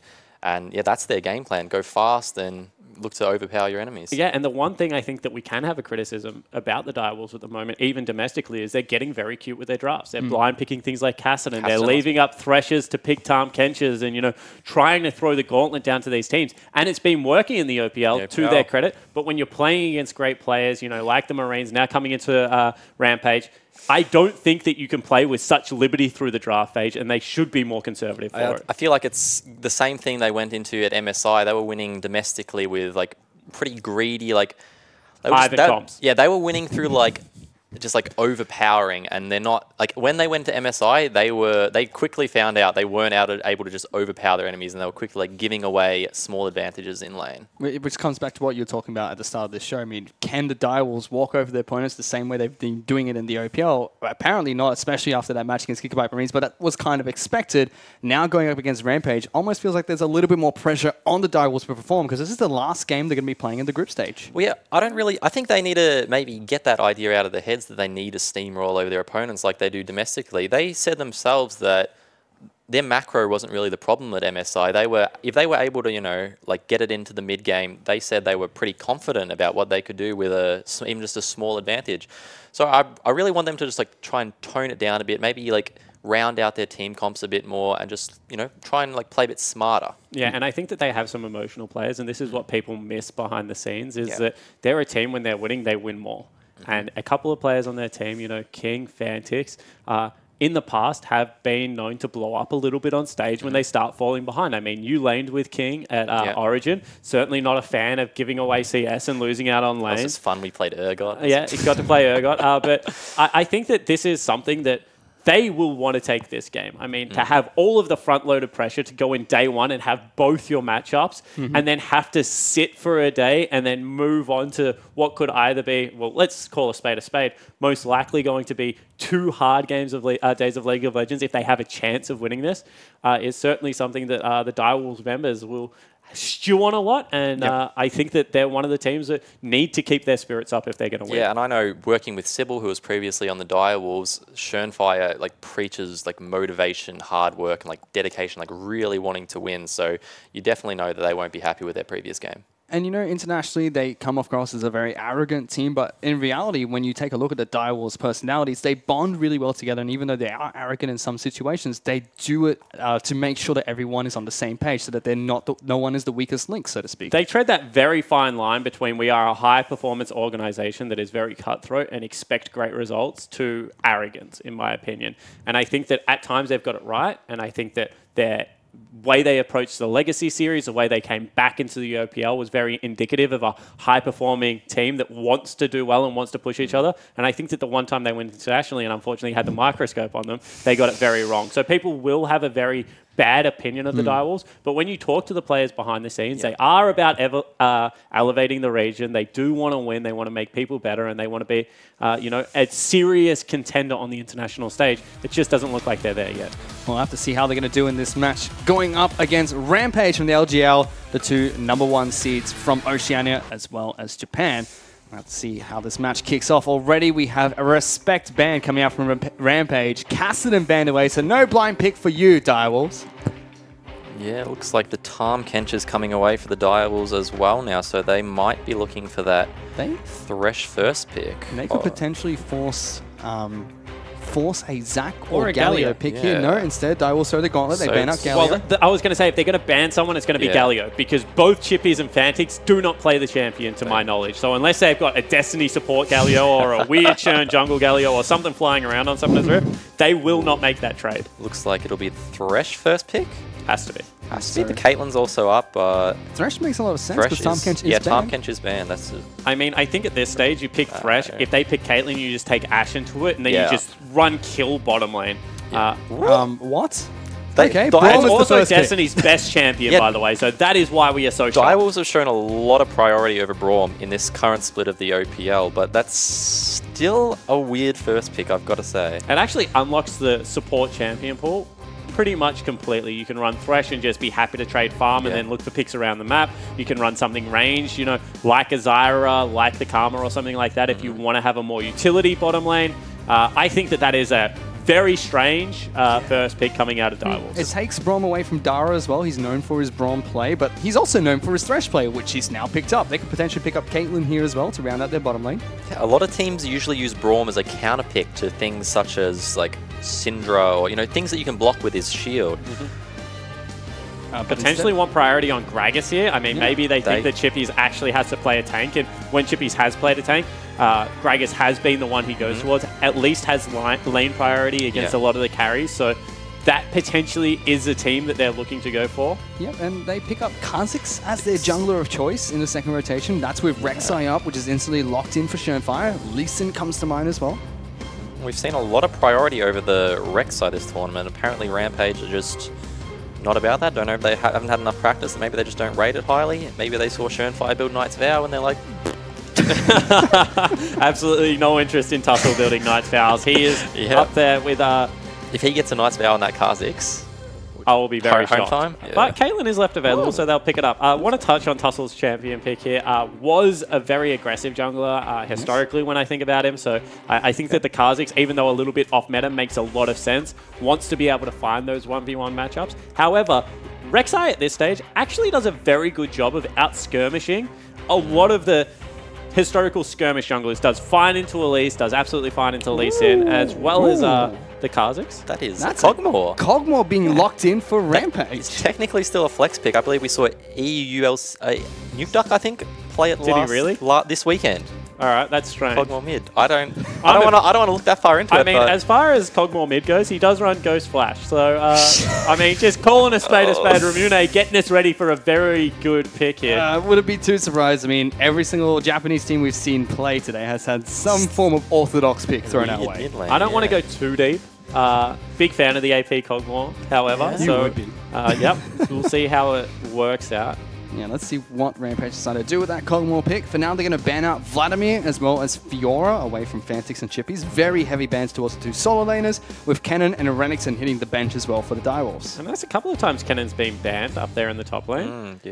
Evie actually might throw the gauntlet here, and he does. This is so exciting, because all of a sudden, you've got rid of the Kennen, you've got rid of Renekton, as well as Fiora. So many lane bullies that go toe-to-toe with the Camille.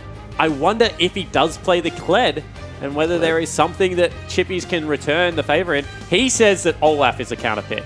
Now, take this with a grain of salt, but Chippies ran around Korean solo queue a lot over the summer, and he came back with a big fan of the Olaf. He tried to pull it out of MSI as well. Didn't do too well on the champion. There's also the Jarvan as an option. That has... I believe that's like a 50-50. Oh, that would be exciting if he does pull it out. We've seen it once before in the OPL. Instead, he'll go towards something else, maybe? I mean, out of all those picks, it has to be the Kled. But I'm telling you, he has... Oh, Jax locked in for Chippies in the top lane. So the other thing he said when he came back was, Olaf is not the only thing I have. I have a list. Do you want me to go through them? I said, I honestly don't have time at the moment, Chippies, but I will take your word for it. So apparently Jax, the other thing, I like Jax in the current meta. We saw it recently in international play. I can't remember which region, but has been popping up. It was also an emerging, like when just before Camille got nerfed and people like playing her, banning her every game, Jax was like one of those emerging type of counters that could, I believe you could just like stun her Like obviously you can dodge her true damage from. It's a second Q, yeah. So what happens as soon as she Qs you, you pop your counter strike. Counter strike's duration is the same amount of time that the second Q stays up. So you dodge out a lot of that auto attack harass. Then with tabbies, you're actually able to win the trade. So you're exactly right there. That's how the matchup goes. We'll see whether Chippies is experienced enough to play around it, because Q has a much shorter cooldown than what Counter-Strike does. So you have to kill her before it comes back up. Well, unfortunately, we're not going to see that Cogmore in the mid lane. It's going to be Orianna locked in. Did it win in the EULCS?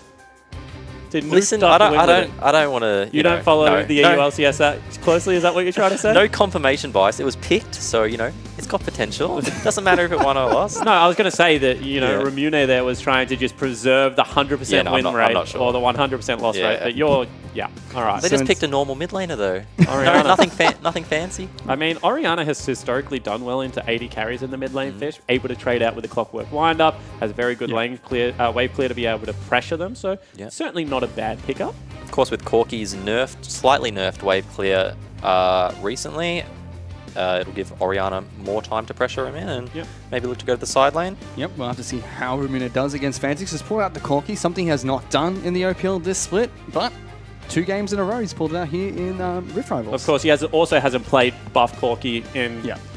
the patch wasn't available, so there's a reason that he hasn't been pulling it out all that much. I also like the Orianna purely because it gives him an initiation tool as soon as Kha'Zix is able to get into that backline. So it makes a lot of sense from the team composition standpoint as well, which we've seen the LJL teams pick heavily for team comp, I think it's fair to say, across the last couple of games. Yep, and looking at Direwolves comp, it's exactly the same. They've got their Corki mid, their Caitlyn AD carry, and they've got a split push top. Yeah, they're looking to win all 3 lanes again and slowly march this one towards victory. Not sure how I feel about that. I wasn't too impressed with it last time. I think they should, like I said, play...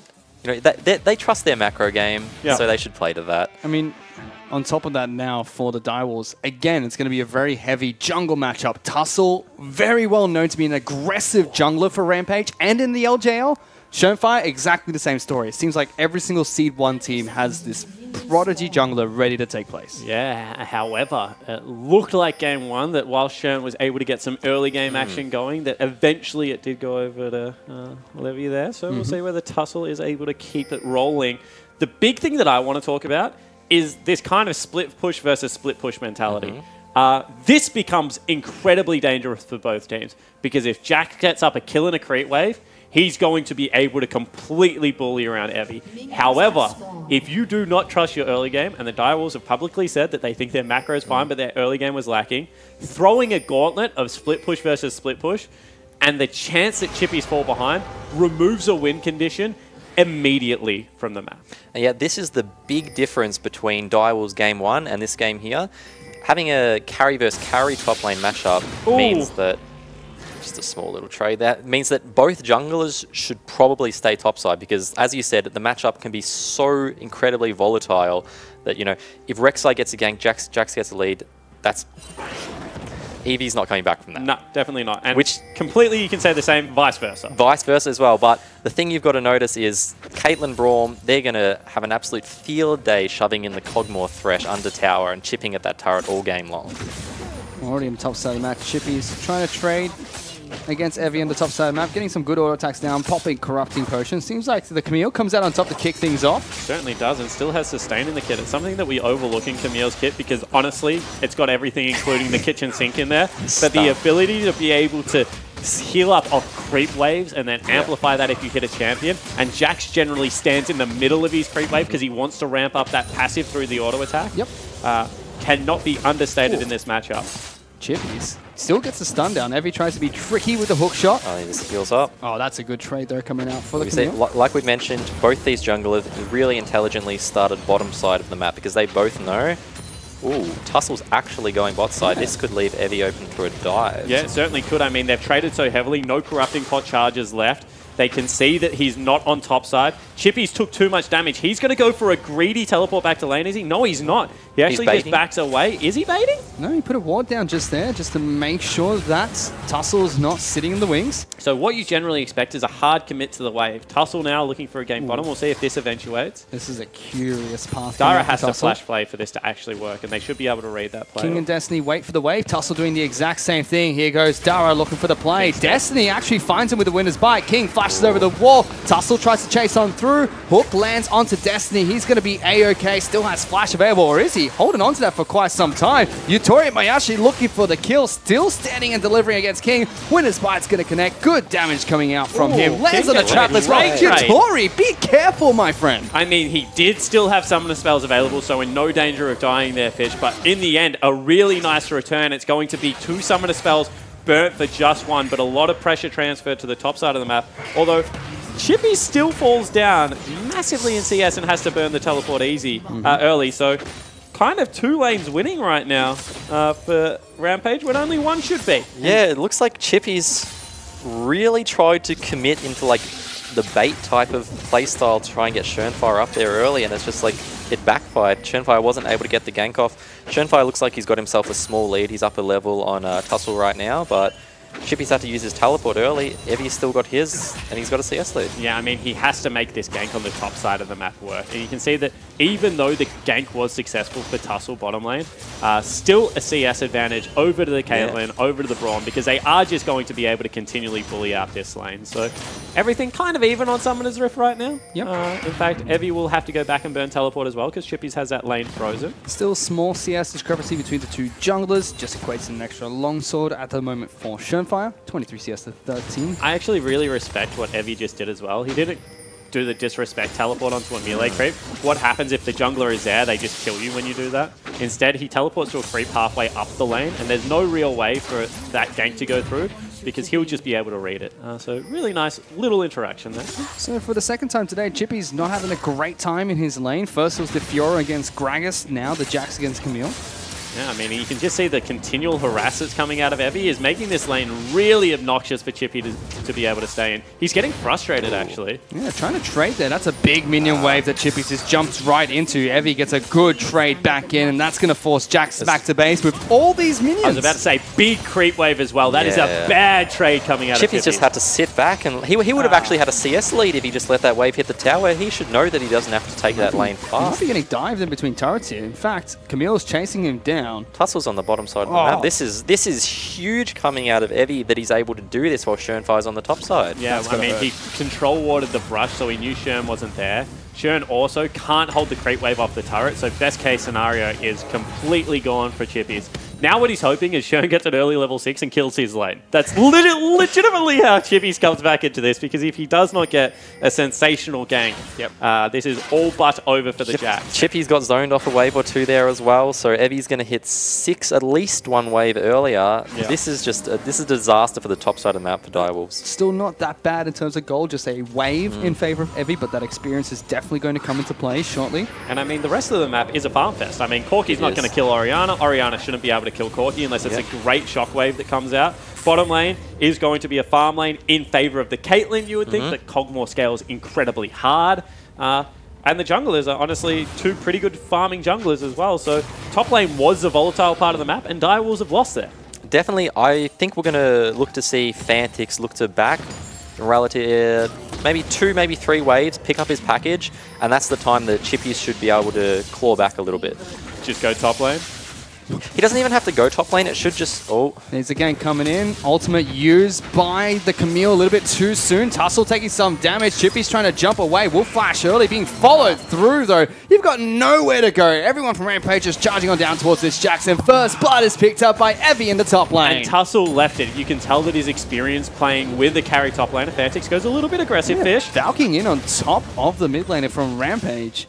Ramune, he's okay with that. More than happy to let the Corki use all his mana. You've only got a couple of Elks as Corki. That's the general rule. Offensively, defensively, he's such a mana-hungry champion at this stage of the game.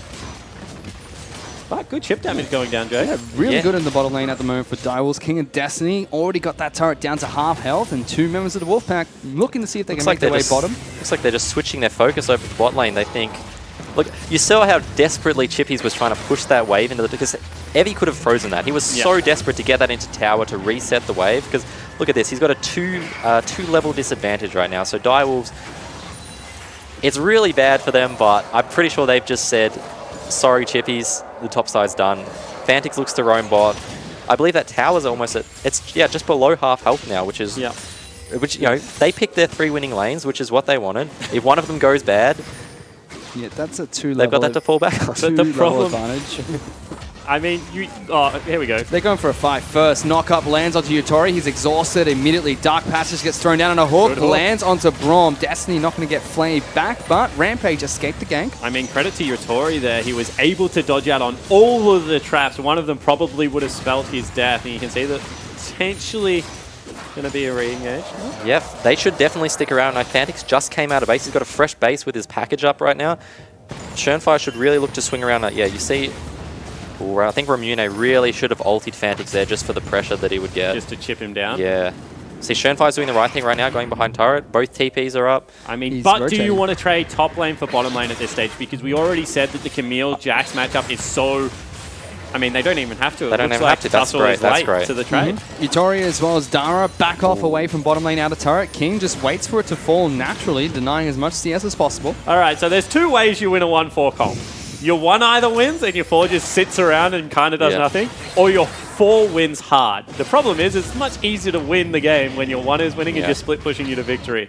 So now what they do is they start moving the Jax around the map. Literally play hide the Chippies for the next 20 minutes of the game till he scales up into a position where he is able to 1v1 the Camille and use Caitlyn's longer range and those boots too to be able to continually knock down turrets. Yeah, they can also just stall with these 2 champions on the bot side of the map as well. Oh my goodness, Fantix really aggressive, diving on top of Ramune. He follows through with a flash. I would say that flash is more valuable to Ramune, however. It is, definitely. The map is opened up on Direwolf's side, so they have the freedom to push out the long wave and then move around Summoner's Rift.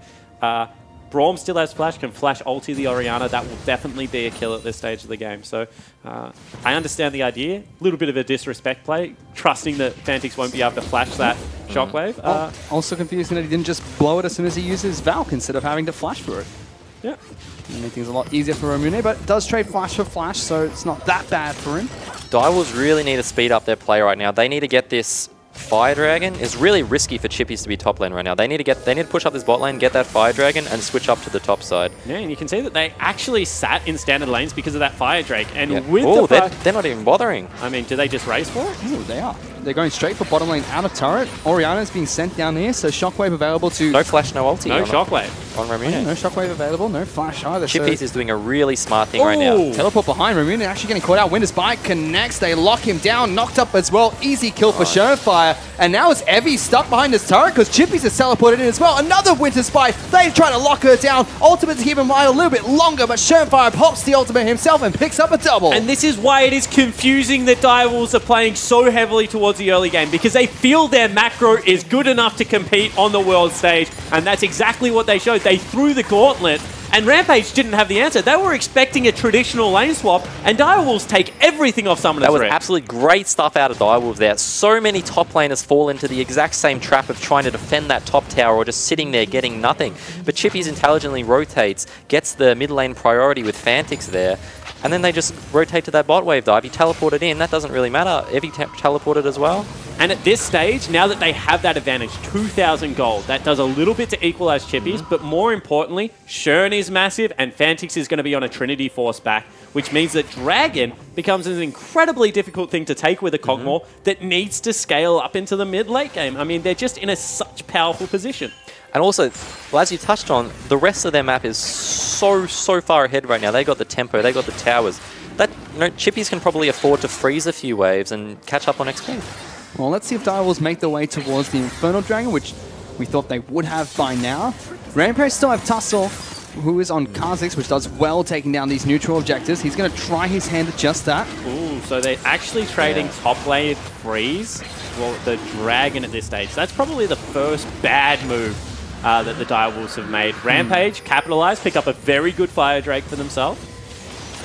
Yeah, of course, whenever you're ahead, you don't really want to be trading objectives, but Chippies is actually backing now. Okay, I guess we'll see King and Destiny rotate up there. Direwolves knew that they had no teleport. So they definitely didn't want to try and contest that. They're going to take the Rift Herald. They're going to trade Rift Herald for bottom lane outer. There's no way for Eevee or Yutori to join a fight at the moment, so Direwolves capitalizing on that. Top lane wave is also slow stack. That's why Chippies didn't push the next one, because he wanted the creep wave to be as big as possible. Wouldn't be surprised if that's a cannon creep wave fish, and you can see that how far back they started it. They have a free push into the top lane, and once again, if Rampage make the wrong call, and actually looks like it is a deliberate thing, because Shenfire didn't want that Rift Herald again. He does pick it up eventually, though. He did get it. Yeah, I mean, he walked away from it. He didn't want it. To take a He did get it. He didn't want it. And you can see that they actually move into the top lane. Good trap line, nice and early. I really actually like Direwolves, like their priority over that dragon. They know the dragon doesn't. It's not gonna kick in for ages. Kog'Maw's got an Infinity Edge 80 carry. That's not gonna, the 8% attack damage isn't really gonna work too well on him. Obviously, great on the Orianna. Do they use this time with Rift Herald in top lane to collapse mid? Because that would be the complete optimal play. You know that you buy yourself an extra creep wave with Rift Herald up there. Still no flash available on Ramune, so they would know that he's a little bit of a sitting duck. Has ultimate, however, and they make that play towards mid lane. They've also bought a CS advantage now for Chippies, just by moving him around the map. Yep. So they don't get anything mid lane, but they do get top lane outer turret, trading for bottom lane outer, and they still are just under 2,000 gold ahead of Rampage. So Direwolves sitting in a comfortable spot to kick things off. Yeah, I think that mid lane dive was just a little bit too risky with Evie missing. Direwolves know this is the type of play that they should be comfortable with. They don't need to risk these types of silly things. They can just go with the guaranteed plays and trust in themselves going into the mid lane game. Fnatic's going to continue to push out this mid lane. He's picked up blue buff already, and as you mentioned, Small, he's sitting on close to a Trinity Force back. Should be able to pick that one up right now, and that's a huge power spike for any Corki. Chippies will be pretty close as well himself, I imagine. Not sure when the next package is, but Direwolves, what I like about Direwolves comp, they have like very clear, defined power spikes in their Trinity Forces, their 2-item Caitlyn in the package. I expect to see Corki go top lane. I think he's picking up his package right now. Get top lane priority, translate that through the jungle. I'm not sure if Chippies wins the 1v1 right now, but Orianna cannot match the Corki in the top lane. So they should look to push that out and then rotate that to mid lane pressure while someone goes to clear that top wave. So as far as a 1v1 goes, Chippies would probably be alright at this stage because Boots 2 is such a power spike on auto attack versus auto attack champions. As soon as he gets that equalized level, which he just did, would have been a fight that he could take. You can see that still Evie wants to go towards an aggressive build, picks up the Sheen, which is certainly a great pickup on the Camille, turns the second auto attack into a pretty deadly true damage spike. But it is kind of interesting that staying away from the Boots 2, because if Shern ever joins that fight, definitely swings right now, you have to feel, into the Direwolves' favor, although he's going tank again into a Knight's Vow. I don't mind the Knight's Vow. It's really weird. It seems like with the Knight's Vow, they almost want to team fight with their split pusher, which just doesn't make really a lot of sense. Chippy's actually going to get played back into this turret here. Direwolves looking to push for it, almost getting the Winter's Bite onto Tussle. Would have locked him down just beyond the outer turret. And you can see they got priority top lane, and Orianna never really wants to be stuck in a side lane. Definitely is more of a team fight champion, so that wave will naturally start pushing back. Yeah, Fnatic ran out of the package. It looks like they just got a small CS lead with that. They didn't look to rotate it into the mid turret. Again, trying to siege mid lane, but Rampage do have enough wave clear at the moment. But once again, what they've done is they've pulled Ramune back into the mid lane, so now he's 30 CS down. And Fnatic is absolutely having a field day. That wasn't a frozen wave, that wasn't a deliberate play. They just felt that they have to keep their mid lane turret up. And now that they spot the Orianna, this is the wave, this is the wave that they can hard commit to with all their members. Let's see if the Direwolves are able to take this down. 2 auto-attacking champions will slowly chip away at this turret. Shernfire joins the fight as well, and mid lane outer falls eventually. That is great patience out of the Direwolves there. I mean, it is fantastic setup. They've made sure Yutori hasn't got any mana left available, can no longer spam out R's to be able to clear it. There's legitimately no kill threat there without Evie and without Ramune and Tussle being in the team fight. They'd spotted both of them on the top wave. That's just a good hard commit, and they break open another free objective at this stage of the map. Yeah, at this stage of the game, there's really nothing that Rampage could have done. So it's not them playing bad. It's just the nature of this Corki having this Trinity Force, level 11. I don't even think Evie could go near him at this stage. He would just be an absolute powerhouse in the 1v1. Especially once Fantix picks up his rapid fire cannon, him as well as King are going to be able to take down turrets so quickly. Are we thinking it's a rapid fire cannon? I think so. For Corki, because he's such a short-range champion. I am a big zeal of just being able to Valk on someone's head in a side lane and blow them up with a static shiv.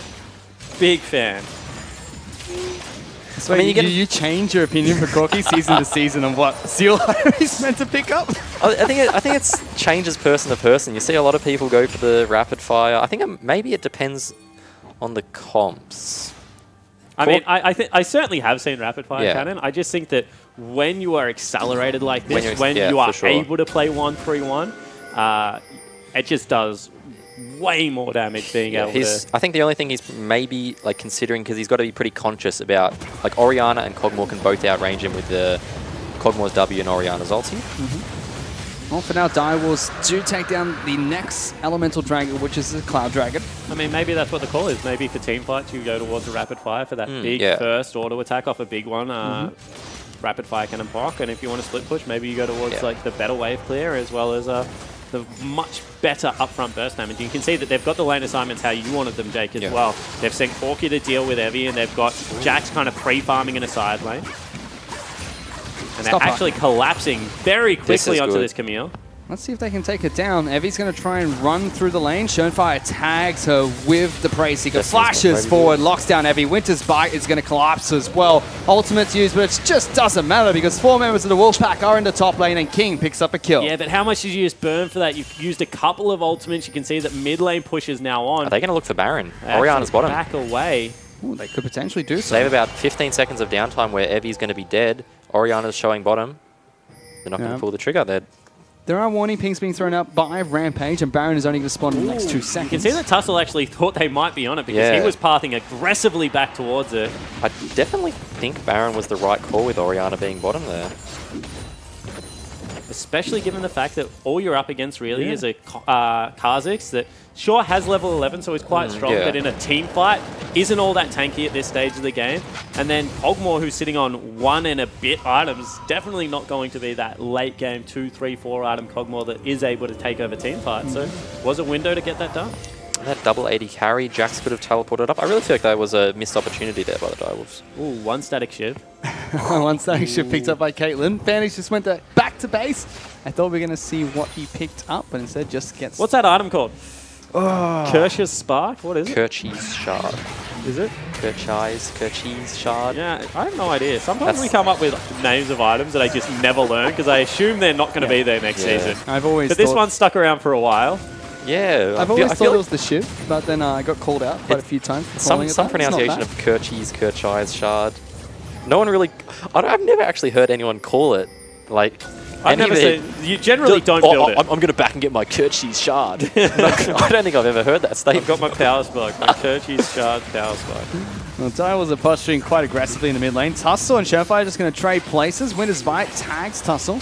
And Dara is fishing for some hooks. And now teleport away from Jip. He's looking for a fight. There's the Dark Passage getting Tussle to safety on 1 tick of Winter's Bite as well. We'll still get protected. And Fantix dive bombs into the back line. Big shockwave comes through though from the mid laner of Rampage. Tussle will fall. Fantix gets that first kill. Will die to Evie afterwards. But this seems to be a Wolfpack team fight as Evie and Yutori are the only 2 members left alive. I mean, we were right. Fantix is very strong at this point of the game. Throws himself at the Rampage lineup. That actually might be enough for a Baron call because they've got Jax. Mixed damage so good against Baron at this stage of the game. And the jungler is dead. Direwolves just rip the guts out of this game. They're going to go up 5,000 gold.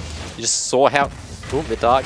You just saw how good Direwolves comp is in the mid game. Destiny used his ult to try and block the Lantern when Evie was... Tussle was trying to take it, sorry. They didn't even need the Brawl Mold in that fight. The Corki... Oh, rapid fire cannon. Oh. Pipped at the finish line. Well, here's that team fight again, guys. First, it was Tussle jumping aggressively. And I thought that was aggressive. He obviously thought that with the Orianna on that side of the fight, they could take something, but they didn't account for Fantix roaming so aggressively. Good teleport comes in. Didn't even have the Counter-Strike on, so instead just dives into all the members, but Fantix was the one that was there. They're all sitting on the burn. That is through exhaust and just able to get so much damage done. Then some nice kiting. I mean, he flashes away, picks up the 2nd kill. with a heal, and then Shern tries to save his life. Unfortunately, misses the damage it looked like on that ultimate. But Evie had to run for the hills. Teamfight already won, and Baron pick up over for the Direwolves. Yeah, it feels a little bit like Tally's Rumble ultis. Ramune hit a 3-man ulti towards the back end of that fight, but it's just not enough. And again, very gutsy play from Fantix, diving into backline, worked wonders for the Direwolves. And with that, they're now 6,000 gold up over Rampage with Baron buff to work with. Yeah, and then IE will be next on the menu for Fantix right now. Has got the crit cloak, and good catch coming here onto Evie. Yeah, Evie taking so much damage. King is more than happy to stand and deliver, but look at this. Tussle almost gets one-shot by a Jax. The rest of Rampage, I don't think they can defend any turrets anymore. And the one thing you have to be conscious of when you're against a Jax composition is even if your split pusher shuts him down, he is still going to be able to 1v1 the rest of your team, because Jax is built for that. Unless that's inbuilt into your kit, you're not just going to be able to stand and deliver against him, and that is what the Kha'Zix found out. Jax is even one of the better split pushers, honestly. Like, he's amazing 1v1. You know, he'll go up against anyone late game, but even in teamfights, he's got an AoE stun. He's got magic resistance armor on his ulti. Yeah. He's definitely like well equipped to teamfight as well if he's just even. He's going to go for the Titanic Hydra next as well, so he'll be a very tanky Jax who can split push, can teamfight effectively once he picks up gargoyles. Oh, it certainly is the best build on Jax at the moment. You can see Fantix 1v1 versus Evie. Jumped up by Evie, but look at Chippies, joins the arena. Evie forced to leave. Shernfire looking for a fight himself. No package available for Fantix, so can't dive bomb into the fight that time round. I'm a little bit surprised Shern didn't go then. That was a big clump of members. He had Flash Unburrow available. I thought that was going to be a winning team fight, but they stick to the game plan, which is even more impressive, because when I see 5-man knockups, I go for it. But instead, they rotate back top lane, they pick up the free objective, Dragon respawning, they're going to send Chippies down there for that. A very good game plan execution here. This is why we don't see Destiny running around with Smite on his support spawn. You know, not going to go for it, pull the trigger that early. How many times you want to bring it up? We've got a great game of League of Legends here. Let's just stick to the facts, Fish. Oh, Chippies are now trying to take down an Infernal Dragon for his team. That is not spotted out by Rampage at all. It's Nocturne again. Makes another appearance in Summoner's Rift today. I mean, that's the only thing I learned this game, really, is that you're a little bit afraid of the dark, eh? Last time we turned the lights out, you were a little bit shocked. Just a little bit spooky. You know, playing against the Direwolves in the OPL and stuff, you know, they cut out your vision and, you know, you're a bit scared. I mean, what really has changed between Game 1 and Game 2 here for the Direwolves? Because we saw that pretty consistent early games, but mid-game, they were able to turn this one on. They were able to get the team fights they needed, and certainly weren't able to do that against the Gigabyte Marines. The Do-si-do. Do-si-do doesn't work. Chippies collapses on him and picks up an easy solo kill. I mean, he has 40 CS now, as well as the item advantage. Two he levels. Should be winning that. However, a little bit of a disrespect chuckle. Thoughts on that? I know that you are a big one for flashing the rank 7 emblem of your supports. I would never do rumor that. has it. I would never do that. So, are you a fan of the chuckle when you kill someone that pretty much put you in the bin in the laning phase? I'll be honest with you, I have laugh bound to my, like, key bound to my mouse just for that very reason. just to annoy people. Like, you know, it's a psychological warfare. If you can do the small things to get into people's heads and like make them angry with like not doing anything to yourself, I say go for it. if that annoys Evie, he should probably, you know, build up a bit of resilience. Chippies is able to pick up a nice solo kill against Evie in the top lane there, who is components behind Jackson, but it is 2 levels behind. Can't even go toe-to-toe. Pops the ultimate here, looking for a fight. Tussle wants to join with Yutori. Chippy stands and delivers. What the heck? This guy's a monster. And Evie actually nearly ran out of his own ultimatum. He didn't want any piece of that Jax. They also open up bottom lane turret. Chippies now all of a sudden is unlocked and looks like he's going to be able to pick up Uchiha first win, although I've just jinxed it probably in saying it's gone. Well, let's see, because they're still sieging mid lane turrets. I mean, the big difference in these two games is Yutori, he has not lived up to the hyper carry that we expected him to be for Rampage, where when we watched the Gigabyte Marines, their new young AD carry was able to do fantastically against Direwolves. He was also going for a strange build. I personally, think that if you're going to go Trinity Force, it is a rush item. Just because of how well Sheen synergizes with Kog'Maw's laning phase. You trade on W so much more efficiently than you will ever trade on Cutlass. As a Kog'Maw. So that's the strange thing about Yutori's play so far. Hasn't really been how he's positioned or anything, because he's actually been quite good during the team fights. It's just the item build he's gone for, because he's not coming online until 3-4 items at this stage, and I just don't know if he has that time left. Maybe it's like an adaptation to the lane matchup, because imagine playing Kog'Maw, you come back to lane with a Sheen and Boots, Sheen and Longsword.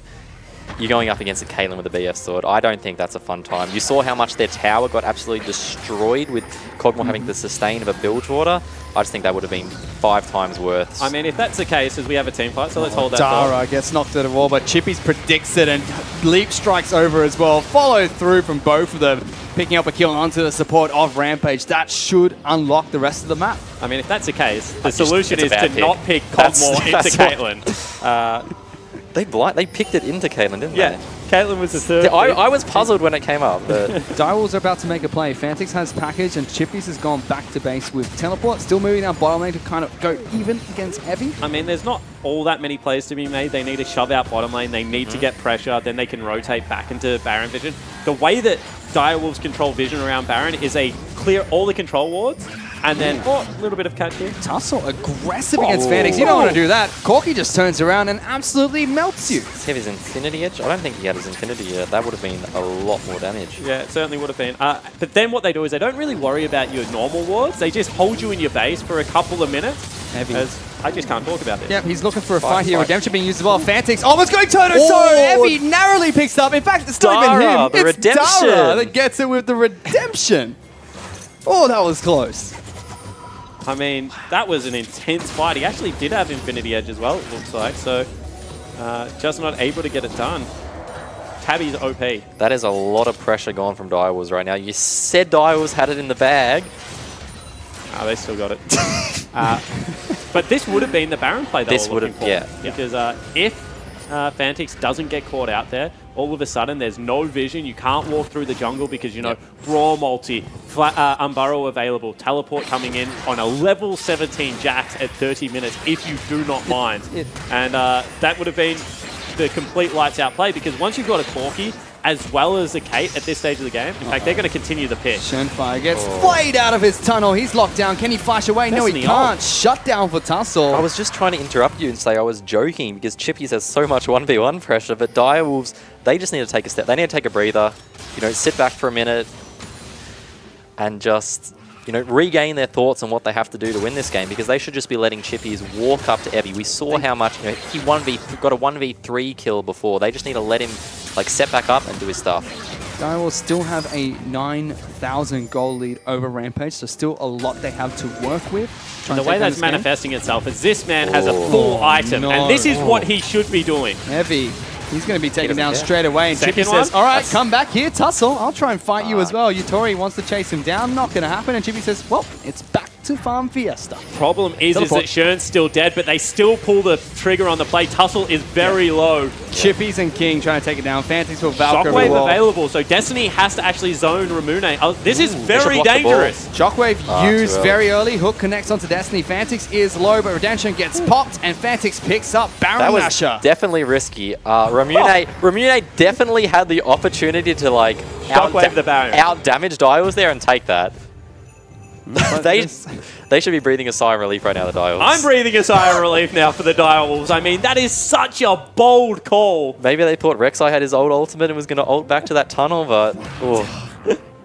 That was an interesting play. Second Infernal Drake is up for the Direwolves to also be able to take. So if this game goes even further, Elder's going to be up in 6 minutes. Double Infernal.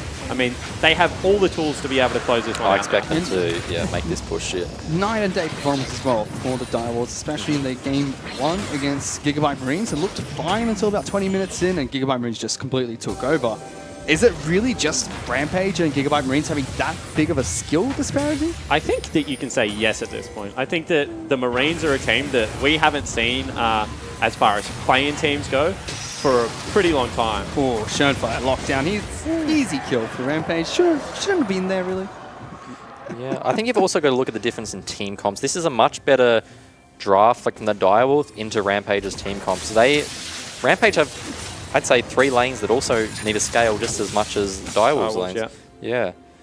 So it's much more forgiving to play these other types of scaling champions that need 2 or 3 items into it. Well, there's big item power spikes for the Wolves as well. Locker picked up with Knight's Vow for Shernfire, despite the fact that he is currently ticking down his death timer. Another Locket for Braum with a Redemption this time around, and double Zeal item complete for Caitlyn with Mercurial Scimitar and another Vamp Scepter.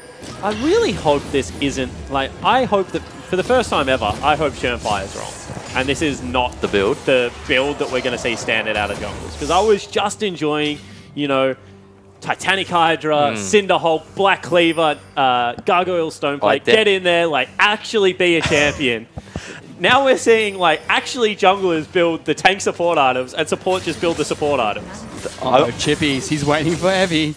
He's in trouble. Here he comes. Jack locks him down, knocks him out of the wall hop as well. Evie is just a sitting duck, and that's an easy solo kill for Chippies again and again and again. You can't run, you cannot hide. Jax is going to chase you down. Chippies, after a very rough laning phase, is certainly showing that this is at least a good late game matchup. This right here is the investment showing what Direwolves, we talked about it. They sacrificed that first Fire Dragon in order to give Chippies a freeze and for him able to catch up. And you can just see right now what it's doing for them. Just going to take down the turret by just goes himself. straight back Thank you in. very much. Chippies gets that. Dara's looking for the play. Flashes forward. Watch him turn it. We'll be able to get the death sentence out. Chippies tries to turn it, but does get hooked back. Shut down, picked up by Yutori. Yeah, and it's all the same. They're still breaking into the base here, Fish. I mean, they've still got the double AD carries. They've still got the 2 supports. Dara looks for a hook. Threads the needle, doesn't connect. Destiny going to get a good knock up there, though. A big shockwave coming out of Ramune. He will get taken out. King, he's in the back lines. That's a Caitlyn throwing out the ultimate. Can't quite snipe Tussle out. And now let's go toe-to-toe against Yutori. Stay to deliver, you puppy. You should be able to fight that one. I mean, all of a sudden, King has just marched into the base. Big 3-man shockwave onto the remaining members. Didn't really matter. Well, there goes Tussle, jumping straight back in. Evie's right behind him. King will Still eventually going. flash away. The hook shot comes through. Good cleanse coming out of the Caitlyn. Is it enough? He gets one. Looking for 2. He gets the second as well. And now Dara's forced to run away, but Fantix hunts him down. Double kill picked up for the Corki, and Direwolves are looking for the win. Your boy King has gone absolutely insane in that last team fight. Blown up the comp, and that's going to be Oceania's first victory. First victory for Oceania, and finally taking down one of the teams from the LGL. Rampage will drop the game and unfortunately not be able to pick up that extra point, but still, Oceania's hope still available here. Yeah, at Rift Rivals. I don't think King had actually hit anyone since he got about 2 items, and they definitely weren't expecting that damage out of him. And certainly not as fired up as I thought they would be, because that was a pretty electric end to that game. Big shockwaves coming through from Ramune. I mean, the Kog'Maw was untouched, and then King just marched into the whole comp when the cooldowns were no longer available and torched them. Yeah, I touched on it before about Shernfire wanting, dedication, motivation. They want to win everything. They're not going to be happy with this performance. They got caught out a lot trying to set up with their Barons. Did they get caught out a lot, or did he get caught out a lot? Because a couple of times it was actually Shern, and it was. I know that in the OPL, this is something that he's been vocal about, even on social media, is that he's not happy with when he's going for the aggressive clears. And we saw, I think, twice this game that he was going for Vision and actually got picked off and killed. Once around Baron, once when they were setting up bot lane. I think Shernfire has done a lot for this Direwolves team, but he makes very silly individual mistakes at times, but I'm not taking anything away from him. He's a smart man. I actually think he's done a lot for Oceania as a region. As a whole. I think that he's actually changed the way that junglers approach pathing and early game vision and things like that. So certainly not taking anything away from him, but he would look back at that and think 2 kills, definitely didn't need to go Won't be over. happy with Probably that. gave it 10 extra minutes in the game. Sure, Dire will still walk away very clean, but he's a perfectionist. Let's call a spade a spade. Sloppy back to work. Yeah. Sloppy back to work. Well, for now, we could take a look at one of the team fights that Direwolves had in that game, and this is when Fantix decided he was going to completely dive bomb into the opposition, and that really set the tone of the rest of this match. Yeah, and the reason this was so funny was because Tussle went aggressive, and Fantix has all the priority topside. So look how far Ramune has to walk around here. And then Fantix just goes through the whole team and is able to get a great package off. Yeah, we were talking about this a lot at this stage in the game. Corki just got his Triforce. He was on the package spike. No one can answer him in the top lane, and we saw Ramune was five or so seconds late to this fight.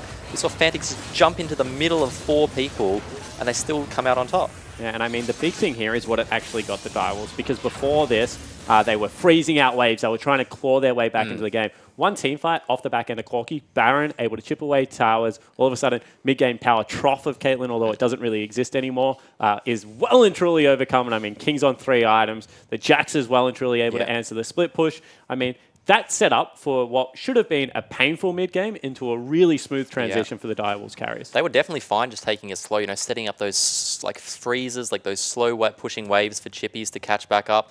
And then Rampage just gifted in it. And this is what we keep talking about. That early game went poorly. Then all of a sudden, they give up a Dragon. They set up top wave. They go take themselves a Rift Herald. They get the free turret. They get a good rotation bottom lane. These are not individual plays coming out of the Direwolves, although they had a lot of them late game. This is just good map play. That was honestly and great beautiful. patience. Like comparing that to what they did in the previous game, you know, they looked a bit lost. Like you've seen Legacy, they looked a bit lost, but that coming out of Direwolves, that's what they'd be proud of in that early game. And I think that what Rampage now have to look at is why were they making such rushed calls? The other LJL teams were saying that they felt like they were playing without pressure, that this was just like playing in the LJL and that they were very comfortable under the Stave Nurge. But what we saw in Rampage is no Summoner Spell, no Ultimate Orianna, try and hold a turret 1v3. Then we saw Evie actually teleport to give a second kill over to that and not join the push on the other side of the map. And Camille with Sheen pushes turrets incredibly quickly and maybe could have equalized that trade. I mean, that to me is just rushed decision-making, that if you were playing your normal game of League of Legends as the best LJL team, you do not make those mistakes. Yeah, Rampage, they definitely like shined as individuals, but Direwolves, like as a team, on a team level, they just outplayed them in that early game. They just rotated them around the map. They knew their power spikes. They didn't allow Rampage to get anything. They both had scaling comps, but Direwolves took their power spikes harder than Rampage took theirs. And that's the other area you have to look at, Fish, because we talk about this bottom lane out of Rampage. I mean, they have Dara, who has been such a clutch support for them. They get him a playmaking champion, but to pair it with a Kog'Maw, a champion that... And this wasn't like a Gwynsu's into like... Bork Kog'Maw that's going to come on at 1 item, then 2 items. This was the all-in, greedy late game. If I get 6 items, I'm going to kill everyone. And unfortunately, for 2 of the playmakers on Rampage, they never got an entryway into this game. Yeah, I honestly didn't see Kog'Maw wasn't able to go aggressive at all in that game. I would have really loved to see him with a Karma or something that could just boost him up into the fights, let him trade aggressively with a Caitlyn.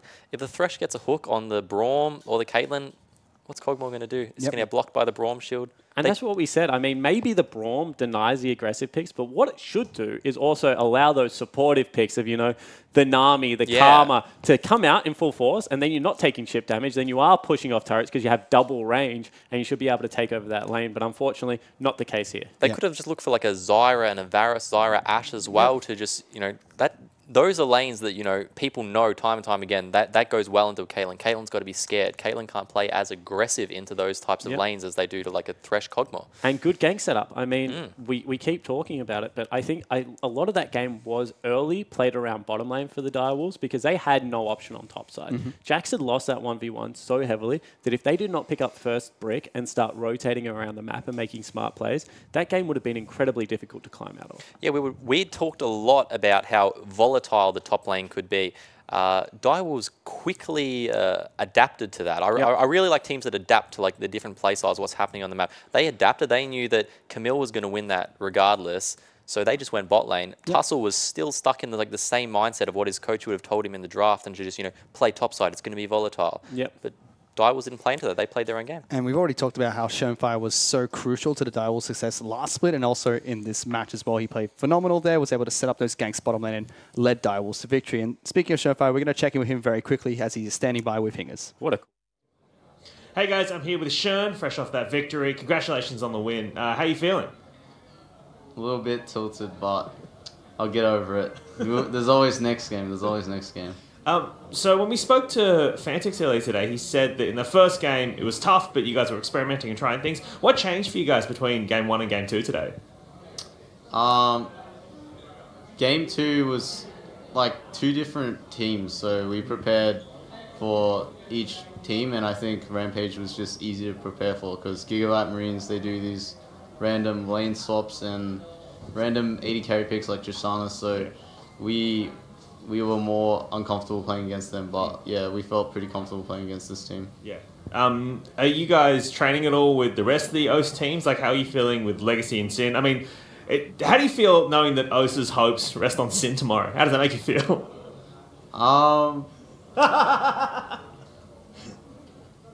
They're gonna do their best, alright, Hingers? They're gonna do their best. No, I'm laughing because you were umming. That's why I was laughing.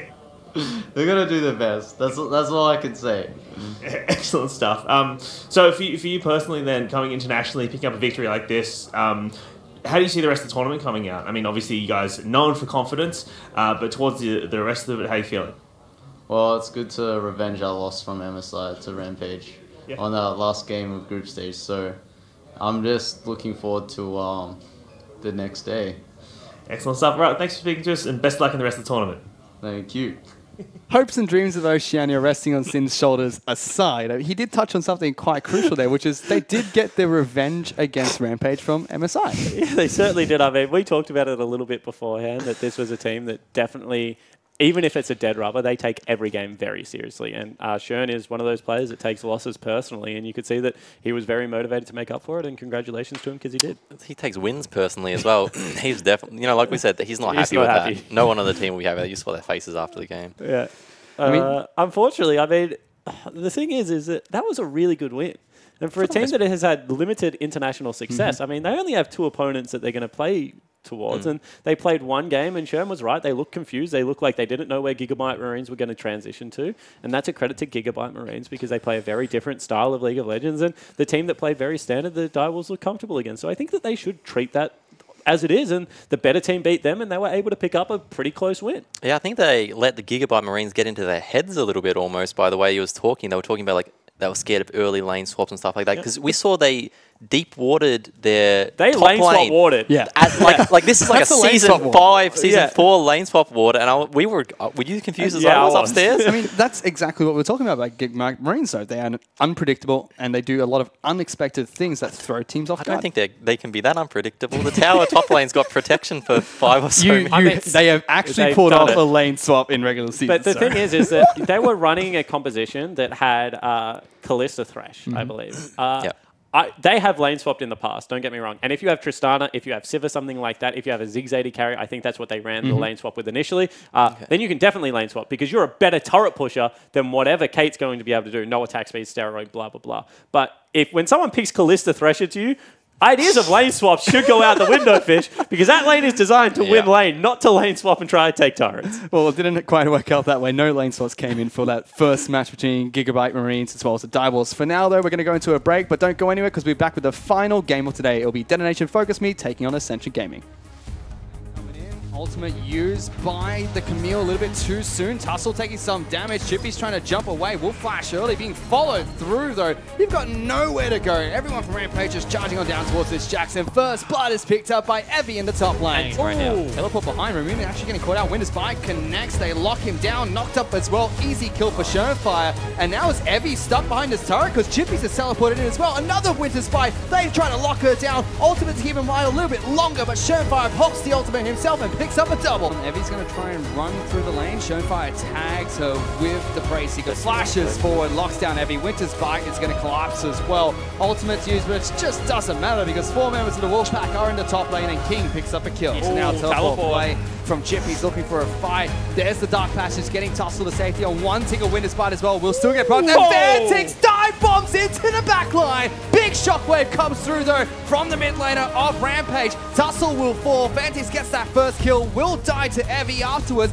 but this seems to be a Wolfpack team fight as Evie and Utori are the only 2 members left alive. Components behind Jackson, but it is 2 levels behind. Can't even go toe-to-toe. Pops the ultimate here, looking for a fight. Tussle wants to join with Utori. Chippy stands and delivers. What the heck? This guy's a monster. And Evie actually nearly ran out of his own ultimatum. He didn't want any piece of that Jax. They also opened up bottom lane turret. Yep, he's looking for a fight here. Redemption being used as well. Fantix almost going toe-to-toe. Evie narrowly picks up. In fact, it's not even him. It's Dara that gets it with the redemption.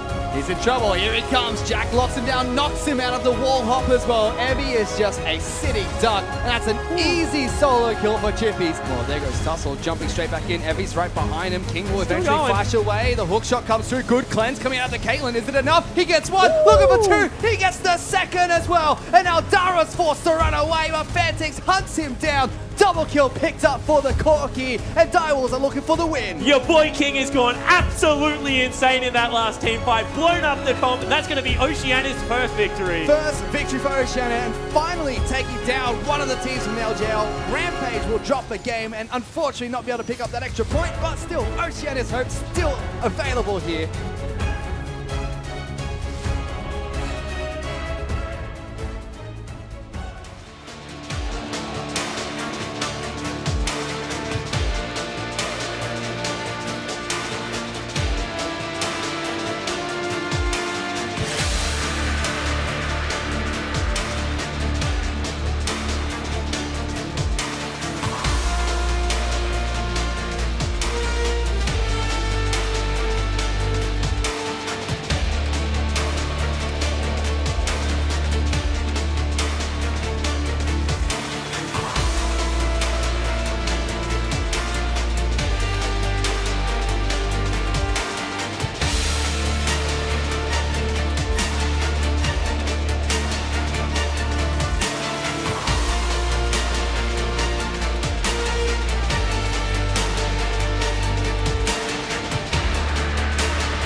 Welcome back, ladies and gentlemen. We are down to the final game of today, and everyone is joining us on the desk. We have WTF2 Jakes as well as Tegan joining me, Matthew Stewart, for the final game of today. It's going to be the second seed team from the GPL as well as the LJL taking on one another. Come on, mate. It's a PG show. WTH2 What the heck?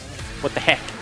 Goodness, we had enough confusion when Rusty and you were on the same broadcast. That's why we had to separate you two. Now we actually have someone named Jake. I thought that's why he got his hair dyed. I'm called Spawn. He's called Jake. And I'm Jake with a Y. Yeah, you're Jake with a Y and you're Jake without a Y. That's how we differentiate you two, apparently. Enough of semantics. We're about to get into the final game of today. Detonation Focus Me is taking on Ascension. It's the second game that we'll see Det FM play today and the first match of this tournament for Ascension. Now, here's where Ascension need to step up and show why they were regarded as the second best team coming into Rift Rivals. If they lose to Det FM here, it actually cements LJL as probably going to be the #1 seed heading into the what I'm going to assume is the final relay sort of thing. I don't know how to phrase it. I mean, you're also underestimating Sin here. I mean, you're assuming that all of a sudden Sin are going to lose. Did you hear Schönfire? Exactly right. They will try their best. How can you say I'm underestimating them when you've said you have no faith in them? Well, no, because I didn't give first seed to a team that just lost the first seed battle. I mean, you can't do that. I mean, it is really neck and neck right now at Rift Rivals. It's a very exciting game, day one to this tournament. And getting into this game, Detonation Focus Me, I feel, have all the trap cards laid out. Because, you know, do you respect the Ziggs? Like, at what point does it start drawing, you know, specific bans towards what Seros has played in the LJL? Because we know he has such a diverse champion pool. This will be incredibly interesting. It's going to hurt me if they ban Ziggs. It will hurt me as well, don't you worry. I'd be okay with it. If you don't think you can deal with it, you have to do it. As much as it does hurt and as much as you look a bit silly, I'd rather look silly and win than lose to a Ziggs. Do you think they've got, you know, what it takes to deal with a Zillion? You've got a Zillion player on your team? Yeah, but I don't know if Det FM plays Zillion. Yeah, Seros is Zillion. Then I hope he doesn't. I absolutely hope he doesn't. Let's check in with Detonation Focus Me's lineup here before we get into this match. Up in the top lane, it is going to be Paz. Steel will be taken to the jungle with Seros in the mid lane. Yutapon as the AD carry, and Vivid, which is a light show here in Sydney, will be their support. Yeah, and Paz had a fantastic game. As much as we were talking about, you know, Yutapon flashing for Seros having a fantastic game on the Ziggs. That Shen pick solidified all the early game moves this team wanted to make around Summoner's Rift, and I'm excited to see whether that is something that they also have a look at. They showed great control and communication across the whole team with that Shen pick. That's like the key to a good Shen team. Yeah, Shen being used quite effectively by them there. And again, we talked about every single Japanese team that's come into this tournament had some form of unorthodox picks. Maybe not so much a Rampage. Kog'Maw is still kind of meta. But Rampage's a very standard team. Yeah. I feel like what you're going to get out of Rampage is, you know, an aggressive jungler, which is good in the current meta, and then two big carry threats and a lot of support that goes on around it. Evi can go both ways, can actually pick up carry top laners, and they play 1-4. They also play 1-3-1 a little bit. Yeah. I feel like they're actually a pretty standard team, Rampage. When I look at the other two LJL teams, I think that, you know, you have one team that is very about, as Jake was saying, good communication, good pocket picks, and then you have Unsold Stuff Gaming, still a classic name. Not only the best name in the tournament, but also the ability to play a very different tempo of League of Legends. They're very aggressive in the early game. Yeah, we were able to see that from them earlier today. But for now, let's take a look at Detonation Focus Me's opponent's going to be Ascension Gaming from Thailand, the second seed team from the GPL. It's Renrin in the top lane, Nuni as their jungler, G4 as their mid laner, Lloyd will be the AD carry, and Warlock back in the support position for Ascension. And Lloyd still keeps me up at night. I have nightmares about this guy and what he was able to do against the Chiefs duo lane, 1v2ing, carried them to a world performance. G4, of course, Zed, Yasuo, big assassin player. Warlock was their top laner back then. However, they lane swapped him to support. They say he's key to their communication, but he was a little bit of a letdown on the mechanic side, and I know that support is no longer a position on Summoner's Rift that you can have like a low mechanical player. There are just so many kill lanes running around at the moment that it is very dangerous to do that. Can't be saying that with us on the desk. That's what I said. I'm I complimenting thought you were just pointing at me. That was a little brutal for a second. We're both bad. I was the first compliment of the night. You can talk about yourself, not me. This is great. Oh, sorry. Yeah, finally. All right, continue with what you want to say about Ascension. I want to see them prove that they are the #2 team. How do they do that? Just show a solid game. Don't fall for traps like Ziggs. Don't fall for silly picks. Come out, show strong macro, perhaps even just snowball through 3 winning lanes like we're talking about how Direwolves want to play, how Gam want to play, and don't get worried about how other teams are going to sort of cheese you out. So do you think they should just ban the Ziggs like you were saying? Just like you think theirs should be confident enough to play standard? If the problem is, right, if you come into it and you have a plan to deal with the Ziggs and you're confident you can do it, leave it open. But if you think that you can deal with everything else they can throw at you, then there's no reason to not ban it. That's right.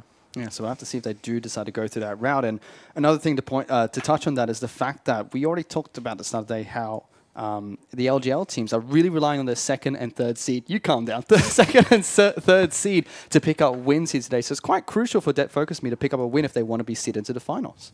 Yeah, like I said before Jake wanted to roast me for calling LJL potentially coming first here. Yeah, keep going, yeah. They Continue. do need to get wins from their number 2 and number 3 spots, and that's why they're going to have to look to this game very heavily, but I don't really see it happening for them. I mean, it certainly should be an interesting game. I mean, Detonation Focus Me are a team that I feel that as long as they are playing on the same page, as long as they're drafting towards their strategy and they have good communication, I mean, you can't really put a cap on a ceiling that plays as a unit that way. All it takes, and everyone knows this about League of Legends, a team fight at 20 minutes into the game into a Baron will cement you so many mid-games that if you play 5v5 League of Legends like they do, then you are always a shot at winning the game.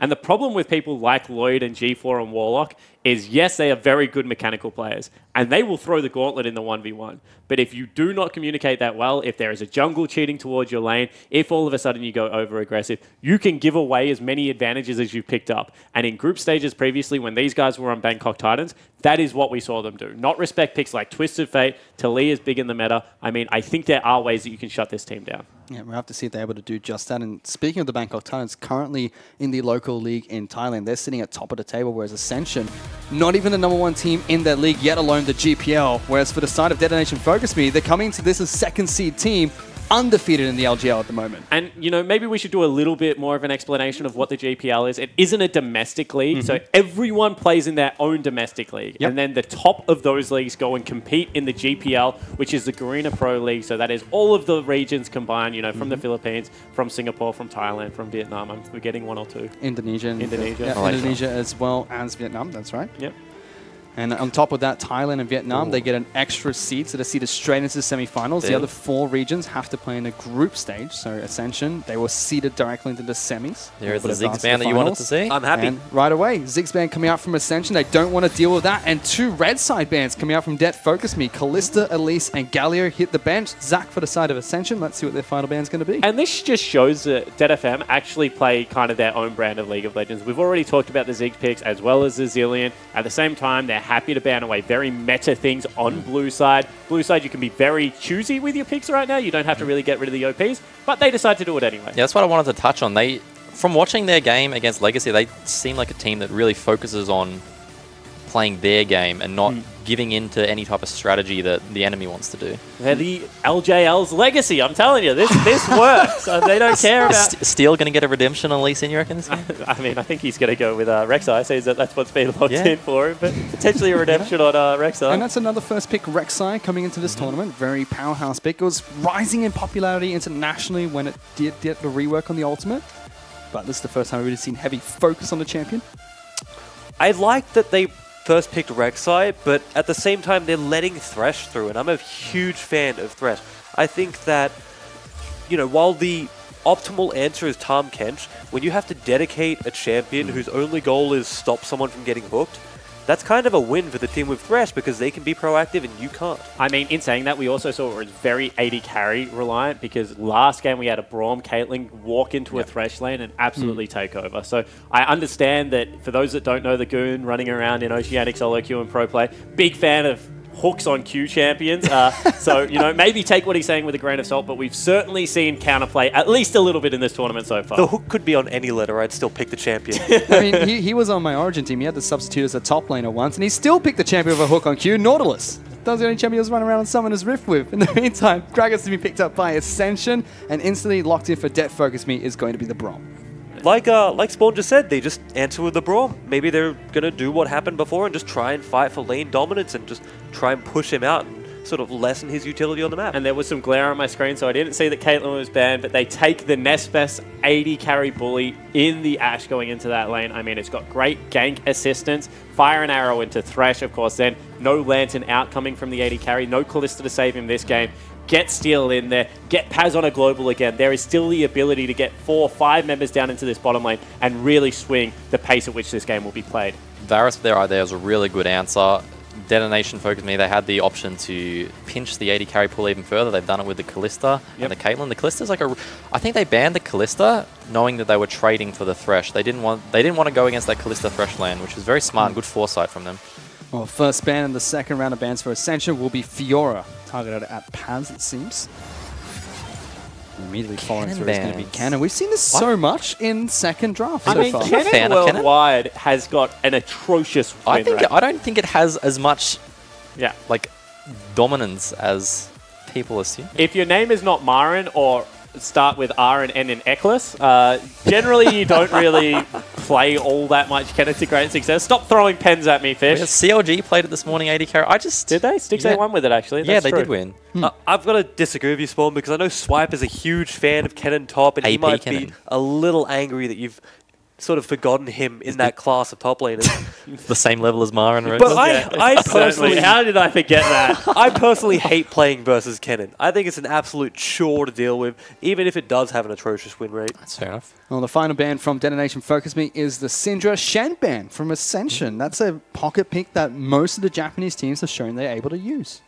I mean, it certainly is, and it just gives a little bit more global pressure if Ren isn't really prepared to play against that. If he instead wants to go into a very heavy brawler matchup by getting rid of the Fiora, by getting rid of the Shen, that's pretty much what you're guaranteeing. You know, the likes of Renekton, the likes of Kled, the likes of Jarvan going to be left available, and they take the cream of the crop of those picks now with Renekton. Yeah, let's see what they look to counter with. A lot of people have started picking Gnar into it. Obviously, they're looking at Corki here. Very safe, blindable mid laner. Mordekaiser has also, in the LCK, been picked into Renekton. Akali, we can stretch it even more. I mean, Akali was picked into Kled. Was it? Wasn't picked into Renekton. So, apparently Akali, good matchup into Kled.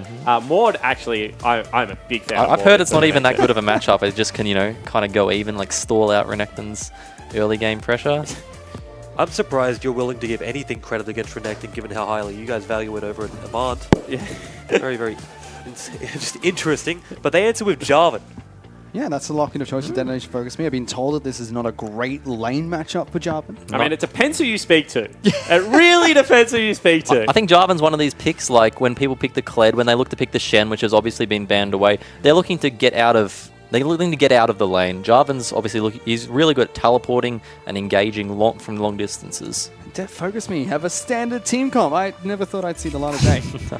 And on the flip side, Ascension go for the Orianna lock-in. G4, when he's not an assassin, loves to be on this control mage. Both pretty standard comps. It's interesting to see out of today. Yeah, I mean, and the big thing for me is the fact that there were so many assassin picks left mid lane, and you know, if you had blinded an AD carry into G4 historically, I mean, he would not have been far behind with a Yasuo or a Zed lock-in Fish. And, you know, things like Echo that he's played to great success as well, still available, but instead goes for a very standard comp. Probably felt like they needed a little bit more wave clear coming out of it. And I think that as far as team fights go, they're pretty even here. Well, like T-Gun said, you know, if they're confident with their gameplay, they banned out the Ziggs. They don't want to deal with anything cheesy. They're fine with dealing with anything else. I've got to be honest here. I really appreciate this from Ascension. I think that being able to swallow that pill and just know that banning the Ziggs is the optimal choice takes a lot out of a team. It takes a lot of just hubris to just step back and say, we need to do this. I mean, it does. I agree with that. However, I do think that there are answers for it, and there's a reason he's not in the current absolutely. Lineup. You've got to watch a whole game of it, giving over Corki, who right now is a very blind pickable early, late, mid, like at all parts of the game, incredibly strong. They've now put themselves in a situation where if this mid lane matchup goes wrong, they have a free lane matchup that they've given over.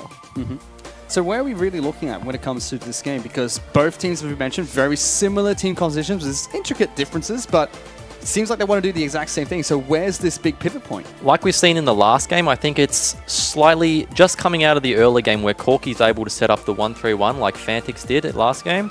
And we saw that Orianna really isn't able to match the Corki in that side lane pressure. And when she rotates up, Corki can rotate back down with a package and look to siege. See how this one goes. Tegan, any final thoughts before we get into this game? between Detonation, Focus Me, as well as Ascension. I think the most important part is going to be the jungles and wherever they want to prioritize. If Renekton gets ahead due to gank pressure, due to dive pressure, whatever they do to do it, I don't see a way for Detonation FM to really stop the Renekton from just outscaling. Yep. Well, for now, we're going to kick Jake with a Y off the desk.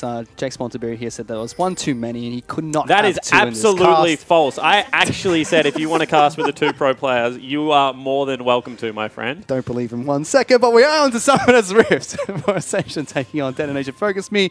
Dead FM's second game today, and we've already mentioned time and time again, the LGL really seem to be trying to pick up wins with their second and third seed teams just based on how evenly stacked this league is on the top side of the table, whereas Ascension, yet to see them play. They aren't top of their table at the moment in the Tide League, but they did finish second in the GPL. That's an interesting setup from Dead FM, just sort of leaving Paz alone on the top side in their fan and really prioritizing bot side pressure. I think their main goal is make sure that Ascension can't come in and do anything to the Wraiths, where I assume Steel is going to start. Yeah, it certainly looks to be the case. I also wonder if this is the time for the Super Leash, because you've got AoE that comes out of Corki as well as Corki as well as the Rek'Sai, and then you can pull red buff. It doesn't look like that's the case. The reason that you can do that with Braum is Braum actually takes very little damage from red buff. Absolutely. He can stun it up, he uses the Q, you can kite it around when it's slowed up. Actually a very good person on doing that extended leash with, and they do it actually. I just can't see the map apparently. Yeah, you can also get the Q leash from Corki as well to really speed everything up, so it's perfect opportunity for them to do it. Actually skips the big Wraith though. That's not how you do this leash. Hello. Now your Wraith is actually just going to be on big cooldown. So he picks up the quick level 2 straight to red buff. I mean, and now this top has side to of the be a map. topside cheese. He has to be going from Wolves into like Scuttle Crab into like flash onto Renren's head and hope that he hasn't skilled E second. That is... What else do you do here? I mean, even if he skills E second, with Jarvan and Rek'Sai, you still have a lot of kill threat there. So if it is that cheese that you're talking about, there's still potential. He is level 3 at the moment, so let's see what Steel can do. Meanwhile, Nooney is level 2 at the moment on his Gragas and bottom side of the map. I mean, this is the best start that you can get on Rek'Sai, apart from taking your own big raptor. I mean, that's second best start that you can get on Rek'Sai. And you can see that the ping actually comes out into the top lane. Paz has done the right thing, allowed Renekton to push into him. Renekton thinks he's bullying this lane right now and has a good ward out. However, that is not the case. Please show me the Rek'Sai. Good trading coming out in the mid lane. Steel looking for that gank right behind the Renekton. Should have double dice available for Renren. There goes Paz. Gets the knock up. Renekton already at half health and knocked up by the Rek'Sai as well. He tries to double dash away, but still first blood picked up by Steel. And you just have to compliment Detonation Focus Me. They knew where the bully lane was. We said that it can go either way. All of a sudden, Renren, with an atrocious shot, has had to go back to base. He's going to come back to lane with a teleport and only a longsword. Ooh. And that kill going over to Steel means that you can get an early jungle item and just repeat that over and over again. If there's one saving grace for Renren, is that he didn't burn his flash. So if they do indeed repeat gank, there's still the potential for him to escape and sort of mitigate the damage that's going to be done. But the wave's pushing back in. I mean, you're ever the optimist, and I agree that when you lose something... Oh, another gank in the mid lane. Yeah, looking to try and knock up Orianna here. G4 should be forced to flash away. Good damage from Saros. Uses the heal. Flash forward. Final auto attack goes through, and Steel gets the second kill of the game for Destination Focus Me. And we complimented top lane Renren on actually not flashing and knowing when he was dead. That is an opportunity where you flash early. You get out of the damage range. You stay in the lane. Instead, G4 sticks around. He's a very greedy man, and he is made to pay. That's just a mistake you don't need to make. We saw people do it earlier. We criticized them. That's why we're criticizing G4 here. That's not a mistake you're allowed to make, especially on an international stage such as this. And especially when you're coming in as the second best team in the whole of Rift Rivals for this little pod here, Fish. I mean, they were certainly hyped up by the Southeast Asian fan, and already at 4 minutes, 2 kills down, every lane put at a disadvantage. This is going to be a difficult early game. Oh, they're looking for a fight bottom lane as well. Warlock almost getting locked down with Winter's Bike. Doesn't connect with the hook there. Vivid. Juke shoes from Vivid. And again, Detonation Focus Me showing why currently in the LJL, they are top of the table, And undefeated. they're still going. They just continually tag up, and that was just a little bit too early out of Steel. Actually spots out Nooney as well. So really nice pathing out of both junglers, crashing on the bottom side. Yep, so every side, everywhere on the map at the moment in favor of Detonation Focus Me. Even the bottom lane with a small CS advantage. 5-minute Tiamat boots rush. What an awesome shop. As a Rek'Sai, if if this is any game, you're like, I can now carry as Rek'Sai. This is the one game where you are forgiven for going like Tiamat into Warriors and just trying to carry. I think you almost have to. Otherwise, you're just sort of throwing away those 2 kills to build tanky stuff that doesn't really help you dive people and get aggressive really early on. So I think it's the right items. He just needs to keep up the pressure that he's had so far. Jarvan's now going to head back to base. You can see even though he has the advantage shop, Renren still trades quite well into him. But didn't burn the teleport fish. So all of a sudden, we say that had an advantage, but now doesn't burn any experience. Goes back, gets a Tiamat, full corrupting potion charges. So now he's going to push into Renren over and over again. And needs to be careful about this gank, however. And I talked to Pabu from the Oceanic Pro League about this matchup. Hang on, let's take a look at this gank quickly. Renren double dashes in. He's going to get knocked up by Paz. Ultimate Paz is is standing and available. delivering. Still takes quite a bit of damage. Cataclysm comes down. Renren's forced to flash away. Now Nooney's in trouble. Look at this. Steals on the top side of the map. Is he going to get it the 3rd? He gets his 3rd kill in this match. And a second time a member of Ascension do not burn Flash early enough. If you are stuck in that Cataclysm, you know that he's fighting because the jungler is on his way. Get out of the Cataclysm. Get back to the turret. Doesn't do a T-gun, and he dies. And now he's getting zoned off turrets as well. That's just poor communication from Ascension. They should have known that Jarvan was that close to level 6. Steel's You gonna kill as a mid lane. laner know that. No flash available for Rek'Sai, but he's pathing straight towards G4. Ultimate available for the Orianna. That's pushing away from G4. Yeah, he's going to have to step up. That looks like it's a pretty even wave.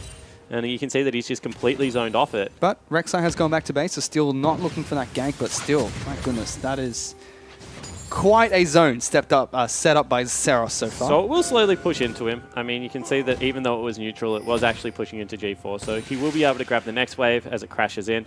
But still, big CS advantage in top lane. 3 kills now over onto the jungle. He's a full Tiamat ahead, just for reference. That's 1,200 gold at this stage of the game. And then CS advantages everywhere else. Credit to Dead FM. They look like a really good team at this stage. I would love to see Steel start pathing bot because Ashe is almost level 6. And once Ashe hits level 6, that's essentially 3 kills down in the bot lane, or as close as you can get. And it looks like they're going to do that because they've started the sweep together. And I love when jungle and supports team up and they're going to sweep the whole river. They're going to go into jungle. They're going to get the deep vision over Wolf Camp, as you can see on your map. And that means that at any stage, they know exactly where Nooney is. And if Nooney makes a wrong step here, his bottom lane dies. They were just picking exactly where Thresh is without even having wards on him. That's really smart from, I assume, Vivid, who would be tracking him on his recall to try and anticipate where he goes so they know where they can safely walk in and apply that ward pressure. Big play actually coming in, though, because Paz doesn't have his teleport. Yep, Ascension going to try and lock them down. Ultimate used by Lloyd will lock up Steel. He has a bounty on his head, so a kill onto this Rek'Sai is definitely going to be good for Ascension. They've trapped him. He's stuck between 2 turrets and 4 members of Ascension, but that's a lot used to take down a Rek'Sai. All things considered, just losing a Rek'Sai for a teleport and everything that Ascension committed, not the end of the world. Yes, it's a shutdown, and yes, it's Dead Nation FM's strongest member, but Vivid got out of that somehow. Yep. I mean, when you have a look at it, they also traded blue buff away from Orianna, who's already in a pretty painful lane, and they gave red buff over to Jarvan. So even though Renren has double buff at the moment, he's down 2 levels, he's down in an item spike, and he's going to lose a lot of a big wave to a turret. Yep. I mean, as you said, I mean, it was a big commitment. They got what they were looking for. They would have wanted a second kill on top of that. Probably not enough to claw them back into the game, but a good proactive play. And they've set up top lane and mid lane outer for knocking down later on this match. Already below half health, so 2 structures that could be easily sieged by Detonation Focus Me. And let's see how they use that later on in the game. Just checking the items really quickly. Blade of the Rune King picked up by both AD carries, so both moving towards a Bilgewater Cutlass picked up already. Both moving towards Blade of the Rune King later on in the match. And you can see that Nooney actually walked over the pink warden because he didn't expect it to be there. Sorry, control ward. Doesn't sweep it out. So much information obtained on this topside jungle just from 2 wards. And their whole jungle for Nooney right now is lit up like a Christmas tree. Thank God he's playing Santa Gragas and is probably used to this environment, T-Gun, coming down the chimneys every now and again. But anywhere he goes, every step he takes, every move he's made, they are watching him right now. Oh my gosh. You made fun of me for my puns. I can't even comment. All I'll comment on is Seros roaming down here. I think he could have went in there, just on his own. Pulled the trigger. He decides not to. Now Ascension are moving back towards their bottom lane outer turret to defend that. You can see what they're doing is they're looking for denial of CS. They're looking for those small victories that they were able to take in game 1 And looking just for a good mid-game to be set up. That's 3 control wards topside now. They're also building a TP advantage to try and dive bottom as well. The second that this tower goes down and Paz can get either to recall or into a bush, they will most likely try and TP him behind, get Seros to roam down, and take that advantage to the bottom lane. And they tried to call for a play bottom side as well. You can see Nuni was making or wrapping around the bottom lane, but Yutapon as well as Vivid back off towards their turret to be a little bit safer. G4, I just have to hit on something, and it's really tiny, but it's a trait that I like to see in people. This is what Cool used to do as well in the LPL. If you killed him early, you'd go back and he would buy a Dark Seal. Or back then, it was like the Majia's pickup. The idea behind it, you've already killed me once. I'm confident in my abilities. That is the last time I die this game. You know, you got the free one. Now I'm going to come back and I'm going to eventually buy a Majia's and kill your whole team. It's one of those plays that some players that are confidence players will just do things like that. And it's really quirky. It's really exciting. And we'll see whether it works out as the game progresses. Yeah, he's currently only got 1 stack on that Dark Seal. Let's see if he's able to get more later on. For now, Fish. For now. But Riftail's being popped mid lane. This has been the arch nemesis of Orianna's around the world. Certainly has single-handedly forced her out of the meta. However, stops the charge. Here we go. Charge number 2. That's going to go through. Oof, that's going to deal quite a bit of damage there. And that turret almost taken down. 1 more auto attack is going to be enough. Seros not ducking into range. It will be the Riftail that takes it down eventually. I mean, 2 turrets already, 3,000 gold. Sure, they gave over the Fire Drake, which is probably the worst Drake to give over to things like Renekton and Orianna at this stage of the game. But they're just trusting that the scaling will never come through because from now on, they will control that bottom side of the map. Oh, they also... that was a Cloud Drake. I'm pretty sure it was a Cloud Drake as well. Was it? Look, he's got the... He does have it, so it has to be a Cloud Drake. So, you know, I've been trolled by the graphics guys. They just wanted to see if we were on our game, and Fish luckily was. Yeah. Don't know what you were doing over here. I was watching Jarvan. I wanted to see Every step they TP. take, I'm watching them, Tegan, just like Spawn said. Oh, gosh. Renren's still farming. I retract my compliment. He's not going for the Tiamat build on Renekton, instead building the components for his Black Cleaver first. I mean, Renekton has the flexibility to be able to do that. Black Cleaver is certainly a better 1v1 dueling item, and he has Wave Clear already built into his kit in the form of the Q. So not a big deal. While we're on the topic of items, I want to touch on Ash's items. Her going Blade first, while not uncommon, shows you the sort of priority they have on their AD carry. They expect him to deal damage. They expect him to be just another damage threat, as opposed to an arrow bot. Good Dark Passage gets Lloyd back to safety away from the Ashe arrow. That was clutch coming out from Warlock and Lloyd. Steel is down in this bottom lane, but with both ultimates burnt by Braum and Ashe, doesn't look like they can re-engage. And I think they should have held those ultimates, because even though it was a good attempt at the play, they have Seros with wave priority mid lane. They have a TP advantage and a shoved in lane top. Although now G4 is in some big trouble. He's forced to flash follow from Steel, pops the ultimate on himself, but look at that, Rek'Sai ultimate, dodging the ultimate from Orianna. Big play from Destination Focus. Absolutely incredible. Yeah, it certainly was. They used Paz's teleport, however, and you can see that Renren actually cancelled his, however, now caught out in the jungle. He's popped Dominus, Slice, and dices away, but Paz locks him down with the ultimate flag drag. There is a Dark Passage there for safety. In fact, Paz flashes away from Nuni's body slam out of respect there. A lot of people have rotated towards the top side of the map, however, and all of a sudden, Yutapon has been able to shove another wave in, and Lloyd is going to be here by himself. They don't capitalize, no ultimates available. Bet you I wish they had a Braum ultimate and an Ashe arrow to be able to punish that rotation, Tegan. Absolutely, but I wouldn't even criticize using it before. Yes, they could have held it for later opportunities. I would criticize the way they tried to chain them together. The Ashe ult just came out plumb late, so they didn't even get damage on them. Remember, it's still stuck on the top side of the map. Just components of his Black Cleaver at the moment, where it's a fully completed Black Cleaver for the side of Paz. Tiamat to boot. I wish we could just see Vision from Dead FM's view, because they have some incredible wards out right now. We just saw Renren clear one on the top side, but if you look at the map, they just have Vision deep in Ascension's jungle everywhere, and complete Vision in the bot side lane as well. And what they're looking for, because they have 2 sides of the map that are winning, is they're just looking for Nuni's entry points into his jungle. Where is he basing? Where is he deploying to? That way, Steel can attack the opposite side of the map. Is a full Tiamat over a Tiamat, so 1,600 gold now over his opponent is Steel. And even though Nuni has done a good job of farming, 2 levels behind, and they're going to look for another gank here onto Renren. They're attacking him again. Steel jumps over the wall. Renren, I believe he just used his Slice and Dice as well. Not going to be available. No Cataclysm for Paz. And that will come back up, so he's able to get back to safety. But you can see they have the entry points to the jungle warded. So as soon as 3 members are moving through the jungle, they're like, okay, that's a free bottom lane turret. Let's leave this play where it belongs. We've already pressured him off the wave. Now we can just chip away at structures.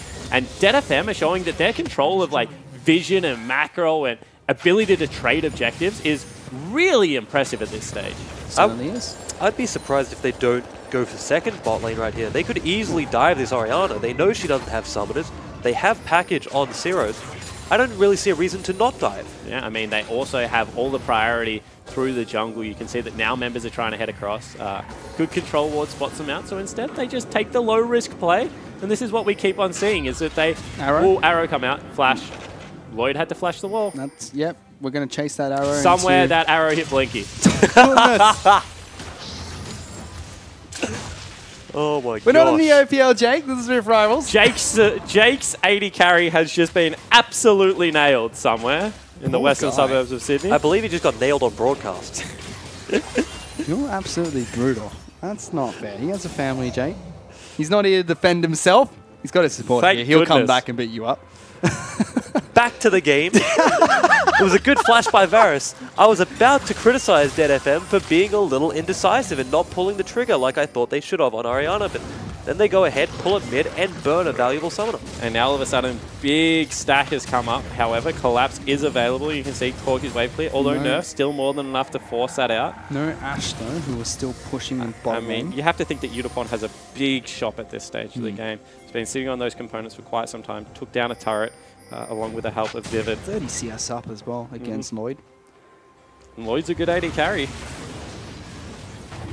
but so far Ascension not impressing against Detonation Focus Me, who have been dominant in their games played today. And this is why it's so exciting to watch teams like the Oceanic Pro League, like LJL, and like the GPL teams come together, because we've seen vastly inconsistent international performance from all of them. Yep. And we want to know how deep the regions go and how they stack up against each other. And so far, day one of Rift Rivals has delivered on that to a T. I mean, we've seen the LJL teams pick up a couple of good victories, but then drop a game against Oceania, who we thought would be the clear underdogs coming into this.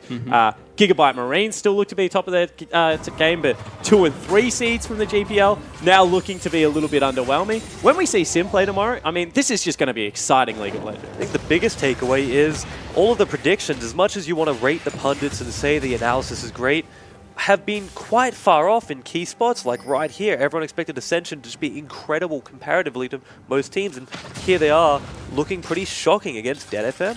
That could be 2 things, right? And I want to give it to Dead FM. I want to say it's just because they're playing extremely well, not because Ascension are underplaying. Yeah, I mean, we'll find that out tomorrow, right? When Legacy go up against Ascension, and we get to see a team that Dead FM also played incredibly well against, but Legacy at least had moments during that game where they looked like they could win fights. Then we'll definitely know where these teams stack up. Just listen to what the LJL casters had to say about the league itself. It's nothing for 20 minutes and then explosive actions. We're not even at 20 minutes, and NFM have done so much in this game. I mean, Steel did a lot. Oh, Flash actually burnt out there. And Heal, and now they're just piling on in. Look at this. Nooney's the first to fall. Ultimate used onto G4. He's going to have to use the Dark Patch to get away. Good dodge of the arrow and great flay onto Seal to get him away. There's the ultimate burnt by Orianna, trying to lock him down. Flash forward from Renner, and he's popped the Dominus as well. Lloyd really far up, trying to kite back. Paz in trouble. Good kill onto Ceres coming out from Ascension's 80 carry, and they're still chasing down the rest of their members. And just as we're singing their praise, they make a mistake. They got 1 kill. They should have been content with it, but they're still going. Good flay from Warlock. It's going to be Duke's shoes come out from Unipon, but it doesn't matter. G4 picks up a kill. Suddenly they're still diving into the back lines. Rek'Sai jumps in. Seal looks for it. So many low health bars. Paz gets 1 for his team, still chasing the rest. At the end of the day, though, it's a bad trade for Detonation Focus Me. Certainly is. It's a 2 for 3, and all of a sudden Ascension show that individual prowess, show that they can go a man down, but still turn a team fight. Good mechanics shown from Warlock. Nooney was there for a lot of it. Comes back in.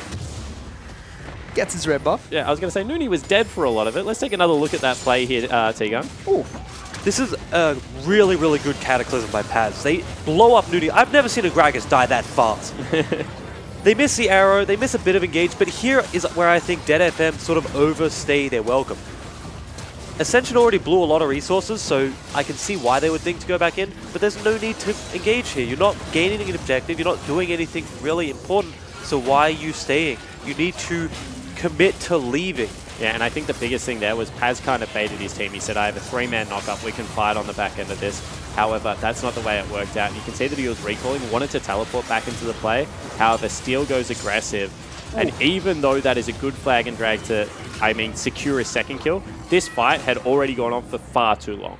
I'm also going to criticize Yutapon here a little bit, and this is nitpicky, but he had flash up when all of Ascension's health bars are low. Flash in, be aggressive, take matters into your own hands and turn that fight around, because I think there was points in that fight where he could have done the aggressive thing. Well, Japanese AD carries are known to be really aggressive in their playstyle, especially with their use of Flash. Yutapon going against that there, Tegan. Have to see if he's able to do it later on in the match, but still, Destination Focus Me sitting on just under 5,000 gold up over Ascension in a very comfortable spot 21 minutes in. But a lot of where it's manifesting itself right now is in the jungle through the big AD items that have been picked up. Nooney's still going to get towards tanky stats, has made up the experience deficit. Catch-up mechanics in the jungle are very strong at the moment. And in that top lane, where all of a sudden Renrin has also caught up. He's only 1 level behind now and is actually on a killing spree. So for what were the strong parts of the map, Dead FM are actually starting to lose contact with this game. Another scrappy fight here inside the red side of jungle on Ascension's side. Warlock incredibly low. Vivid picks up that first kill. Great cast. Saw a good cast, good shockwave as well. Yutapon said it is. Support follows shortly after. Steel can't do too much. Paz is trying to 1v1 Lloyd in the back lines, but it's the Varus that got the upper hand. Nooney jumps on in. Paz is trying to fight from a distance, gets a big shield from his W. Seal is trying to cut him off to make sure he stays safe. And again, sloppy fight for Detonation Focus Me. Can someone check if Yutapon has flash bound to his ability bars? Because that's another fight where he has flash up, could be using it to do aggressive things or defensive things even, and he's just dead. And that is an example where a single man Shockwave should have lost you the team fight, because G4 only hit Yutapon right there, and that should have been flash. Should have been a wasted massive cooldown on a level 13 Orianna. Instead it comes through, and even though G4 died greedily in the early game, he's now got a 6-stack Dark Sealfish. Game's starting to turn around. Goes back, has 2 items, and that's a weird item build coming out of Seros. Yeah, Seros has picked up his Haunting Guide. BF sword and Haunting Guides. Rusty would be proud somewhere in Sydney, but I don't know about this build. Lots of magic penetration? My main problem right now, especially after a fight like that, is Dead FM are quite far ahead, and they're struggling versus an Orianna who just hit a 1-man Shockwave. Yeah. That's only going to get more and more threatening as this game goes on from G4. You can't really expect him to whiff, for the lack of a better term, that many Shockwaves, especially going on into the 30, 40 minute marks. And I think the big thing for me is that even though they've got a 4,000 gold lead, a portion of that gold right now is kind of useless. I mean, Corki, not really known for building magic penetration at this stage of the game. Generally, you sit on your boots. That should be a Zeal item picked up now. I mean, he's even got a BF sword. You don't even see that. I mean, Trinity Force into Infinity Edge, it used to be something that was good on Corki. Not as good anymore. Just strange in general. One more compliment for Dead FM is the fact that they have had such good vision control and priority in lanes. They've just been getting these dragons recently for free. I don't know if that's a conscious decision by Ascension to say, you know what, we don't need to contest these, or they just can't. But either way, Dead FM coming away with a second Mountain Drake, Baron is now a very real, very quick threat from them. And the other thing is, even though they've given up team fights, they are giving them up so far into Ascension's jungle with lanes pushing that Ascension's not really getting anything off them. When Dead FM are getting picks, they're transitioning it into turrets. They're making sure the lane is map is being pressured. Right now, when Ascension get fights, it's just a couple of kills and relief off the map. It could even be just overreaches for Dead FM, always fighting in the jungle like you're saying, because they're trying to force the issue so far, and they know that if they do lose the fights, they're not really losing major objectives. They still have all their towers up. But at the same time, Renrin is back in the game, is completely even in items fish. In fact, is up a Doran's shield. And as the game progresses, I mean, we keep hitting on it, but gone are the days where Renekton is kind of a nuisance, but not really a threat. He is very threatening at this stage with the HP stacking build that comes out. Of course, you have the Orianna to help supplement everything he's going to be looking to do on the back line.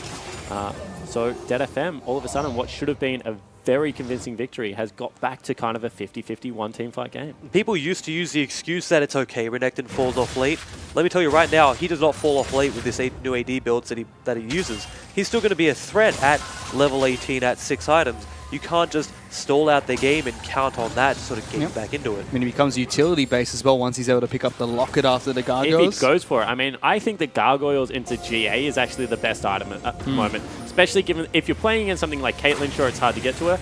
Ashe, as soon as G4 burns the flash, should be a sitting duck for this Renekton. So we'll see whether that is the case and how this continues to work out. Especially with no Mikhails on Thresh, and I doubt he's ever going to head that way. Yep. So Seris's build is confusing me even further because he's decided not to upgrade into a Liandry's Torment, which makes more sense for the poke on Corki, and is rushing the rest of his Infinity Edge next. And that Horny Guys is purely for magic penetration? Maybe he heard us criticizing him and decided to just steer off. Good flash, but it still connects. He's going to get locked down, but will come out of that stun shortly after, able to fight again. Both teleports being used. Ascension look like they just want to back out. Yeah, both of them cancelled as well. So whilst it was a good ulti to burn a flash, Vivitz was a little bit slow on the trigger, allowed a lot more gap. Oh, Paz. Good dodge. Had a bit of a heart attack there for the top laner of Detonation Focus Me. I'm okay. Are they rushing Baron now? Double Mountain Dragon, as Tegan's mentioned earlier, means Detonation Focus Me take this really quick, and Blazing King is alive. Oh, sorry, alive. Available for Ashe. So no, they peel off. I'm looking for a fight next. There's the ball from Orianna. Steal, really low, still jumping on in. Gets taken down immediately off of the back of this fight, but Lloyd tries to stand and deliver against Unipon. That's not going to work. G4 connects with a two-man shockwave, but even that's not enough. Warlock trying to run away from Paz. Not going to happen. Flag and drag straight on top of the Thresh, picking up another kill, and that's an ace picked up by Detonation Focus Me. And that's what Dead FM have been looking for the last 10 minutes of fights in the jungle, to constantly fish for the same thing. And like I said, once they got 2 Mountain Drakes, Baron is so much of a threat that Ascension have to overcommit, have to get really deep in to make sure they can defend it. They thought they caught Steal, but it didn't matter because the rest of Dead FM can just steamroll over you. And what happened is Paz got access to that backline. So even though they pick up Steal, all of a sudden G4 Lloyd, they were running for their lives. Lloyd went downwards and was kind of caught in no man's land. And if we just have a look at this Jarvan, flies onto Lloyd, so all of a sudden hitting 80 carry, double knock up onto 80 carry onto mid laner, absolutely taking over this fight. So Seal honestly did nothing. Paz, MVP of that team fight, made sure that all the threats were occupied and there was nothing that the Ascension lineup could do. I'm going to say Steal did one thing, and that was looked like he had no idea what he was doing, so Ascension would overcommit on him, then his team could clean up the fight. What he did was he had no idea what he was doing, and it worked apparently for Detonation. Haven't you ever heard the phrase that if you don't know what you're doing, how can the enemy anticipate what you're doing? Yeah, I have another one. Never argue with an idiot. They will bring you down to their level and beat you with experience. Wow. I'm not talking about fish. I was just saying that's my saying. All right. I promise not to argue this Spawn, don't worry. Meanwhile, Detonation Focus Me are moving towards top side of the map, looking to try and push down that top lane inner turret. They still have Baron buff to work with and a 10,000 gold lead behind them. This one's getting away from Ascension.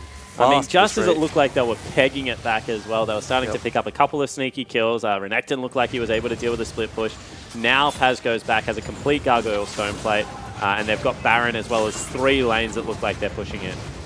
They're going to actually dive Renren, it looks like. I will say, once it gets to the inhib towers, it will be really difficult for Dead FM to push through an Orianna, because once the ball is just sort of sitting in the middle of the choke, it's really difficult to hit the tower. Well, they're just brute forcing their way through bottom lane inhibitor turret. Doesn't look like there's anything Renren can do. Nunu incredibly low. As you mentioned, Lloyd had to use his flash right there. So they break the inhibitor turret bottom lane and pile in to try and take this inhibitor down. That's a great way to beat an Orianna, is just do stuff when she's not there. Well, let's see if they're going to continue doing that, because now G4 is right in amongst it. Paz, close to the back lines, gets knocked down by Renren. Instead, Flag and drags out. They got what they came for, which is the inhibitor. Now they focus on the next objective. And the Baron inhibitor at that, all of a sudden, even if they don't win off that push, they're always going to have that bottom creep wave crashing in. Renren's going to have to deal with it. And Paz, at this stage, given the 2 level advantage, is certainly going to be more than his match. I just want to see them all recall now. Take that advantage, take the level advantage, take the EXP advantage. Don't worry too much about clearing the jungle like they did. Reset as a team and go to the other side. You don't need this extra Mountain Drake. It's basically redundancy for you at this point.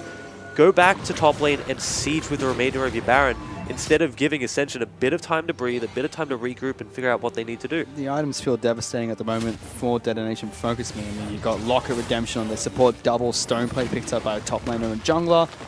Corki's hit his on power spikes. I mean, ignoring that Horning guys, kind of. And Ash also hitting her power spikes as well. The later the game goes, the better Horning guys becomes, because we've theorized, like, what is the right penetration item to go on Corki? It's definitely not Last Whisper. Is it Void Staff? Do you even really go it? Or do you just go continue, like, Energizer build and hope that you're hitting the targets that don't have magic resistant? Given the fact that there isn't all that much magic resistant built up, flat magic resistant is better than the percentage at this stage of the game. So right now, Seros is actually incredibly strong. Let's see if he's going to use it to great effect here as the mid laner for I don't like that he's strong with a Horning, guys. I want to really echo that point, but it isn't a bad purchase at this stage. These turrets fall down incredibly quick. The triple Mountain Dragon has been picked up by Dead FM. Good hook landing on towards Paz. It's going to take quite a bit of poke damage from Ascension. Yeah, not willing to commit because they think a team fight is just around the corner. You can see that Dead FM are continuing the push in the mid lane. Otherwise, you would have thought that maybe that would be a member that Rampage was able to find against Direwolves last game, where they can blow up a member and stall out the push. This turret seems to be the objective of choice for Detonation Focus Me. Paz is still top side against Renren. One thing that gets me is when I look at these two teams, I would expect Detonation FM to be the one poking out the opposite team, but Ascension time and time again just keep chunking someone to half health. Yeah, I mean, that's the power of Orianna at this stage of the game, I think it's fair to say. One combo, Shockwave on top of it at level 16 is going to give even the tanks a little bit of a problem. We'll see whether they hard commit onto Orianna or whether they just continue to funnel farm into the base. Poke coming out from Seros is quite devastating at the moment. Very far up. He has flash, so he's I think he's really flirting with them to engage on him and then look for the big Shockwave. Yeah. Paz, meanwhile, walking super minions in towards the base. We have Steel and Seros poking away at top lane and Inhibitor turret, so attacking two fronts at the moment. Nooney, hello. Has presence in the lane. Body slams. Get it? Because he's Santa Gragas? Oh, come on. Oh, no. This is a great example of Orianna zoning out people. I'm just ignoring it, by the way. Of Orianna zoning people out on towers. One rocket and Nooney is close to half health. Seros melts people at the moment. And look at this. Detonation Focus Me just attacking every single point of Ascension's base. G4 forced to get a Dark Patches back to safety. Paz doesn't take too much damage from Void at the moment. This mid lane Inhibitor turret almost down. A couple more autos from Utapon will be enough, and he gets it. I really don't like that he took that Dark Passage. He didn't need to, and it just gave up the tower. Yeah, and all of a sudden they're going to break on all fronts because they're trying to defend the base turret. Mid lane Inhibitor goes down. Top lane turret is just behind it.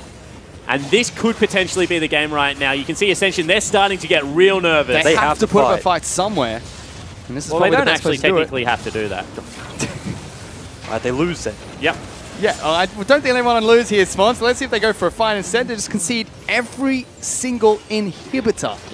That's going to be double super minions charging in towards their base. And that means they probably give up the next Baron. And with 3 Inhibitors down, Baron respawning in 50 seconds, a big shot coming out of everyone, that generally spells the end of the game. As much as you do want to concede things, you have to find a point to say, we have to fight here. And I think that point was that 3rd Inhibitor, but they let it go. Yeah, you have to ride out with him. You have to meet the charge. You have to hope that there's Gandalf on the hill somewhere. And that Helm's Deep won't fall. But instead, Helm's Deep is in absolute ruins. I mean, it has had its front door kicked in. It is not having a good time at all. And we'll see whether, I mean, bottom Inhibitor shouldn't be too far away from coming back up. But 2 Inhibitors is still generally enough to keep you off a Baron buff. Yeah, it's like, even if bot Inhib does come back up, the Baron's a foregone conclusion. 3 Mountain Drakes, as long as you have Jarvan over the wall to protect from Gragas trying to come in and steal, it's not going to happen. Yeah, what is the pickaxe building into? I mean, pickaxe at the moment builds into, I think, Death Stance, which useless on Corki because he does 80% magic damage, Ravenous Hydra, and Infinity Edge. What are you doing, Seros? I'm not going to speculate. He's winning the game. Second Infinity Edge. He's winning the game. I'm not going to speculate. Here's the Baron being taken down by Detonation Focus Me, and with that, the only way I think Ascension can win this match... I hope they win a team fight, so I get to see what Seros is building. The only way I think Ascension win this is if that turret in their fountain comes alive and walks out as the 6th member on Summoner's Rift. Other than that, it's going to take a miracle for Death Focus Me. Also correctly just been told that it also builds into Rage Blade. I still don't like that. It's the best choice out of all the choices he has, I guess. But this feels awkward. Well, he's winning the game of League of Legends right now. I'm not going to try and argue about what he's built. But now, Death Focus Me still looking to see if they can close this one out nice and clean. Down under bottom lane, working on that Inhibitor.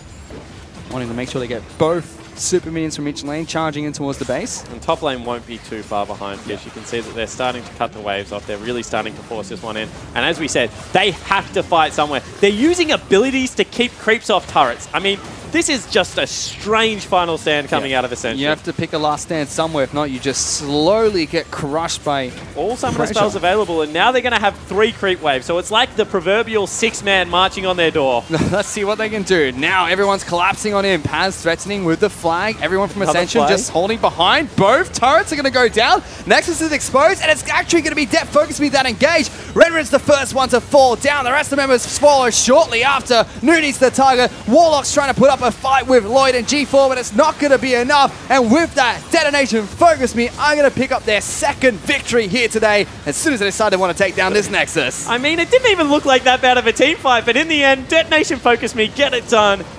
Inactivity bite Ascension hard, and a game that was played firmly on Dead FM's style. Yeah, like, I didn't even think they were going to team fight by the end there. I thought they were just going to take all the buildings. Yep. Just Ascension just never pulled the trigger, and they had abilities to do so. They just looked really gun-shy. And with that, we're going to welcome Jake from Avant back to the desk. I'm so happy to have you. Please, you're not going to make any Santa puns or things like that, right?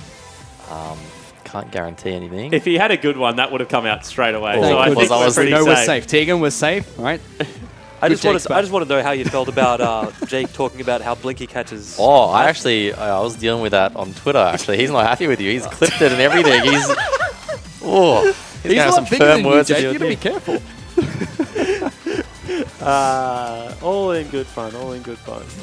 I don't know if he's gonna take it that way, but I can't stand between you two, so you have to sort it out yourself. I don't think anyone could stand between Blinky and someone.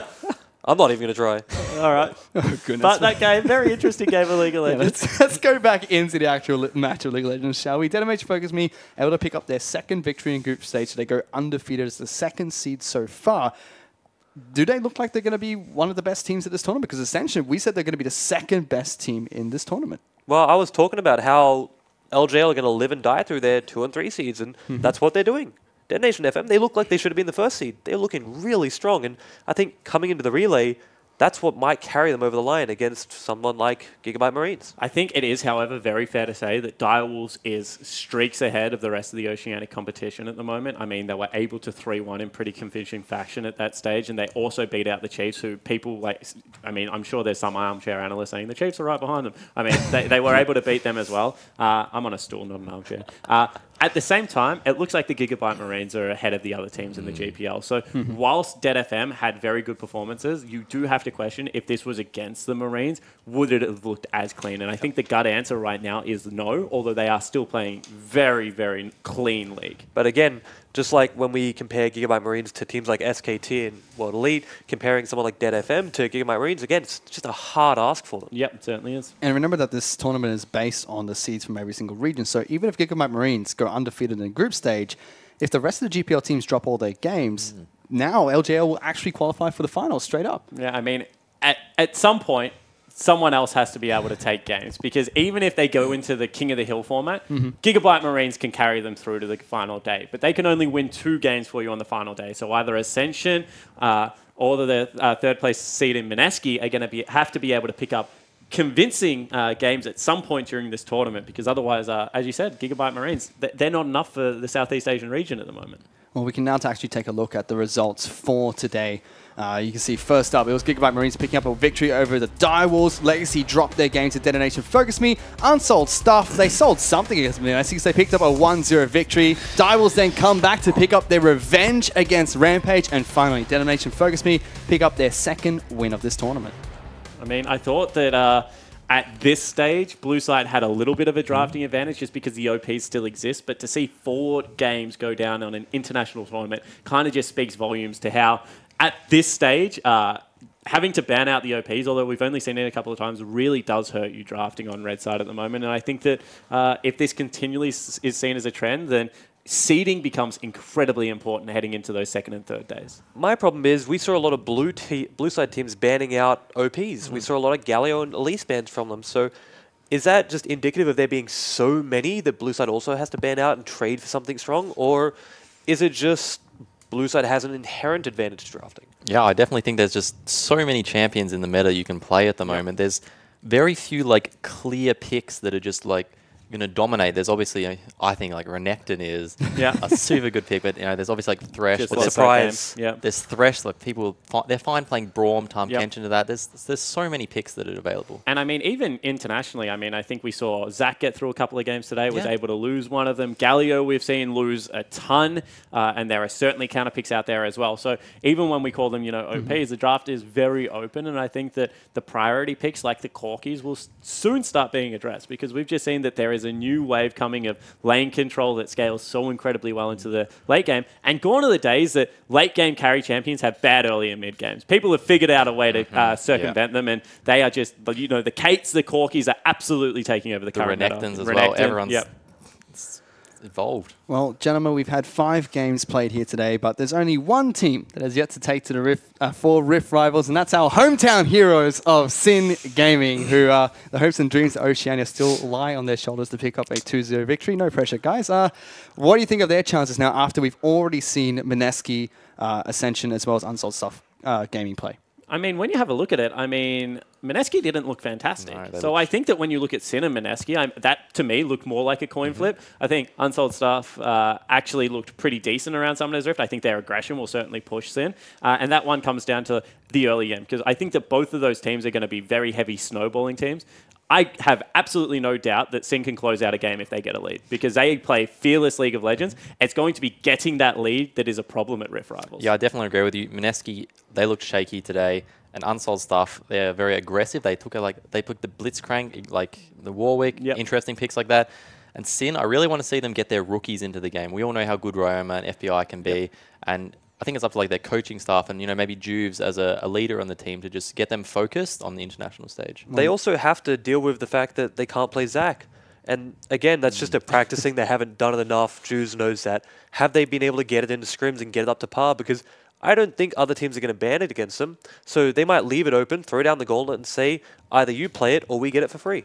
Well, for now, we can actually take a look at tomorrow's matches to wrap up the group stage for Rift Rivals 2017. Mineski will take on Sin as the first match of today. Then Rampage try to take down the Giants of Gigabyte Marines. Ascension will take on Legacy. And to wrap it all up, Sin will try to see if they can buy some stuff from Unsold Stuff Gaming. And that is actually really crucial that Sin gets, in my opinion, the weakest team of the tournament to kick this off, because they are an emotionally charged team. And when Juves is playing, aggressive League of Legends, it's more about how it's not about himself. It's about, what he's calling to Ryoma, what he's calling to FBI. As we said, they are the rookies. When their captain has confidence, when he's making those big plays, those two players in particular elevate their game to a very impressive level. Yeah, there's the running joke, obviously, here in Oceania, that when Juves dies, that's when he's unlocked. Hang on a second. I get in trouble for having the Blinky joke out there, and then you just pull that's not that my is Carbon's joke. Is that Carbon's joke? Yes. Okay, well, when Juves dies, his shot calling's unlocked, and Sin just become 10 times better. Well, but now let's actually take a look at the standings after today's matches. Right on top is going to be LOL Japan League. I actually believe that they're currently 3 points. I'm not quite sure about that one. Oceanic Pro League, 1 league, as well as the GPL, 1 point at the Actually, moment. hang on a second, are they?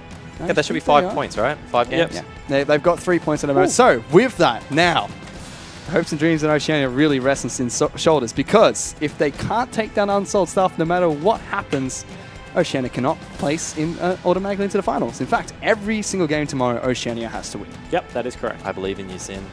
I mean, if they take the first series, they have a damn good shot. Like you said, they're really emotionally charged. They play a lot off tempo.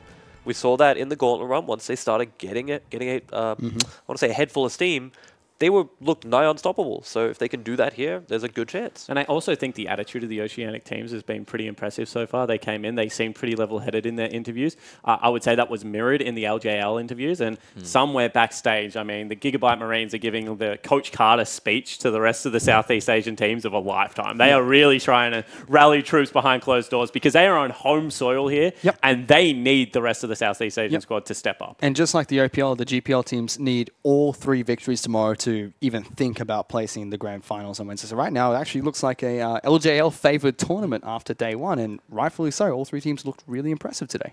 It's opposite of what we were saying at the start, I guess. Everyone thought, GPL. Finally, they're the dark horse that everyone great, thought though. they'd It's great be. for such a young region to have these types of results. I mean, I did say that if they were going to get this, they were going to do it through spots 2 and 3.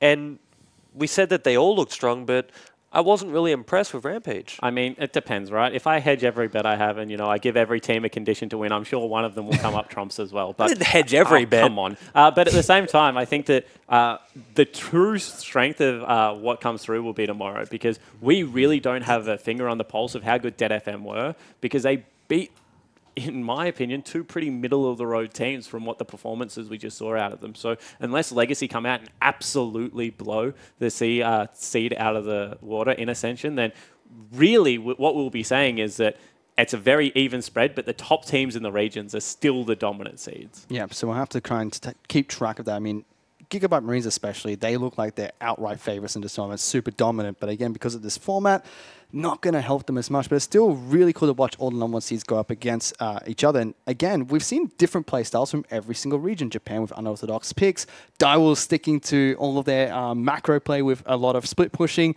whereas the GPL teams, we didn't quite see what they were known for, which is a lot of aggression. It seems like they reinvented themselves almost.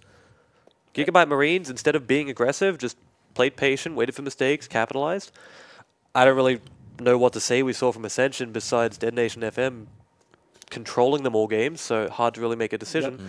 And Mineski just looked, like I said before, inconsistent, didn't look strong. Well, the one team that we've actually seen play quick League of Legends is USG. I mean, all the other teams actually have played relatively slow League of Legends, I think it's fair to say. So potentially as a meta thing is potentially taking those scaling picks and, you know, a lot of lane focus as opposed to highly ganking. But I think that like we potentially saw some of that out of Steel in that game when he was able to get top lane into mid lane ganks, very successful on the Rek'Sai. So I think that it's just, you know, maybe a mixture of first day jitters coming out from these teams that maybe haven't been overseas as much as we've seen. And the fact that the meta maybe doesn't suit it. Well, speaking of Steel, really quickly, we have Hingers standing by live in Vietnam with him. He clearly was the MVP of that match, so let's have a quick chat with him to see what he has to say. Hey guys, I'm here with Steel, who's just picked up that victory. How does it feel to go 2-0 today for your team? 오늘 이제 두 경기에 승리하셨잖아요. 이게 이제 어떤 기분인지 지금 한 말씀만 부탁드립니다.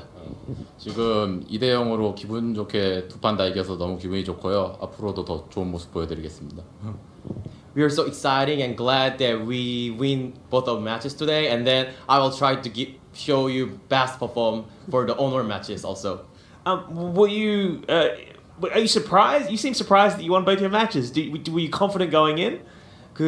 솔직히 지금 조금 뭐랄까 놀랐다고 해야 되나? 그러니까 승리를 이렇게 두 경기 다 가져와가지고 놀란 모습이신 것 같은데 이렇게 될 거라고 알고 계셨나요? 아니면은 약간 예상치 못한 결과였나요?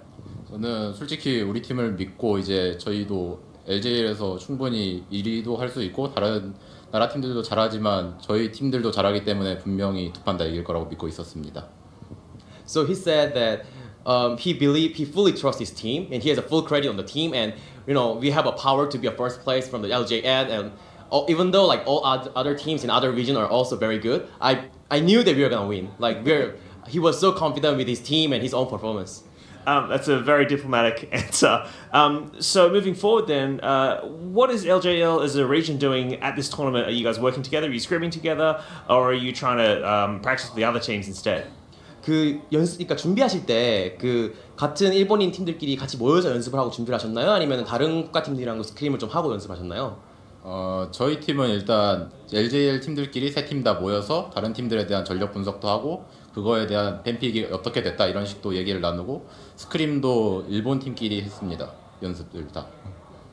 So when they prepare for the matches, they group together with all the other LJL teams, and then they analysis about pick and bans and all the for the each respective teams, and then we prepare by ourselves. Even the screen we train together within the Japanese team only. Yeah, wow, excellent stuff. All right, well, thank you so much for speaking to us, and best of luck for the rest of the tournament. 일단 뭐 오늘 축하드리고요. 이때 또 나중에 있을 매치에 대해서 또 좋은 결과 있길 바라겠습니다. Thank you. There you guys got to hear from Steel really quickly there about his thoughts on the tournament as well as the LGL. But that wraps us up for tonight. I would like to thank our analysts here, Tegan, Jake, as well as Spawn, our production crew, and everyone back at home for watching. Thank you guys so much. We'll see you guys tomorrow for more Rift Rivals action. Lance onto Fantix, and everyone from Gigabyte Marines piles on in. Big package used by Fantix. Everyone from Gigabyte is standing on top of it, but they say thank you for the Baron. Let's see if you can steal this one back away from us. They can't. Levi secures it. They only lose their top lane, and they get 2 kills for it as well. Yeah, and now they rotate down to the bottom lane. This turret already taken quite a bit of damage. There goes Saya, double flash play with the box. Chaos Storm and everything being dumped onto the Oceanic lineup. Triple kill, quadra kill picked up by Kalista. Looking for a penta kill. He is going to be able to pick it up in the first game of Rift Rivals. I mean, it's not a penta, it's only a quadra. Chippies is still alive in the fountain. Come on, Fish. Pull it together, mate. He's now teleported to a side lane just to deny that. But still, your point stands. Gigabyte Marines are going to pick up the first game. They will be able to pick it up against the Direwolves. The first team for the GPL getting their win in their home crowd. Claire going aggressive against Seros, dodged out away from the satchel charge, but Seros is turning this one out quite nicely. Throws down a minefield and Steel flashes for the knockup. First blood picked up by Rek'Sai. Legacy startup Dragon are taking a lot of damage trying to get out of this pit. Carbon's locked down and gets blown up by the Ziggs to kick things off. Double kill for Seros in this fight. Late Equalizer coming out from Tally. He's trying to keep it alive. Triple kill for the Ziggs. Claire's going to be taken out by Steel, and that's an early ace. Yep, Legacy looking for a fight. They catch out Detonation Focus Me. Mega Inferno Bomb will connect onto 4 members. Tally's in the back lines on top of Utapon. He's got nowhere to go. Blast Cone will get him to safety. He's still burning. A Carbon tries to launch in, but Seros interrupts his jump with the satchel charge. They take down the captain. Big equalizer. Paz right into the back lines. Double kill picked up by Seros. Claire looking for a fight. Almost gets taken down. Paz still trying to go toe-to-toe. He's going to be knocked away. Suddenly Steel's got to get out of there as well. Fedder's being thrown into the Ninja himself. Shock Blast narrowly away from the Rek'Sai. Legacy will be able to pick up a 2-for-2 trade. Cupcake trying to do whatever he can. He just can't. Turret 1 gone. Turret 2 destroyed. And the Nexus will be taken down. It will be Det FM coming in on the top for the LJL. That's a flash forward. Looking for a kill. The shove doesn't connect. One more auto. Remind picks up first blood, but they do have hammers up there as well to return the kill. Remind though snipes off one in the back line. We'll get the ultimate coming out from Java to lock him down. That will be a pick for themselves. Unsold stuff. They've got no health bars. They don't care. They just keep moving forward. Hummus is off somewhere and fighting the wolf camp for some reason, but still, it's the Japanese team that comes out on top. I mean, he also killed Remind, who kind of blew up their mid laner. Exo is about to die. The Thriller comes through and picks up the ace, and Zen is back up. Blitzcrank's going to try and join the fight as well. There goes Neo, locking them all down. Another kill onto the support, and Unsold Stuff take the LJL to 2 points in day 1. There's again coming in. Ultimate used by the Camille a little bit too soon. Tussle taking some damage. Chippy's trying to jump away. Wolf Flash early, being followed through though. You've got nowhere to go. Everyone from Rampage just charging on down towards this Jackson. First blood is picked up by Evie in the top lane. Right now. Teleport behind. Ramune actually getting caught out. Winter Spike connects. They lock him down. Knocked up as well. Easy kill for Shermfire. And now it's Evie stuck behind this turret because Chippy's has teleported in as well. Another Winter Spike. They're trying to lock her down. Ultimate to keep him right a little bit longer, but Shermfire pops the ultimate himself and picks up a double. Oh, there goes Tussle jumping straight back in. Evie's right behind him. King will eventually flash away. The hook shot comes through. Good cleanse coming out to Caitlyn. Is it enough? He gets one. Looking for 2. He gets the second as well. And now Dara's forced to run away, but Fantix hunts him down. Double kill picked up for the Corki, and Direwolves are looking for the win. Your boy King has gone absolutely insane in that last team fight. Blown up the comp, and that's going to be Oceania's first victory. First victory for Oceania, and finally taking down one of the teams from the LJL. Rampage will drop the game, and unfortunately not be able to pick up that extra point, but still, Oceania's hope still available here. There goes Paz. Gets the knock up. Renekton already at half health and knocked up by the Rek'Sai as well. He tries to double dash away, but still first blood picked up by Steel. G4 should be forced to flash away. Good damage from Seros. Used the heal. Flash forward. Final attack goes through, and Steel gets the second kill of the game from Destination Focus Me. And he's going to get knocked up by Paz. Paz is standing and delivering. Still takes quite a bit of damage. Cataclysm comes down. Remnant's forced to flash away. Now Nooney's in trouble. Look at this. Steel's on the top side of the map. Is he going to get the third? He gets his third kill in this match. And heal. Now they're just piling on in. Look at this. Nooney's the first of 4. Ultimate use onto G4. He's going to have to use the Dark Passion to get away. Good dodge of the arrow. Great flay onto Seal to get him away. There's the ultimate burnt by Orianna, trying to lock him down. Flash forward from Renner. He's popped the Dominus as well. Lloyd really far up. Trying to kite back. Paz in trouble. Good kill onto Seros coming out from Ascension's AD carry. and they're still chasing down the rest of their members. And another scrappy fight here inside the red side of jungle on Ascension side. Warlock incredibly low. Vivid picks up that first great kill. cast. Saw a good cast, good shockwave as well. Unicorn dead, and his support follows shortly after. Steel can't do too much. Paz is trying to 1v1 Lloyd in the back lines, but it's the Varus that got the upper hand. Looney jumps on in. Paz is trying to fight from a distance, gets a big shield from his W. Seal is trying to cut him off to make sure he stays safe. Really low, still jumping on in, gets taken down immediately off of the back of this fight, but Lloyd tries to stand and deliver against Unipon. That's not going to work. G4 connects with a two-man shockwave, but even that's not enough. Warlock trying to run away from Paz, not going to happen. Flag and drag straight on top of the Thresh, picking up another kill, and that's an ace, picked up by Detonation Focus Me. Now everyone's collapsing on in. Paz threatening with the flag. Everyone from Ascension just holding behind. Both turrets are going to go down. Nexus is exposed, and it's actually going to be Det Focus Me that engaged. Renrin's the first one to fall down. The rest of the members swallow shortly after. Nooney's the target. Warlock's trying to put up a fight with Lloyd and G4, but it's not going to be enough. And with that, Detonation Focus Me are going to pick up their second victory here today as soon as they decide they want to take down this Nexus.